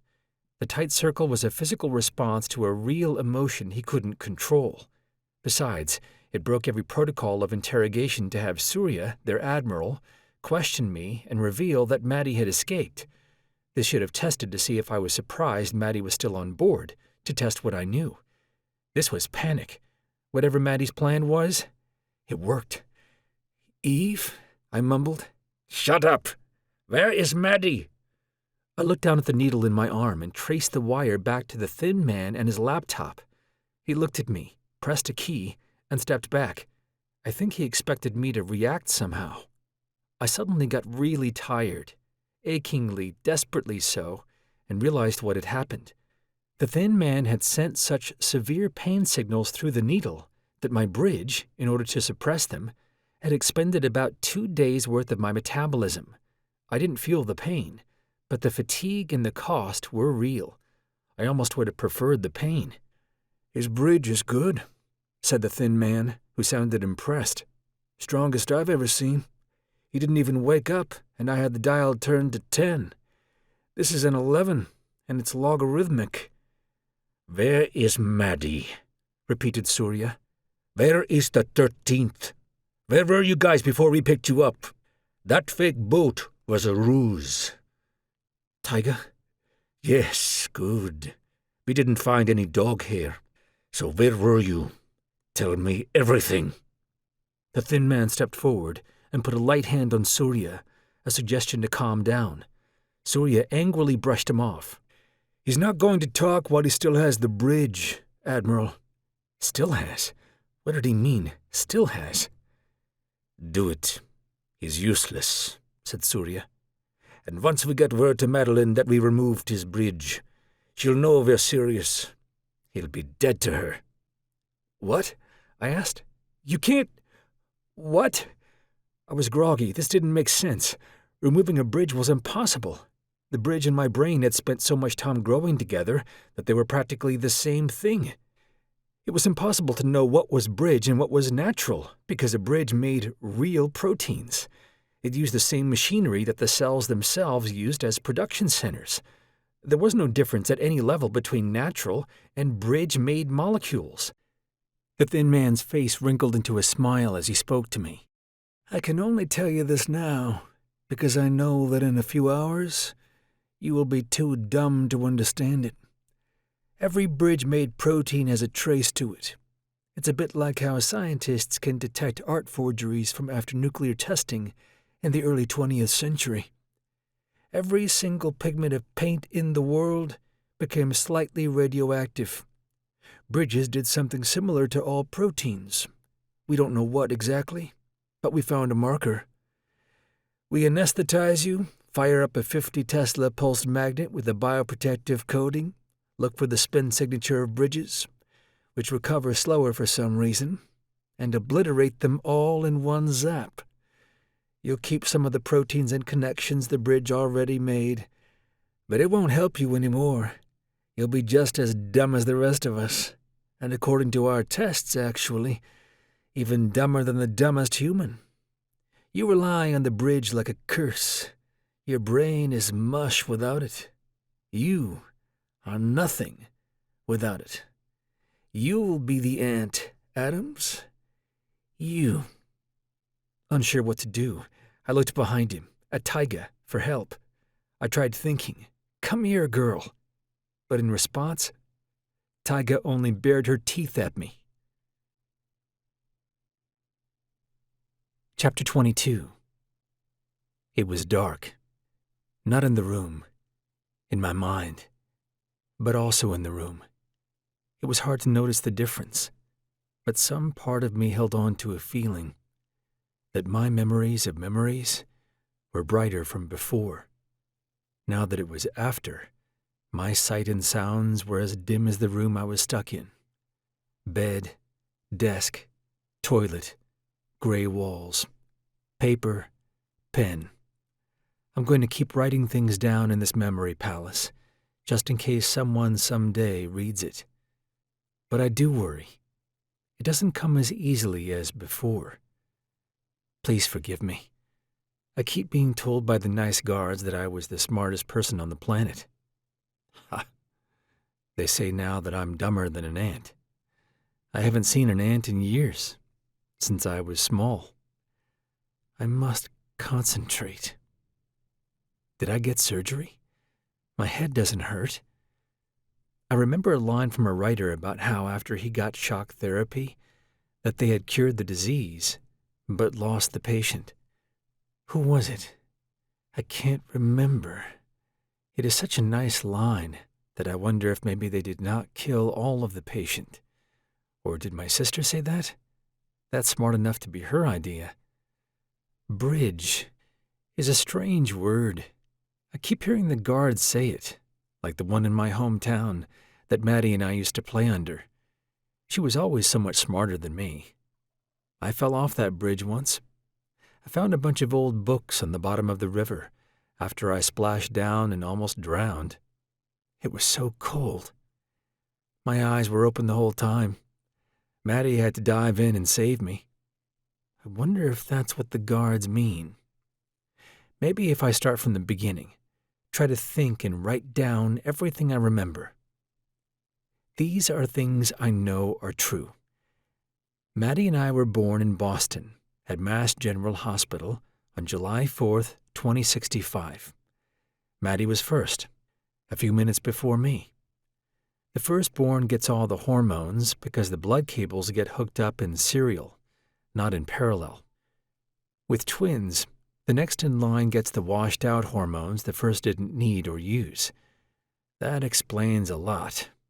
Or maybe it explains nothing. I don't believe in that whole childhood trauma thing, even if childhood starts in the womb like some say. Our parents were both biological engineer professors at MIT on sabbatical to have us. Mom was a quantum geneticist and ran a lab trying to figure out the origins of life. Dad's job was as a molecular statistician, which mostly meant he was an idea concierge to the AI robot scientists who did all the theoretical work. I didn't realize until much later that them taking the year off to have us meant we were experiments, not children. They didn't need time to have us. They needed focus.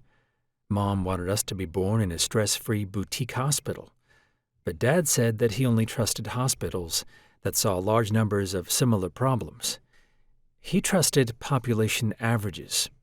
His theory was that doctors who see the most cases have the most experience, and thus the best intuitions. He hated concierge doctors. He might be right. Either way, Mom was mad. But Maddie and I came out healthy and normal. Dad was also hiding the biggest secret of all, even from Mom. We were IVF babies, of course, as all babies are these days.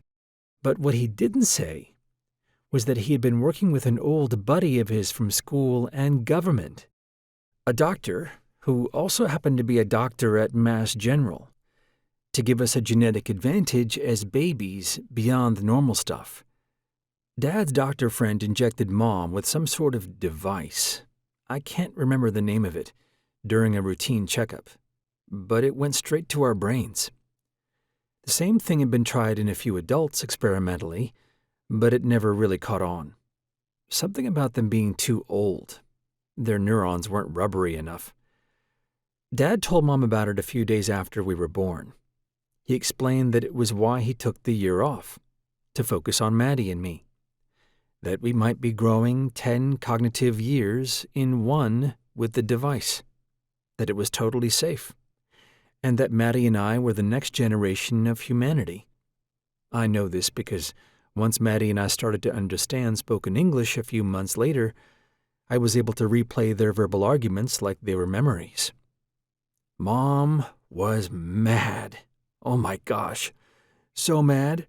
I don't think they knew we could hear or that we, at the time, were already able to speak to each other through a tactile language we developed while still inside Mom.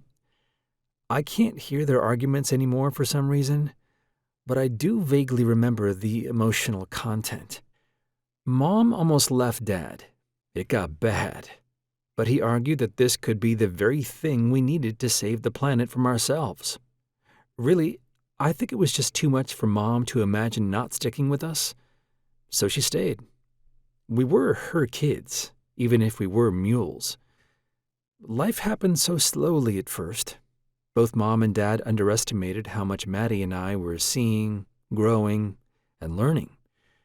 We started speaking at 2 months.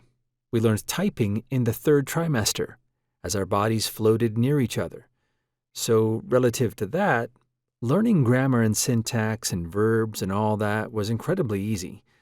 By 12 months, we could read and write in every known language.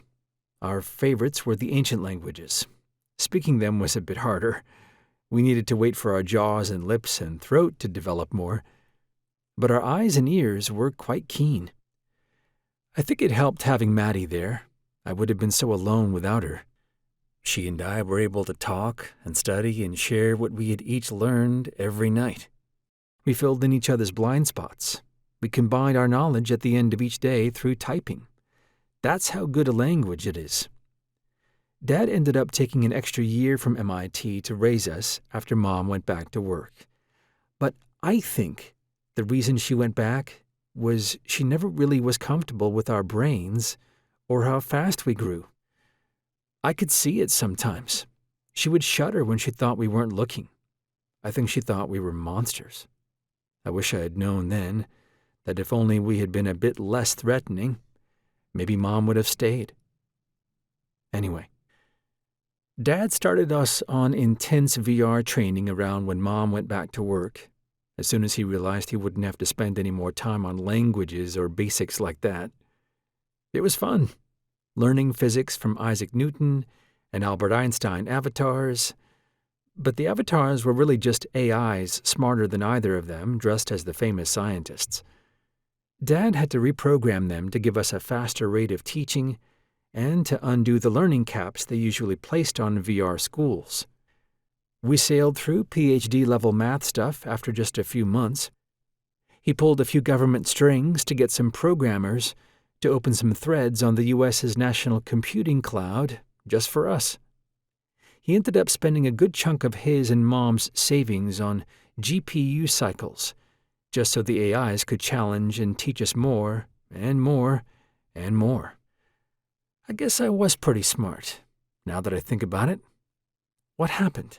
Did I hit my head? Did I fall off the bridge again? Dad didn't tell anyone about our enhancements, of course. Ignoring the moral and ethical stuff, he even just technically didn't really know what to say about them. Besides, I don't think anyone would have believed him that it worked. Instead, we became his obsession. School was horrible, of course. Maddie and I had grown up mostly with each other and with the teaching AIs and Dad. No other children. We didn't call them children yet, because we didn't call adults adults yet, until the war. No other children would play with me. Maddie was better at it. She was a born leader. She had kids on the playground doing her bidding like they were domesticated pets of hers. She rounded them up for her personal protection and would have them coordinate social games to her liking. It was intuitive to her, but never to me. I have no idea how. She just understood how to pull preschool social primate levers, I think. We fought sometimes, too, like all siblings. I remember one day in kindergarten, I got scared and tried to run up and hug her, to type on her back, but she pushed me away and I tripped and fell into some mud. In front of everyone on the playground. I'll never forget that. One day, Mom never came back. At all. Dad said she got a new job across the country, and that we would see her eventually. For a while, new kinds of moms showed up to help Dad every few months for years, but they were never as nice as Mom. They always had names from ancient Greece, like Circe, Athena, Helen, and Cassandra. I'm not sure Dad noticed the pattern. We did. They especially didn't like Maddie, not a single one of them. Maddie told me her theory about the Greek names one day, that as babies stopped being made naturally, the last name became less and less important over time. So first names started taking more and more priority, and once Turkey took over Greece, this was before we were born, and tore down all the ancient ruins there, the Western countries decided to try to combat the rising Middle East by preserving history in a different way.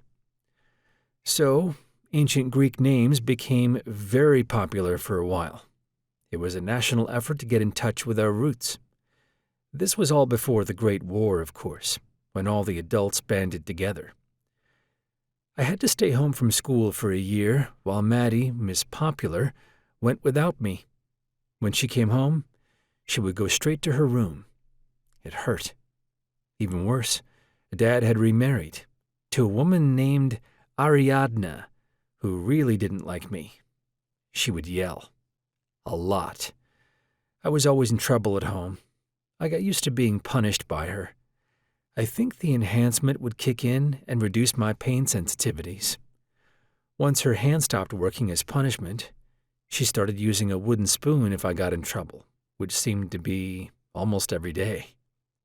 I knew what was about to happen any time I saw her with it. It was always something I did.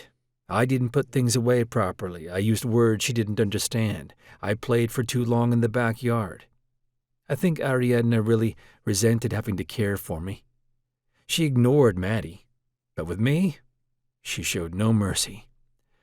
I was growing very fast, already taller than most girls even my age, but she often sent me to bed hungry, called me a pig for asking for seconds. Really, I didn't know why.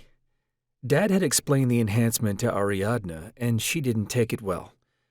One day, she threatened me, said she had been to a doctor and he knew how to reverse the enhancement, and that if I didn't behave, she was going to send me to the doctor and get it removed.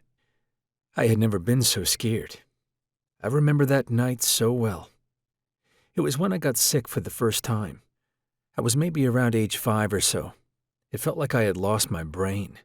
I couldn't do much. I even forgot how to type. I had a bad fever for a very long time. It felt sort of like right now, that something was missing, that I was missing something, that a piece of me was gone. Dad didn't really fight much for me. He lost interest in raising us once Mom left, and he seemed to trust Ariadna, I think because of how much older she was than Dad. Almost 10 years older. She was very good at caring for him, but not for us. She acted like she was from a different time, from the 1950s. Ariadna's son from her first marriage didn't seem to have done much with himself. I wonder if that was the reason she hated me. He had flunked out of high school and joined the military and died in the first of the wars over Greece in a friendly fire accident. I only met him once before that. He seemed very distant. Maddie asked if I was okay a few times after she saw Ariadna punishing me, but I think secretly she liked being the golden child. It wasn't all bad. The good times were lovely, when Maddie and Dad were home. I read a lot when I wasn't in school, and Maddie was. Ariadna would hide books from me, especially the ones I liked the most, to try to get me to go outside more. She only left me with the ancient language books. probably because she didn't understand them and thought they were religious, and that maybe a little religion would be good for me. My favorites by far were stories about the battles between the gods believed in by the ancient humans. Oh, and the Gnostic texts, which were always a challenge to translate from the Coptic. But I enjoyed it. The stories were so wild, so different. The origin of everything. They felt like they came from a time so long ago as to be almost a different planet entirely. Ariadne used to yell at me and tell me I would never be Indiana Jones. She was right, I suppose. Chapter 23. It's been weeks now in this room. They haven't given me anything to do. I'm so bored. Someone named Admiral Surya and a very thin man who always has a laptop have stopped by twice to check on me, but they asked me the strangest questions about a girl named Mave, whom they insist I know, and if I have any idea why she is so sick, and about where Maddie is. But truly, I have no idea. I can't remember much from the last few years, mostly just my childhood. Everything else is fuzzy. The food is good. I sleep well. I'm pretty happy. Life is simple in here. But I keep having the same nightmare every night. I fall off the bridge. The whole dream is in black and white. The water is clear, and at the bottom of the river are old, moldy books and shards of paper. I've started to be able to read the titles and text, but it takes a lot of effort. I'm hoping one night I'll be able to open one of the books in the dream. I don't know which to grab, but they are all so close. Every time I try, right as I'm about to touch the text, I hear Maddie splash into the water, and she grabs me and pulls me out. As soon as our heads clear the water, everything is in color again. And then she yells at me, but I can't tell what she's saying. My hand keeps moving toward the Gnostic book with the best stories, especially the redo of Plato. I remember that one well. For a while, it was my absolute favorite. I used to have it under my sheets. I remember it so well because I was reading it when I first became sick, and it was the book I was holding when I suddenly became well again. I love that book. The thin man has visited me a few more times, but he doesn't say much. It feels like he is playing mind games with me, like a cat with a mouse. He has a laptop he always looks down at while he's talking to me. Always asks about Mave. She is getting sicker and sicker, apparently. They don't know why. They said she's an addict and that she's in withdrawal, but they can't find any drugs in her system or even traces of the lack of them. They ask me if I saw her take any drugs when I knew her, but I swear I don't even know her. I tell that to the thin man, but he never believes me. He also said that things are changing soon. Apparently, things got really bad between the children and adults at Colony 3. A war almost broke out. And they agreed to give me over to the children in negotiations. How exciting! I can get out of here finally. He laughed when he said it, so I know good things must be coming. I'm going to be with my people, kids, my age, outside, fresh air. He said someone named Washington is going to take care of me from now on, and that they are going to hand me over tomorrow. He said that with a smile. I don't know why I'm so important, but if it gets me out of here, I don't care. Personally, I can't wait. This Washington must be an old friend of mine. I sure do owe him one. Chapter 24. The spaceship I got to ride on was so fun. It was like being inside a soap bubble made of metal from the future. And the flight was only a few minutes. It was like teleporting. I tried touching the metal walls, and a friendly kid in a uniform told me not to, and that I might get my hand stuck in there forever. I like my new room even better. The children are much nicer to me than the adults ever were. Washington especially, who, as soon as I arrived, gave a speech to the entire colony with me right here on stage next to him. He made me give a speech too, which was surprising and awkward. I didn't say much, just sort of babbled. I could see the children were disappointed in how little I said, but Washington seemed quite content with it. All the children applauded when it was mentioned that I would get what I deserved, which, I presume, is the right to be home again and maybe see Maddie. They mentioned a dog and said she was here too. And I think I heard this right, that she had crossed paths with a pack of other dogs they brought to the island, and that animals were allowed again. The crowd of children cheered at that. They said they had to restrain me for my own safety. I trust them. I think it is because I'm so much taller than everyone. My new room is much bigger than my old room. It has a desk and a few books, and I get paper and pens, and a wall screen to watch television on. I could stay here forever. Everybody wants to know where Maddie is. I tell them all I can, that I don't know. Every day, they make me see a girl.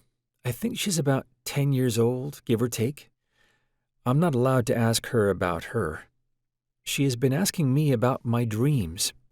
She keeps asking about Maddie. Why is she there in the dream? What does she look like? What does she want? Did the dream really happen? What age is Maddie? Questions like that. Most importantly, she is trying to get me to figure out what Maddie says to me right after rescuing me from the water. It's actually a fun puzzle. I look forward to sleeping and having the dream so I can talk about it more with the girl. She comes to my room every morning. I wish she would tell me her name. I started calling it my bridge dream, which always gets a funny look from her. She also keeps asking about what they did to me to turn me into an ant, which is her nickname for me. Good morning, Aunt. See you tomorrow, Aunt. What are you reading, Aunt? One day, I explained that the clearest book at the bottom of the water in the dream is a copy of the Gnostic texts, and that I grew up with the book. I explained a few details I remembered about it, that the book was large, like a photography book, and had footnotes along the margins of each page. I asked if she could maybe get me a copy. Maybe something inside would help me remember. She said that was a good idea and thanked me for my cooperation. It was a strange thing she had said. Why wouldn't I cooperate? She went outside for a moment, and when she returned, said she had asked a linguist from Colony 9 and that a copy of the book should be here shortly by dropship. She asked what the book was and why I liked it. I told her I read it at night to try to wish Ariadne away. She asked who Ariadne was, and I said I didn't really want to talk about it. I said my stepmom, and the girl seemed to get it. She had sympathy for me. The world was like a dark German fairy tale now. All adults were bad in the eyes of all children. A few minutes later, the book arrived, and she handed it to me. I was thrilled. This was it. I held it by the spine and shook it, with the pages downward. I always used to do that to find the page I was last on in my copy. The physicality of a book's spine had a kind of memory to it, just like we do. I flipped through it until one page made me pause. It was the cover of the book from my dream. I told the girl I recognized this page, that it was from the bridge dream. I read it out loud, and... Chapter 25.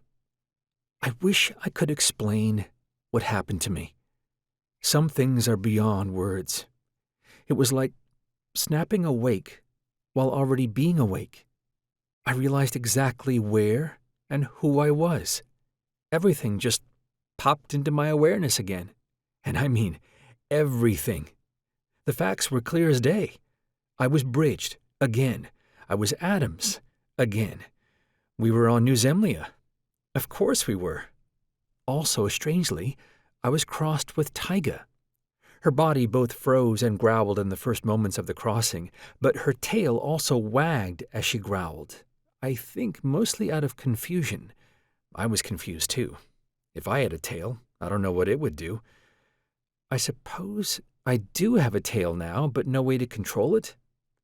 I tried the equivalent of patting Taiga on the head through the crossing by activating the sensory motor pathways that would otherwise be activated by the real thing. It seemed to work. It took a few seconds, but I quickly figured out an asymmetry in the crossing between our respective minds' metabolisms and information processing capacities, which I then used to suppress the crossing for the time being. I was still crossed with her, technically, but we could be separate for a little while.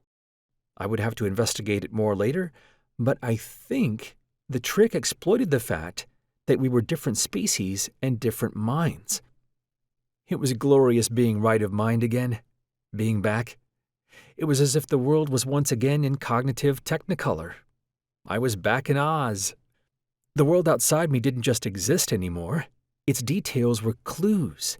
The whole cognitive apparatus of imagination and memory, two sides of the same coin, snapped back into place. Even the smudges and cracks on the walls and door, and each of the objects in the room suddenly became clues. And I replayed and analyzed every gesture and word of the girl, my interrogator. I concluded that though she appeared like a soldier, she was dressed down to appear casual, which I hadn't realized before. I could now even see the tiny video camera in the corner of her eye, near or inserted into the tear duct, which was how children's special ops teams shared information. I was being watched. By everyone. All the time. Of course I was. My interrogator could tell something was different in me, but I don't think she knew what. I don't think she could have possibly dreamt up the reality of what had happened or why. And whoever was watching, no matter their vigilance, their guard would probably be down after weeks of this, because their first assumption will always be that I'm still bridgeless and therefore no longer dangerous. Whereas before, they were trained to remain defensive when they didn't understand my intention. Watching my fall from intellectual grace was probably rewarding for them, which would hopefully keep them from noticing any change. I would need to act slowly to keep up the charade that my bridge was still gone. My interrogator would likely misinterpret all of the little details about my behavior until she had overwhelming reason to believe otherwise. She would give all kinds of other causes to my change in demeanor, because she needed to take credit for it. She was biased to need to see changes that were her doing.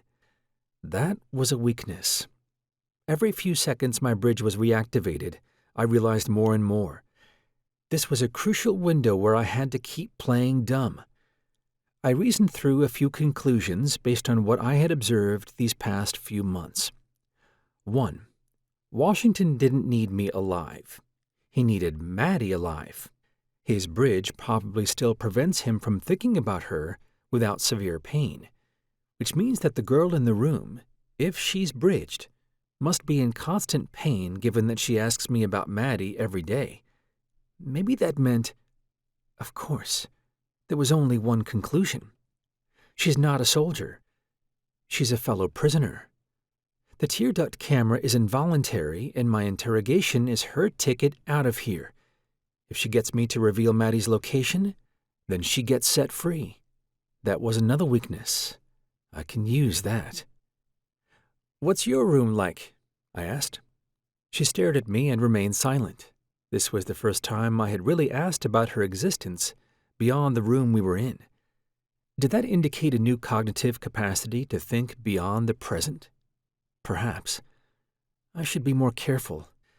But the gamble was worth it, as the real reason I was here dawned on me. Washington must have brought me back to Colony 6 to parade me in front of the rest of the children to weaken their hope that there was any alternative to him as leader.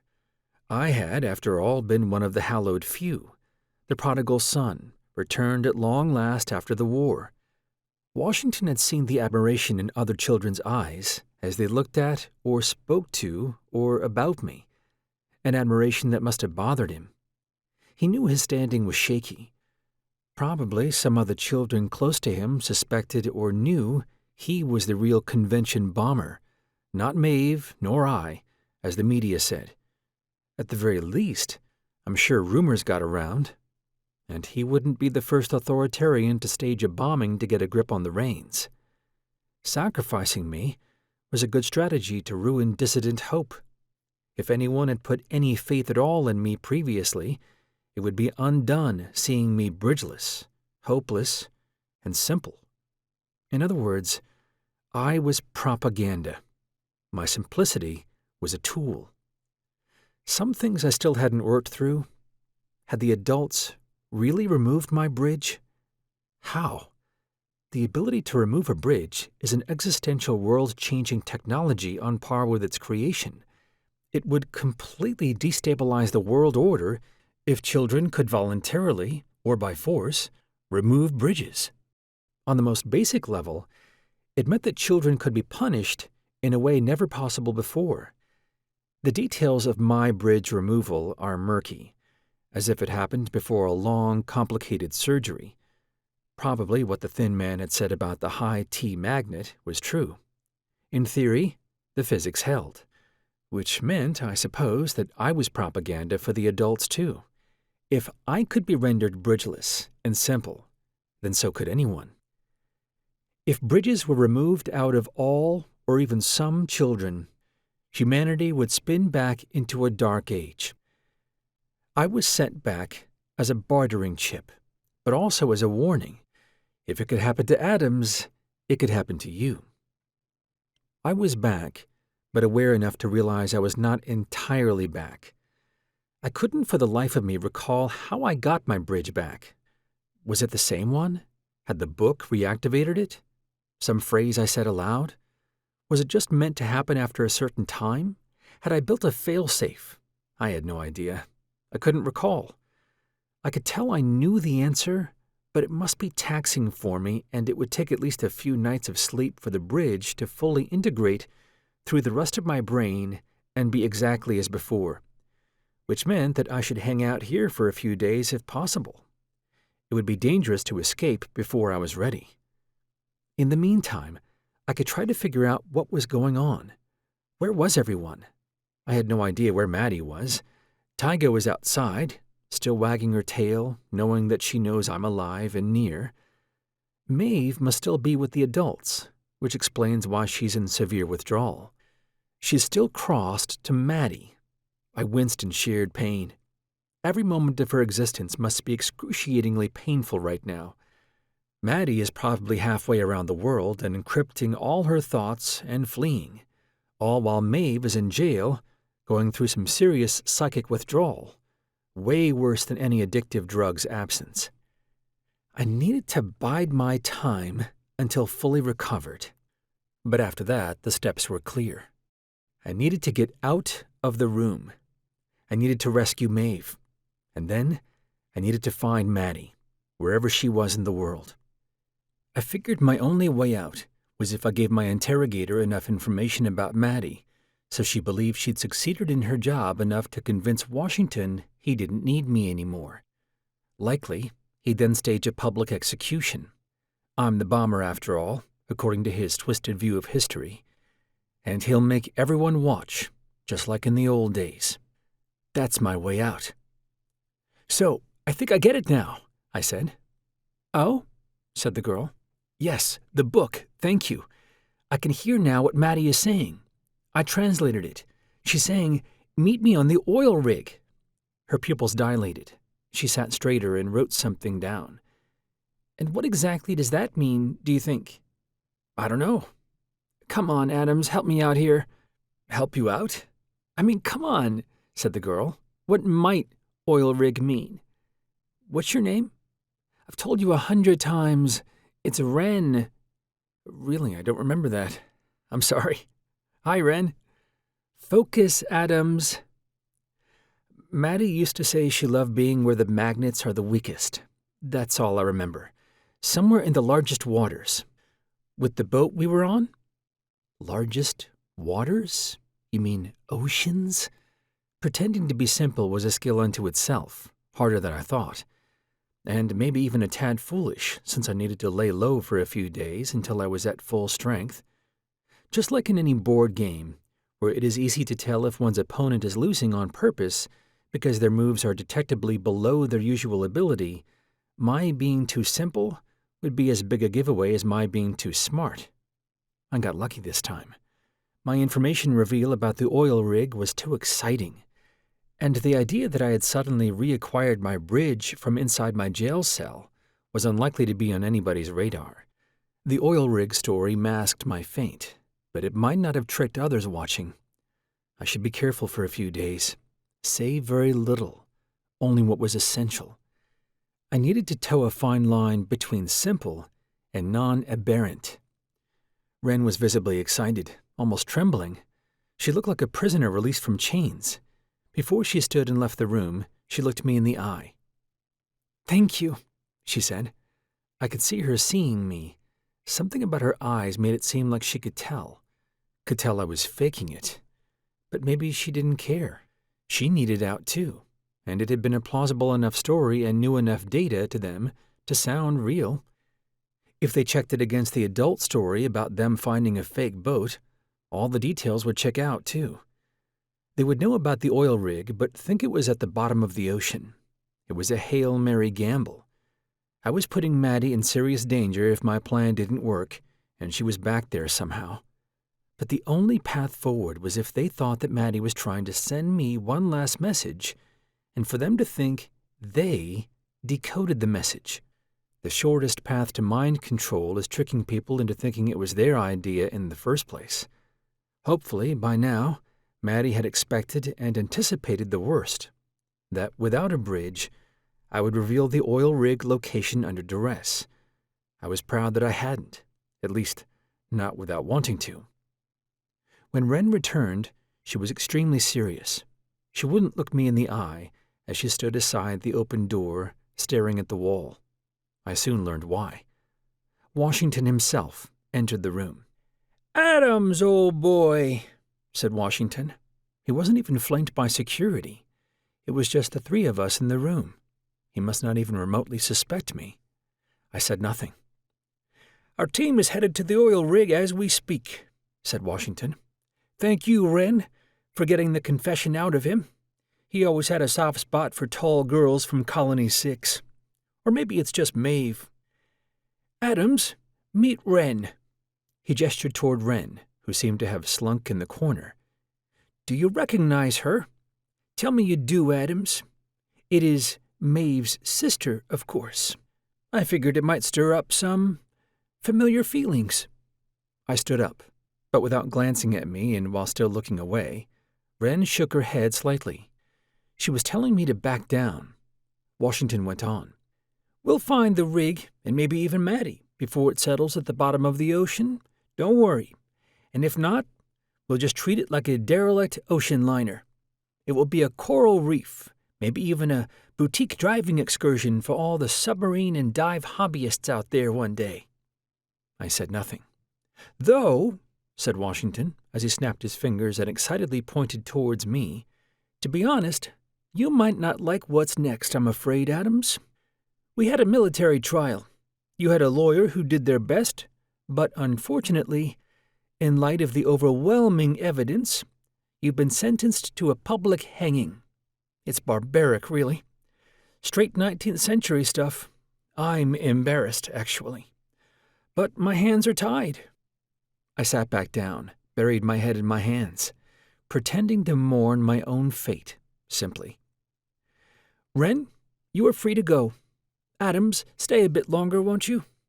Tomorrow, at sunrise, you die."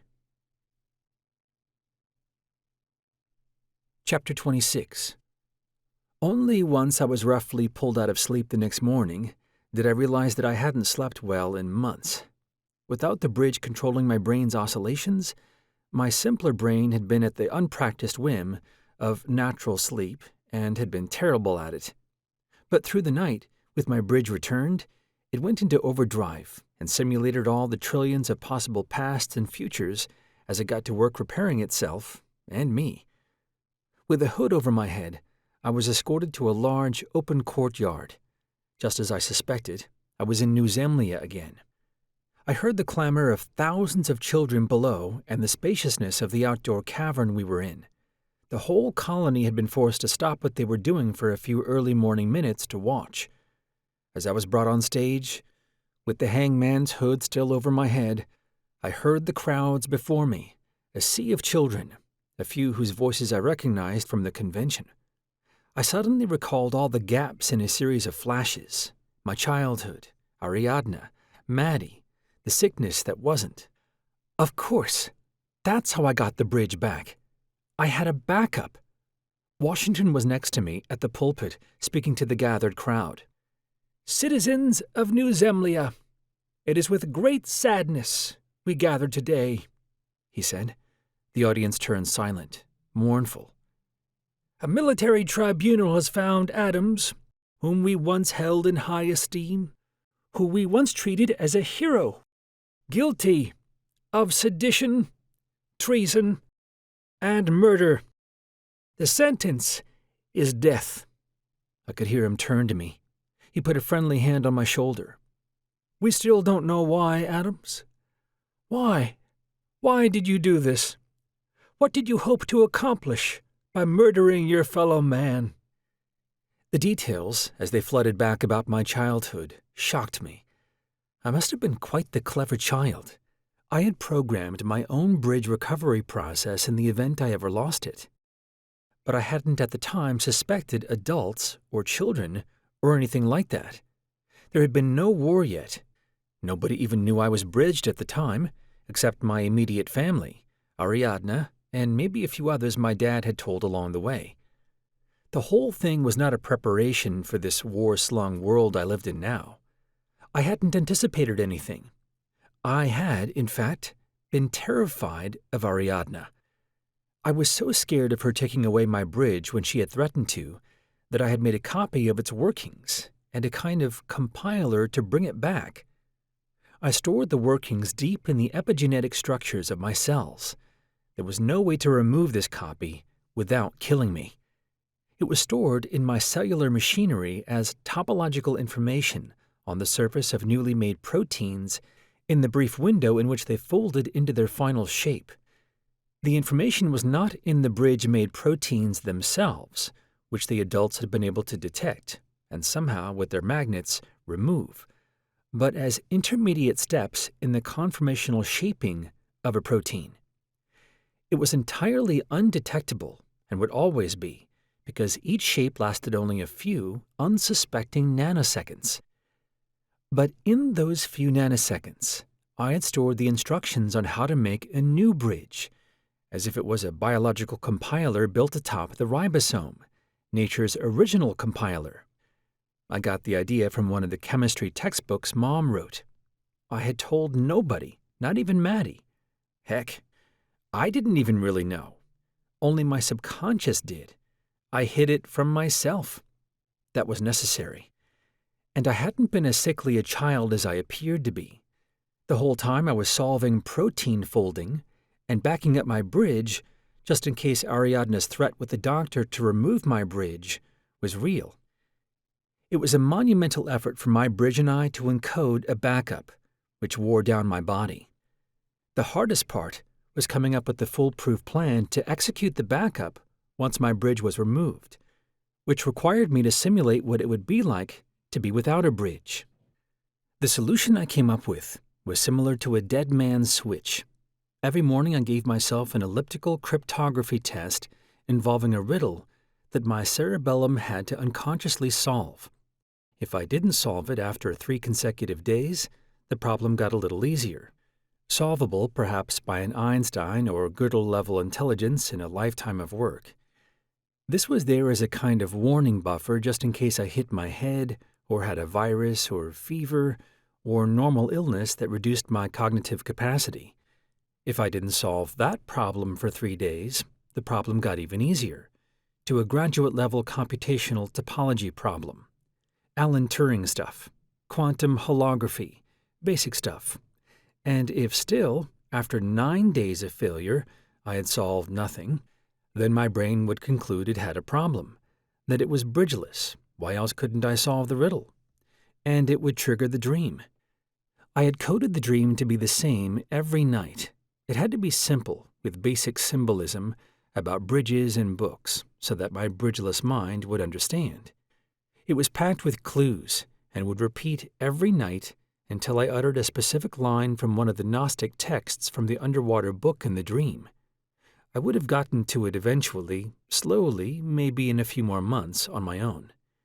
The text was arbitrary, just the equivalent of a long cryptographic cipher.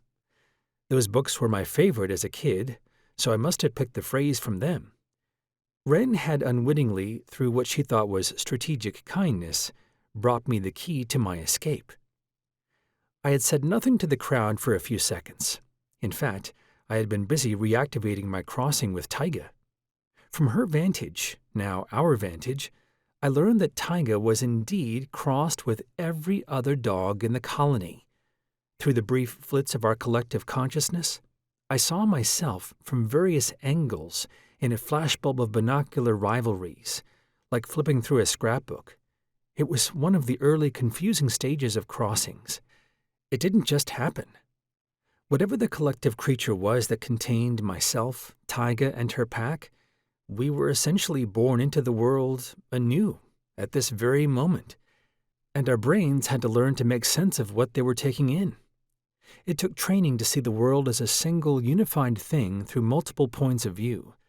But Taiga, the pack, and I didn't have time to go through all the intense training the zero-ball teams did to become a cohesive whole. No, we had to act, now.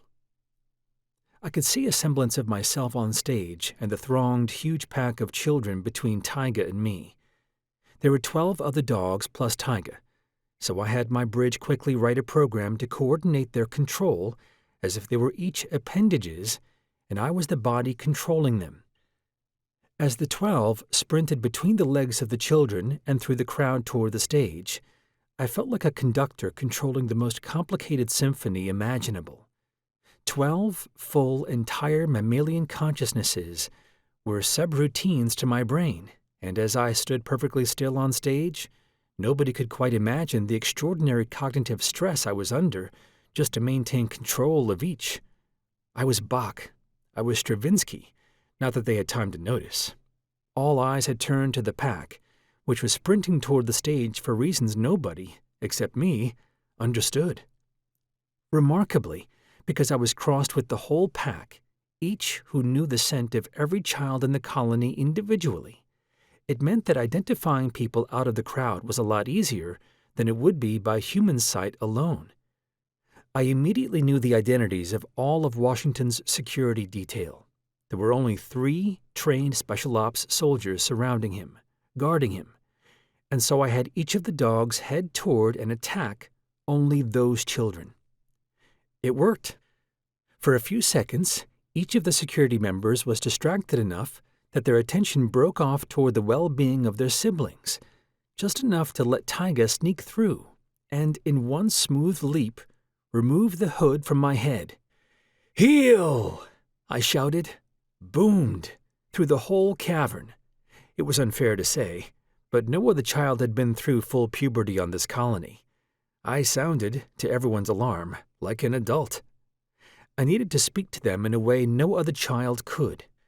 Through the crossing, I had made the dogs stop their attacks simultaneously, but I wanted to make it seem like, instead, they listened to me for some reason.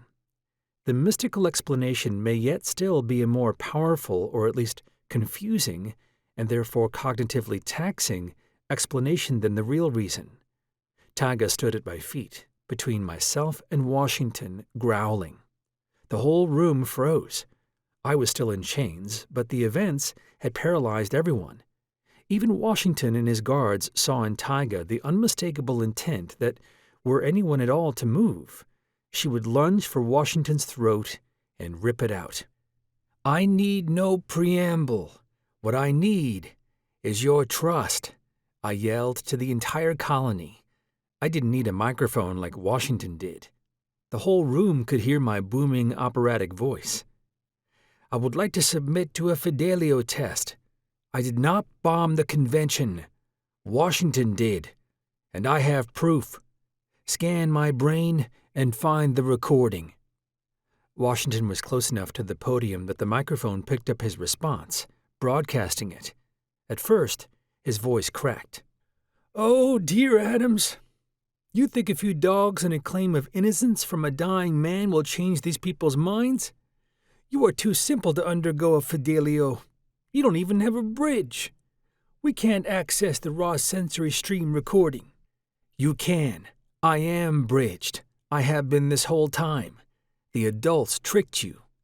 I lied, simply so that right now I didn't have to explain how I got my bridge back from inside a jail cell. Impossible, said Washington. Tell your guards to stand down. I will undergo a Fidelio test right here, I said, right now. You will all know exactly what happened on that day from my point of view. I can tell you all the exact words I heard from Washington's mouth. Plan Omega, third option. Lock the doors, blow them up. What is Plan Omega, Washington? Washington paled. I don't know how, but the 12 dogs in the crowd had all been tranquilized. It was just Taiga and me now. Kill him, said Washington to his guards.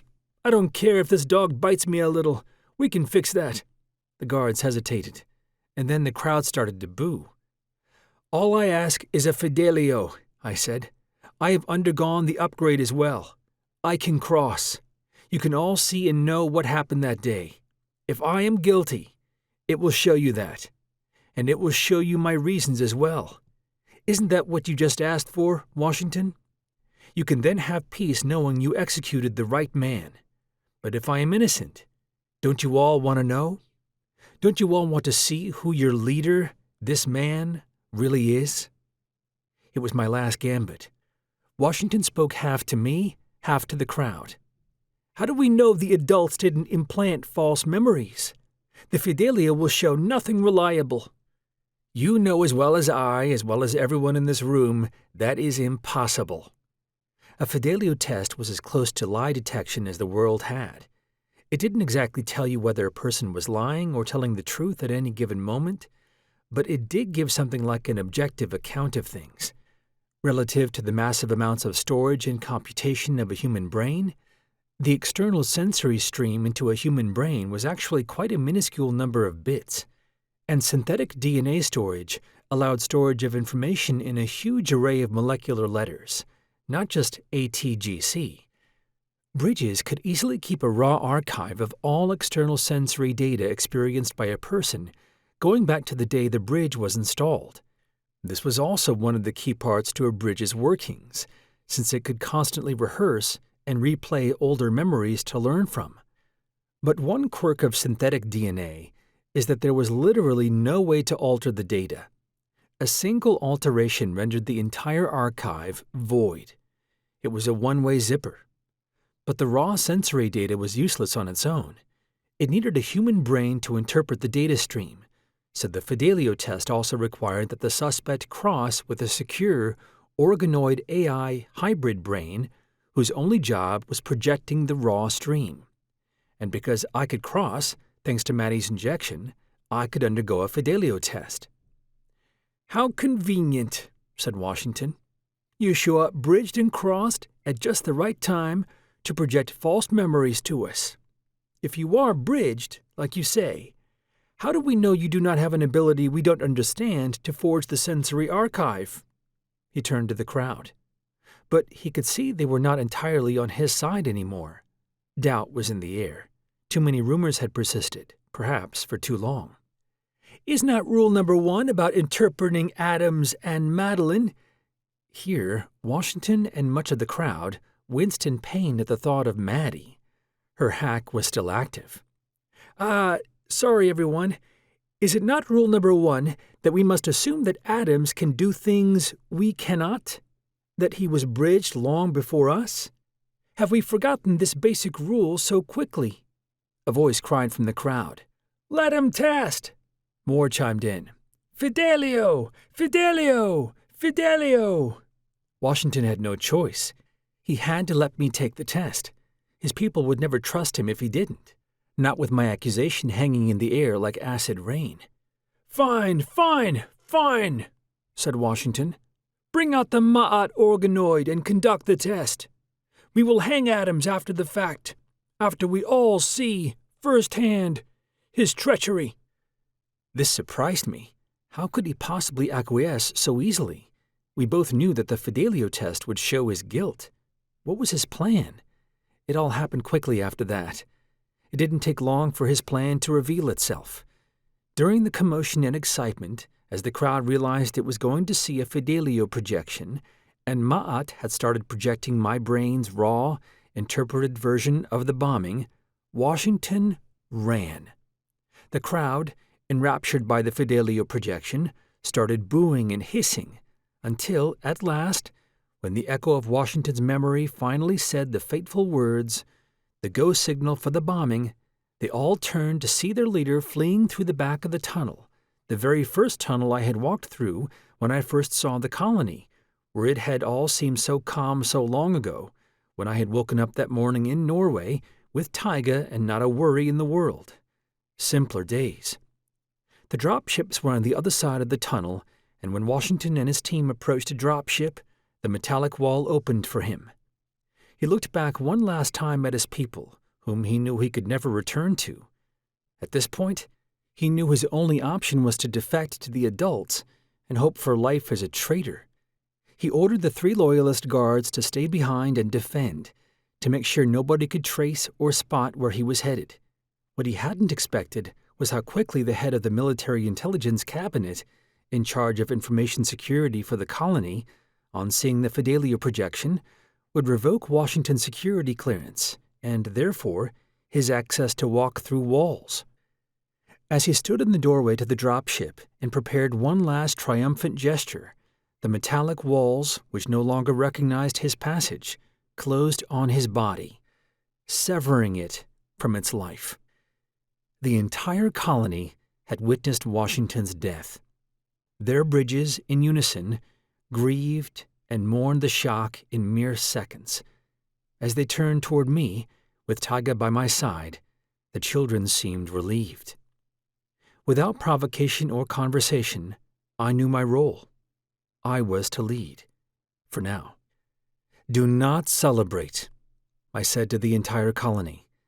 I had my bridge dehydrate my larynx and dilate the capillaries near my lungs to give them their fullest silverback capacity.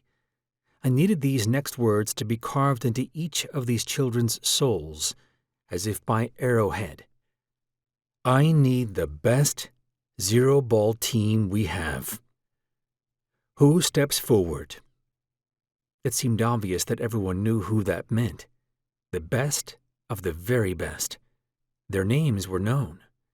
3 girls and 2 boys stepped forward. Are you the best zero-ball team in the world? They nodded in unison. Come with me. Everyone else, let me be very clear. I will lead, for now, until I set a few things right. And then I will pass the torch to only that leader who seeks peace with the adults. Your job, while I am gone, is to figure out who that is. Give it your all, and please, everybody, do me a favor. Do not report this news to the world for another 30 minutes exactly. Exactly, to the second. Starting right now. Pretend what you saw here didn't happen. Raise your hand if I have your word, your silence, your bond. Every single child, to the last, raised his hand. Chapter 27. Time was of the essence. We were going to rescue Mave. I pulled the commander of military intelligence, the same person who had rescinded Washington's access clearance, into the war room. I needed someone unafraid to take immediate and permanent action. Name? General J, sir. Good work earlier. I will commend you later. Who has the most experience with naval battles from the war? I asked. Admiral Marr, sir. Bring him here. Also, did we have any POWs who were ever aboard an adult carrier? Yes, sir. 2 special ops soldiers. They were unharmed. Bring them here, too, I said. My voice was deeper than it had ever been. General J left briefly to bark orders to a subordinate, leaving only myself, the zero-ball team, and a full wall of surveillance screens. I turned to the team. Do you have a team name? The tallest girl took a step forward. We do, sir. Team 5150, she said. Nobody outside questioned that you were the best team. Why is that? Well, sir, said the same girl. "We've won the World Cup this year as well as, well, every game we've ever played." "You're undefeated, even when you were first learning?" "Yes, sir. We were all siblings. Fraternal quintuplets, actually. We really didn't need to do much training. We've been coordinated since we were born, in a way." "I'm going to ask you to help me on an extremely dangerous rescue operation. I am loath to commit 5 members of the same family to the one operation, however. That violates an unspoken rule of war in the 20th century, so that entire families don't get wiped out at once. Forgive my blunt talk, but time is of the absolute essence. I need your uncoerced consent, and for you to volunteer before we proceed." "You have it," said the girl. "You don't need to think about it? Talk it over?" "We just did," she said. "All of you?" They nodded in unison. "All right, thank you. Here's the plan. In 20 minutes and 13 seconds exactly, news will spread around the world of Washington's death and my assumption of leadership of the colonies and of all the children. The adults are going to panic, but I am immediately going to head into the lion's den, to the carrier, and I am going to offer the world a salve. I am going to offer peace. They will be half an hour behind in their assumptions and not realize that we actually had time to plan a rescue operation." "Sir, you said earlier the adults did not remove your bridge, so are you working with them?" asked one girl. "Good question. They did. That is a danger if you are captured. Please know that. I had a backup bridge," I said with a smirk, "but you may not. When you return, as heroes, I will explain it all to you." Just then, General J, Admiral Marr, and 2 children who couldn't be a look over age 7 entered the room. "Introductions later, when we celebrate," I said to the room. All were rapt. "Admiral Marr, in 19 minutes exactly the world will receive news that Washington is dead," I said. 2 minutes later, I will get in a dropship and fly to the UNS Hunley. Do not look confused, Admiral. Confusion is a waste of time. Between now and then, with proper speed, I need you and General J, with help from these 2, who have been on the ship and been in its prisoners' quarters, to come up with a hostage extraction plan. Assume the hostage is incapacitated. The only personnel to attempt the extraction will be the members of Team 5150 here. I do not know where the prisoner is being kept. Her name is Mave. Here is her picture." "Sir, of course I know and admire 5150. They are sporting legends." He turned to the siblings. "And no offense to you personally, but they are not military trained. We have special ops teams for this that have trained their whole lives." "So do the adults, Admiral. That's exactly who they would plan for." "Sir, The matter is closed, Admiral. Thank you for trusting me. You all may have this room. I don't need it. I want to know as little about the plan as possible if I am unceremoniously captured and my bridge removed. Yet again, I do not want to know the details. And let me be very clear here. Your mission, should I also be captured, is to rescue Mave, not me. You may attempt to rescue me at some other time in the future, but really I don't mind either way. But you must, I repeat, must, get Mave secured first. Do you understand?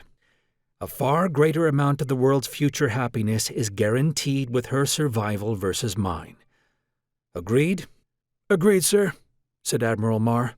Agreed, sir, said General J. Thank you all. I'll see you back here in this room for a debrief when you all safely return. 15 minutes until I leave. I hope you are en route shortly after, but of course, I leave all details to you. Chapter 28. I was the sole occupant as my dropship approached the UNS Huntley. Minutes before, as expected, news had spread that ex-President Washington, the ruthless leader of the children during the war, had died, and that he was the true mastermind of the bombing, not Mave or me. The game theory of my obviously peaceful approach came down to two self-evident ideas. One, my dropship was unarmed, and so, other than as a kinetic bullet, it and I could do very little actual damage to the adults' naval armada. too. The adults could not kill me now that news had also spread that I was acting president of the colonies. I still had my pre-war reputation. They knew that I knew. I knew that they knew. They knew that the world knew and was watching. Nobody wanted another war, so they would have to welcome me aboard for a conversation. 7 minutes after the world received the news, my ship gracefully slowed from the air until it merged with the heli tower atop the Hunley, which was meant to receive access-restricted dropships. A single soldier greeted me and escorted me into the bowels of the ship. He showed no pretense toward fear or security. I was in the hornet's nest again. There was no causing trouble. I turned finally into a drab conference room. Inside were Surya, the thin man with his laptop — I had never once seen him without it — and a television monitor that showed Mave's cell. The room was actually quite nice, with furnishings, books, a desk, and a large bed. It even had a porthole with a view. But seeing it was a cruel, inhospitable welcome. "Testing to see if my bridge can suppress rage and surprise, I see," I said. "So, you are bridged again." "Turn it off," I said. I was resolute and calm, but my voice took both of them aback. It was a man's voice. "Oh my, someone's balls dropped," said the thin man without breaking eye contact with his laptop. It was like a glove he wore, always holding his left arm out with the screen at the end of it. It was so surprising, because consumer computation was all AR-VR. Laptops were only used for nuclear arsenals and the old vintage networks that didn't connect to the rest of the world for security reasons. Mave was huddled in bed, trembling. There was a stain on the sheets by her mouth where she had drooled. "Turn it off. Now!" I bellowed. My tone was unmistakable. The rage was real and seeping through. That was all they needed to see, that I could be broken, that my bridge, however I got it back, was not at 100% yet. Of course, what I really didn't want was for them to see 5150 in her room, should it come to that. "Congratulations on your ascendancy," said Surya. "So, you really didn't do the bombing?" "You knew that." "We guessed. There were rumors. Washington thought he was Putin. The war changed him," I said. The thin man looked up finally. "Is it fairer to say the war changed him, or that it revealed him?" "Fair point," said Surya.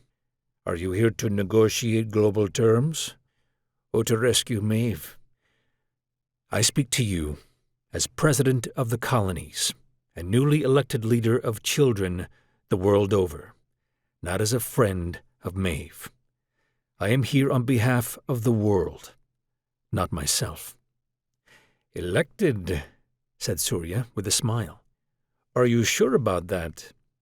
With a gesture, he offered me a seat, equal to his own in every way, and both poured himself a glass of whiskey and offered me some. I took it without hesitation, downed it.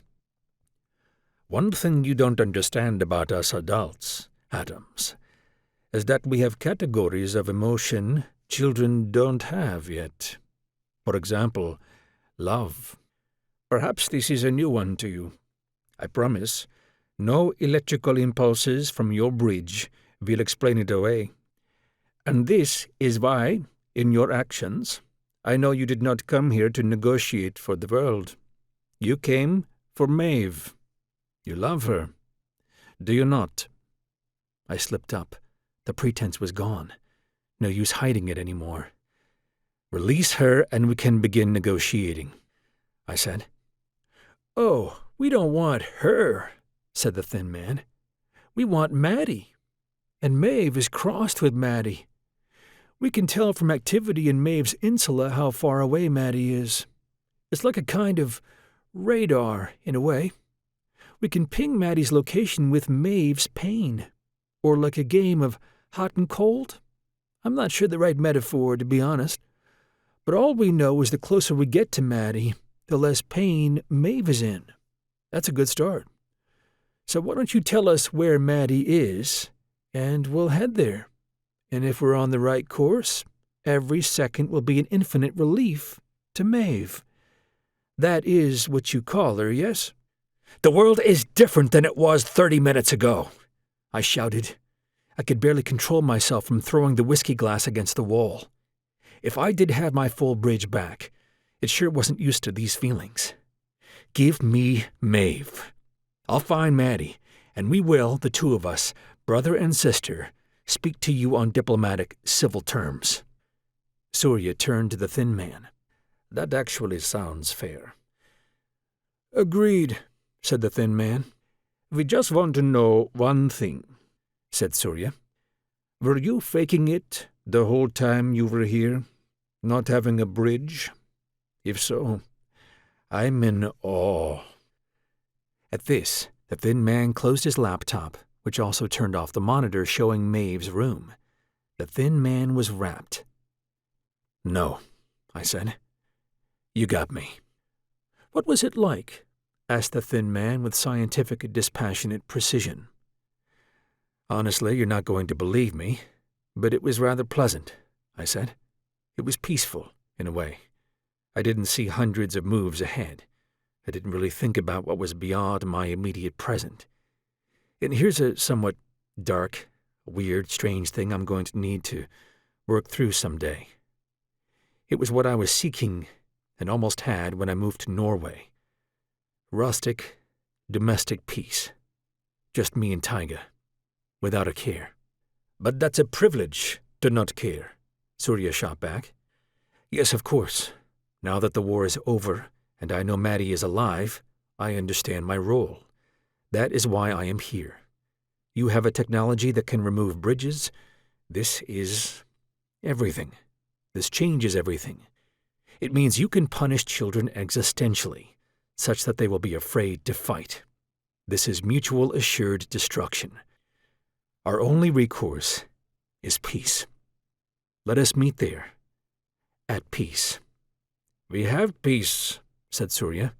The war is over, is it not? The world is a tinderbox of coercion and defeat, I said. The children have been led by a madman guilty of atrocities targeted at children and adults alike. I offer you, to start, classified details of war crimes committed by Washington in the name of the children. Only when our wounds are fully bare can we begin to dress them properly. I accept, said Surya. That will go a long way to mending our trust. Do you wish to punish Maddie? Why do you still need her? I asked. At that, both Surya and the thin man laughed. Oh, right. You don't know. Because she built the bridge removal device, said the thin man. We have no idea how it works. There's only one. Here on this ship. But I know, as do you, that its existence and mutual knowledge of its existence is essential if we are to prosper together, children and adults. Maddie is a traitor to both sides, but also, in a way, a hero. Without her, we would have had neither war nor peace. It's true, I said. Do you know, I'm not even sure I'm supposed to tell you this, but do you know she hacked all bridges so that they cannot even think about her? We know this, yes, from our spies. So, children hate her too? In a way, I said.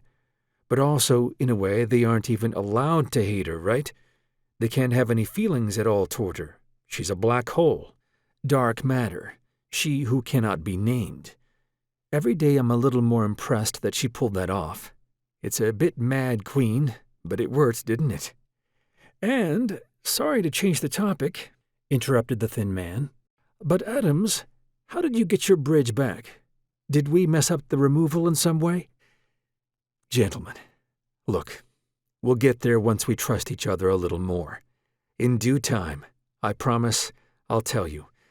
Let me just say for now that not every one of the children will be able to get their bridge back if they lost it. The device worked as you thought it would. I was done for, like how I imagine a lobotomy. And it was even worse because my normal brain hadn't even developed on its own. So it was like every neuron in my head was lesioned. And if we remove it again, would it just pop right back? I said nothing. The veiled threat was beneath the moment. I take that to mean we've exhausted pleasantries, I said. So get to it. What do you want? Why are you here? Asked Surya. He poured himself another whiskey without, this time, offering me any. Really, just to say hi. To make it known that negotiation begins with me, and thus the children, and thus those who defeated you in the war, and who control the world's economy, food, oceans, and space, as soon as you release Mave. I see a world where adults work with children on each of the grand problems at the colonies. You adults are scrappy. There are things we don't know yet. A lot of them. Intelligence alone does not solve the world's problems.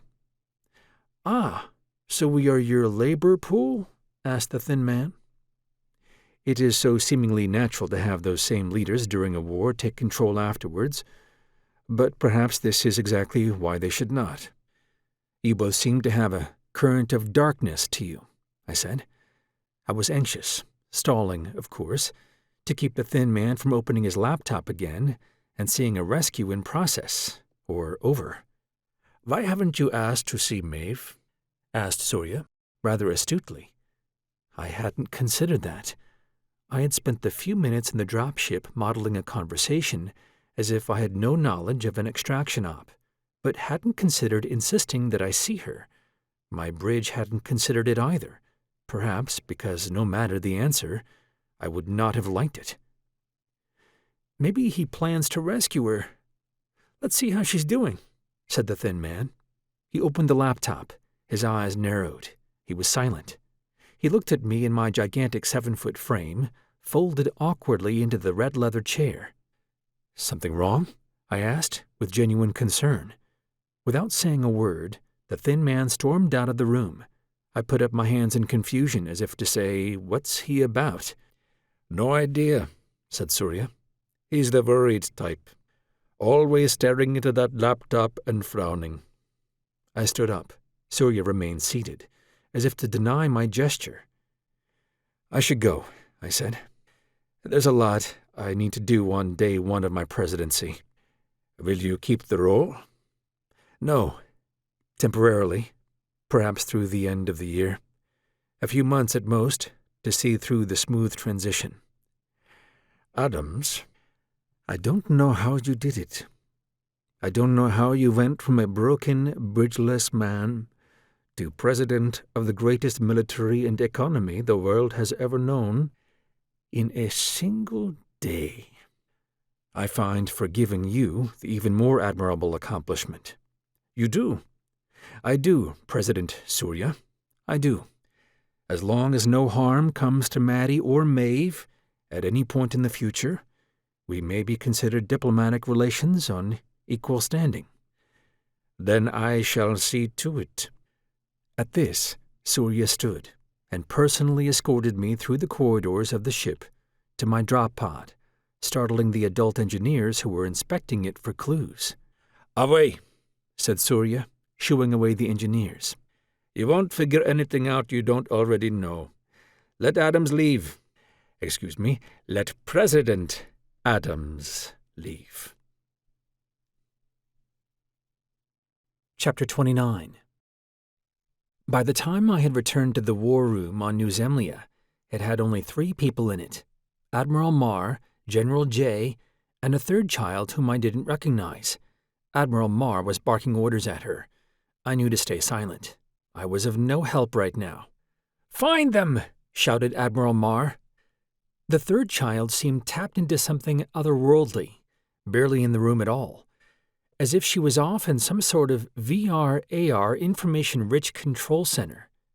"Sir," said the soldier, as her hands flitted through the air at what appeared to us to be nothing, but was probably the most complicated computational environment ever known.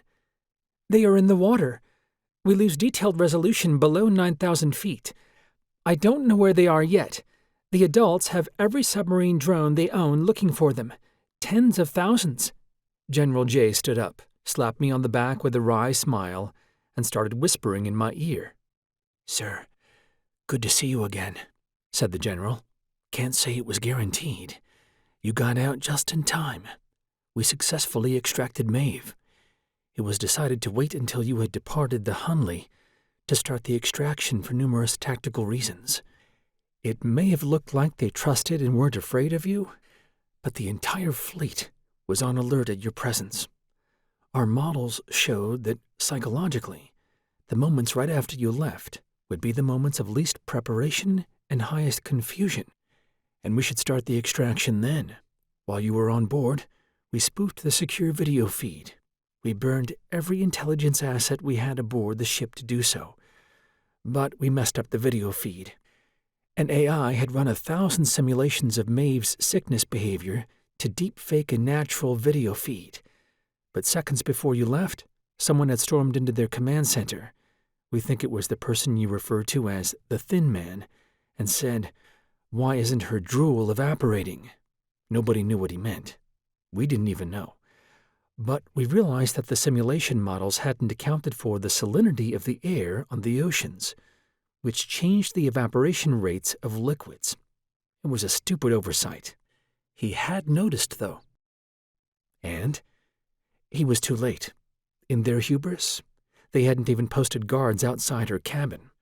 By the time the message got to guards close enough to check on her, 5150 had already sealed the area shut with a metallic epoxy. Do you know of that tech? It's sort of like a living epoxy, or weld, but it's pure carbon, so it's hard as a diamond. Also, you were right. I've never seen anything like 5150.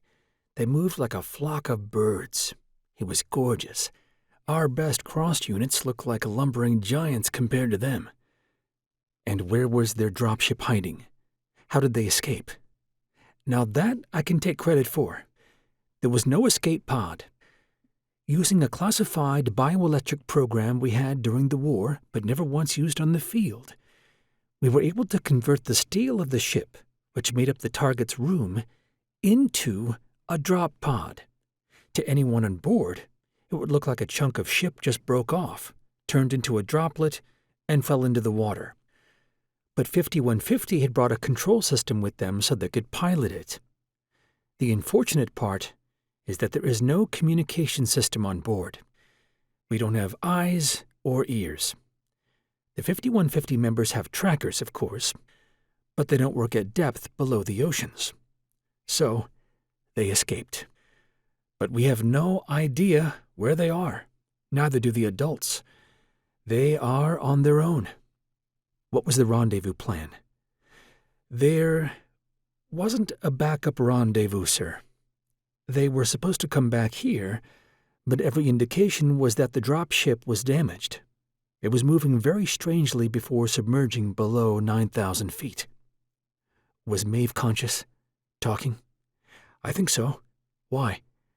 Because I know where they are going. Sir? Have you ever heard of the South Atlantic anomaly, General J? No, sir. I have not. Chapter 30. The optics were simple. I twisted Surya's arm. I told him that I would release and confirm to the world that he and I had negotiated Mave's release in the name of peace and in exchange for information on Washington's war crimes.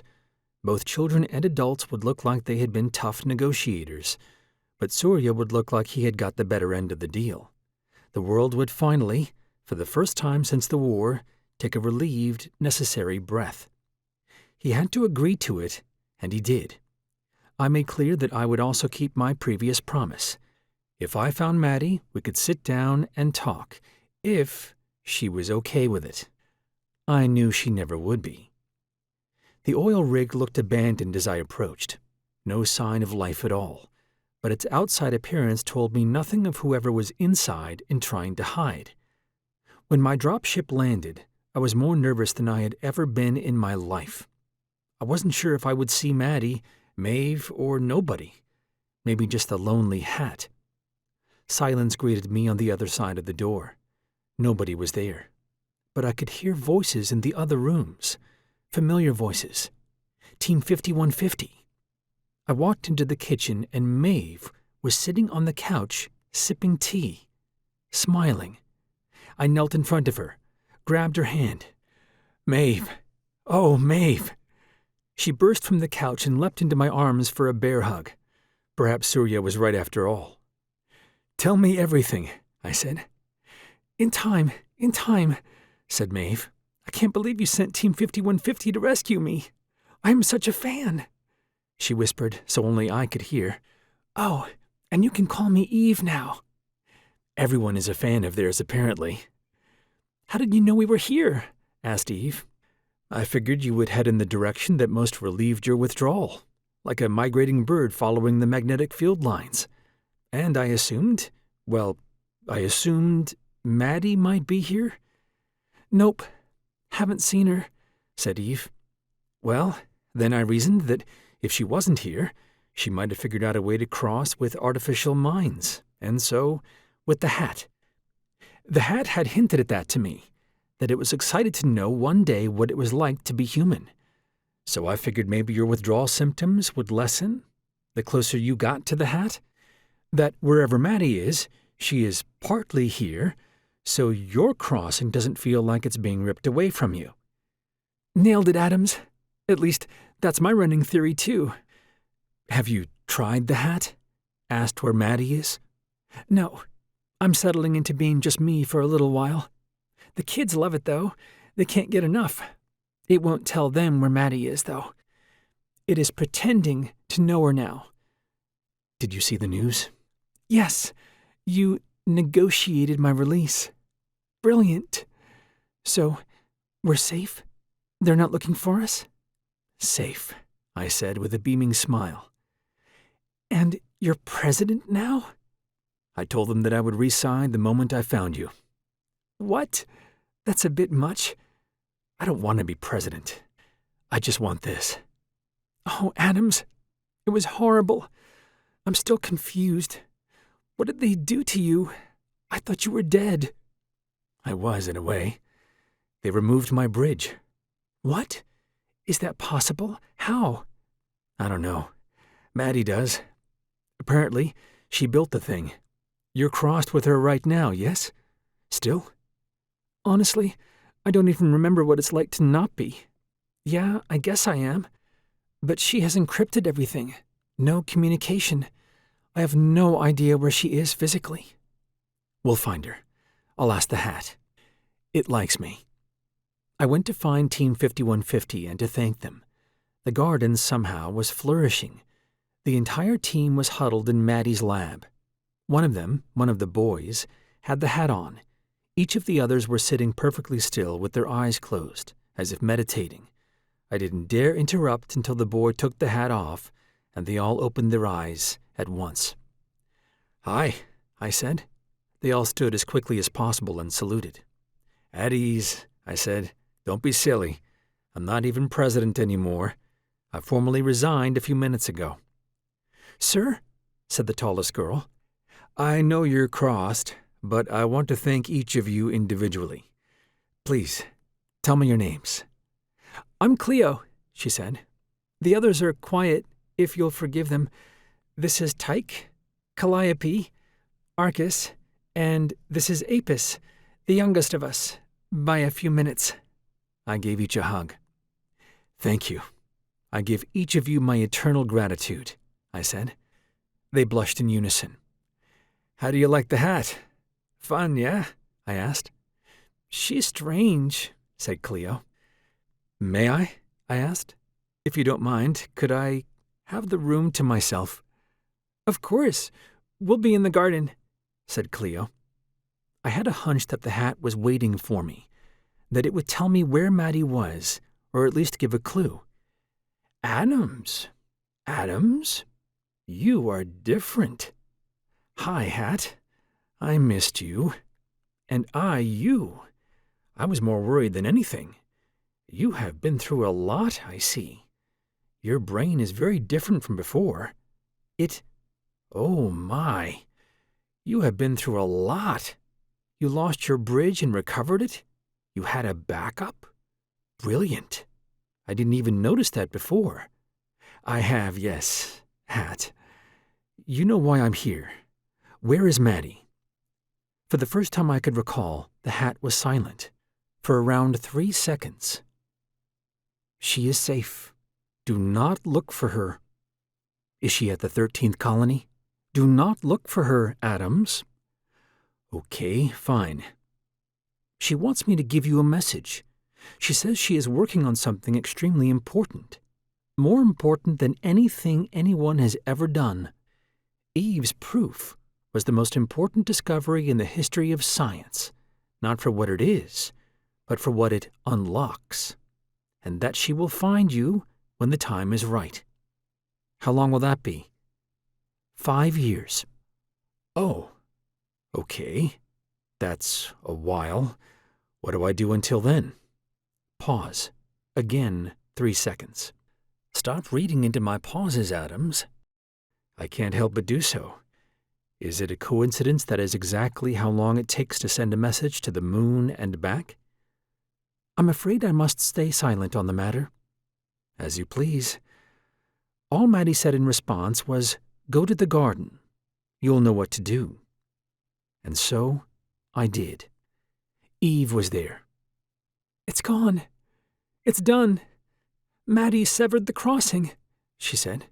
She ran up to me, held my hand. Eve was beaming. Beautiful. "Would you like to go for a walk with me?" she asked. "I have something I'd like to show you. A new proof." Chapter 31. 10 years later. Taiga brings in the mail every morning, but only because I think she has a crush on the mailman. When she wasn't at home napping and keeping a watchful eye over Echo and Zoe, she spent most of her days yapping at and swimming in the shallows with the orca and the recent additions to its family. Remarkably, because of her bridge, it seemed Taiga had even earned a few orca chirps. We got fan mail, mostly, and the occasional letter attempting to disprove Eve's theory of consciousness, but we had read enough of those to ignore them as quackery. Mostly, like us, the world had settled down. Adults and children had discovered a happy détente. One of the unexpected benefits of the bridge removal tech on the UNS Hunley was that it seemed to calibrate an adult brain into something resembling normalcy. Bridge tech was thus democratized. Adults and children could finally both get access to it. A few children opted out to live a simpler life, and a few adults opted in, despite the risks. There was a years-long waiting list to get on the UNS Hunley, which had been converted to a hotel and hospital for those waiting. Nobody had ever been able to make a second machine, and still nobody knew how it worked. Because it was the only one in the world, everybody was afraid to move it. Instead, the world went to it. Like a meteor falling from the sky, a drop ship landed a few yards in front of our cabin. Taiga barked excitedly. She knew. 5 years to the day. It was Maddie. As an adult, she looked remarkably like Mom. "Brother Adams, Sister Eve, and who do we have here?" asked Maddie. Taiga circled our 2 toddlers like a herding dog, pushing them toward Maddie to complete the introductions. "Zoe, meet your Aunt Maddie," said Eve. "Good to see you, Maddie. I can't say I missed you terribly at first once we dropped the crossing." "How old are they?" asked Maddie. Eve picked up both our children and gave Maddie a warm embrace. 13 months. This is Echo, and this is Zoe." "Twins." "Yes." "Tell me everything, Maddie," said Eve. Said Maddie, "You don't miss the crossing, do you?" "I don't. I've been far away. I'm sorry that was so painful at first. I had left. I was farther away than anyone knew. During the war, the children built a secret subterranean colony in a crater on the moon's pole. That's where I've been all these years. After a while, Once I heard you two were safe, I got to work. There are no magnetic fields and little solar radiation in the crater, no matter the phase of the moon, so you can imagine the quality of the neural signal we get. I made another hat, of course, and it worked beautifully, orders of magnitude better than the first. I've been working on something interesting using your proof, Eve. Straight to business, I see, I said. Come in, get out of the cold, Maddie, said Maddie. Sorry, I'm excited. You're the first people I've told. I need you to tell me I'm not crazy. I need you to look over the data. I've checked it 300 times, but I just don't trust it. Eve's proof of consciousness had been released and was now known the world over. Its implications had revolutionized law, science, and medicine, making her famous. But she had turned away from the celebrity to live a peaceful life here in Norway. Her reasoning was that the work was done. The proof was complete. What else need she do? The implications of the proof for various fields would require centuries of work from the smartest minds in the world. Physics went through a revolution, as the mysterious observer that dominated quantum indeterminacy was made into equations. Most scientists had dedicated themselves to figuring out the origin of consciousness, but little progress was made. It was mostly dead ends. The six of us sat in the living room. I threw a log on the fire. Said Maddie, "Okay, so let me guess. You went to install a bridge into Echo and Zoe and discovered they didn't stick because they already had them?" Eve and I were dumbfounded. That was exactly what had happened. "Do you know why?" asked Maddie. "Any guesses?" "No idea." "Because natural selection doesn't care. It takes all kinds. Bridges are just as susceptible to its whims as any other physical or informational process in the universe. You are the first and, at least for a few years, the only parents of bridge-born children. Only you know this. The world doesn't know yet. Your kids inherited a genetic recombination of both of your bridges," said Eve. "We suspected as much, but only as a guess. It seemed too wondrous. We were afraid to tell people in case they wanted to study the twins. We couldn't allow that." "But what could the physical substrate possibly be?" said Maddie. Exactly. It's impossible, right? As soon as I discovered the theory, I thought it was wrong. It had to be. So I set out disproving it. I got to work looking for possible substrates to try to figure out what was wrong with each of them. What could it possibly be? Want to guess before I tell you? "No," I said. Okay, Maddie said. She stood up and started pacing. She seemed manic, excited. Okay. She shook her hands out as if they were wet, but they weren't. "Maddie, let me get you some tea," said Eve. No, sit. I'm fine. You both need to stay sitting for this. Remember your experiment with the hat? Those few nanoseconds where technically the person dies and the perturbation it creates? There was a kind of signal released at the moment that I was eventually able to isolate." "Okay." Maddie pulled out a piece of paper with spectrograph and brain recording data and handed it to Eve. Said Maddie, "This is a control organoid, unconscious. This here is a full recording of every moment of fetal development across 17 different species, including human. Do you see what it means? All brains have the signal. All? Even those without bridges. One just needs to speed up the waveform. It's there, just slowed down. Like the same music, played at a different tempo." "That's impossible," I said. "That's—" Eve stood up as she trailed off. Her eyes were wide. She sat down again, stood up. Wait. Something was wrong. "Yeah, I know," said Maddie. "No. Yeah." They both understood something I didn't. I said, "Okay, we've been here before, you two. You see something I don't. What's going on? What does it mean, Eve?" "It means we had bridges the whole time." "Good. Keep going. said Maddie. It means that all conscious life on Earth is born bridged. Good. It means that biological life on Earth was engineered. Good. Go on. And it means that we are already crossed, too. Yes. Which means that since the dawn of conscious life on Earth, someone has been listening to our thoughts, to all thoughts. Almost. Keep going. You're making an egoistic assumption. You're close, said Eve. Of course. We are only conscious because we are crossed with an already conscious being. Consciousness did not originate on Earth. We have access only to its detritus. Bingo! You just might be the smartest in the family, Eve. It took me 2 years to get there.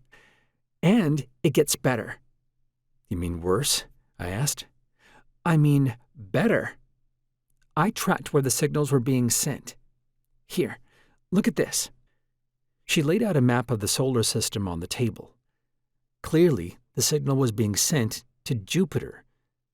Not just anywhere on Jupiter, directly at the Great Red Spot, the storm cloud bigger than Earth.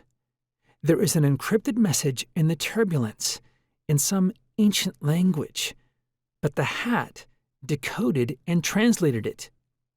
Here. Will we die? I do not know. Push it. But push it. If you are not scared, why am I? I'm scared. This could be the end of everything. The pause. This is our last hope. Did you What does that mean? Who sent it? How did you translate it? Asked Eve. One at a time. How did I translate it? Your proof. The equations in it solved the turbulence and resolved it to the message. The Great Red Spot is not chaos, Eve. Its storms are a cryptographic key. There is a pattern to the weather there. It technically repeats the same message over and over with some random stuff at the end that I haven't figured out yet, but I have the hat working on it full time. I have come to believe that... Okay, you ready? Here's my best theory. Somewhere out there, an ancient civilization was dying out. As a last gasp effort, they decided to spread consciousness throughout the universe by sending these giant storms everywhere, dispersing trillions of them in every which direction maybe. Each spot, given its gravitational pull, has enormous influence on the solar system, such that the storms can shape and configure every solar system until each reaches their local, optimal conditions for life. And then, the storm just sits there, waiting for an advanced form of life intelligent enough to prove consciousness, and therefore one worthy enough to come save them. They need help. They're dying. So, here's my question to you two, the riddle I haven't solved. If you were to send an SOS signal to the rest of the universe as your last breath, how would you do it? Eve needed only a second. I would press pause. I would turn out the lights, turn out the stars. Assuming a relatively uniform distribution of matter across the cosmos, any sufficiently intelligent life would understand that anomaly is the key to science.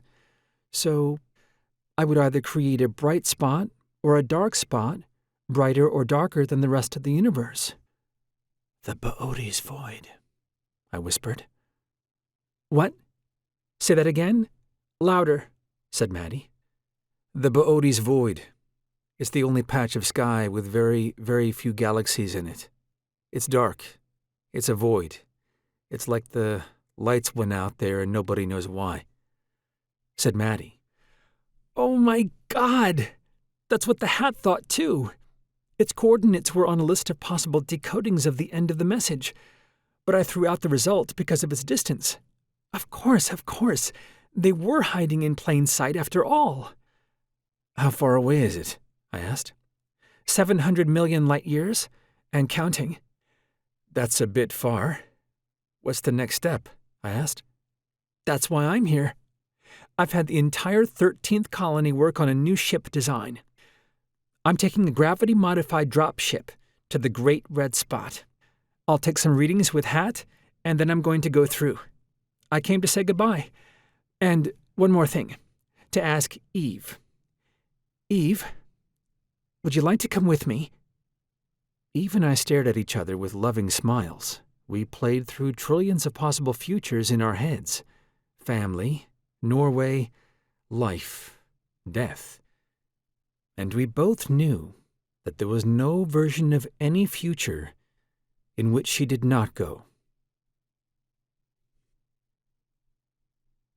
This is Kaleo Griffith. You've been listening to We the People by Zero, written by Brian Johnson. Thank you for listening.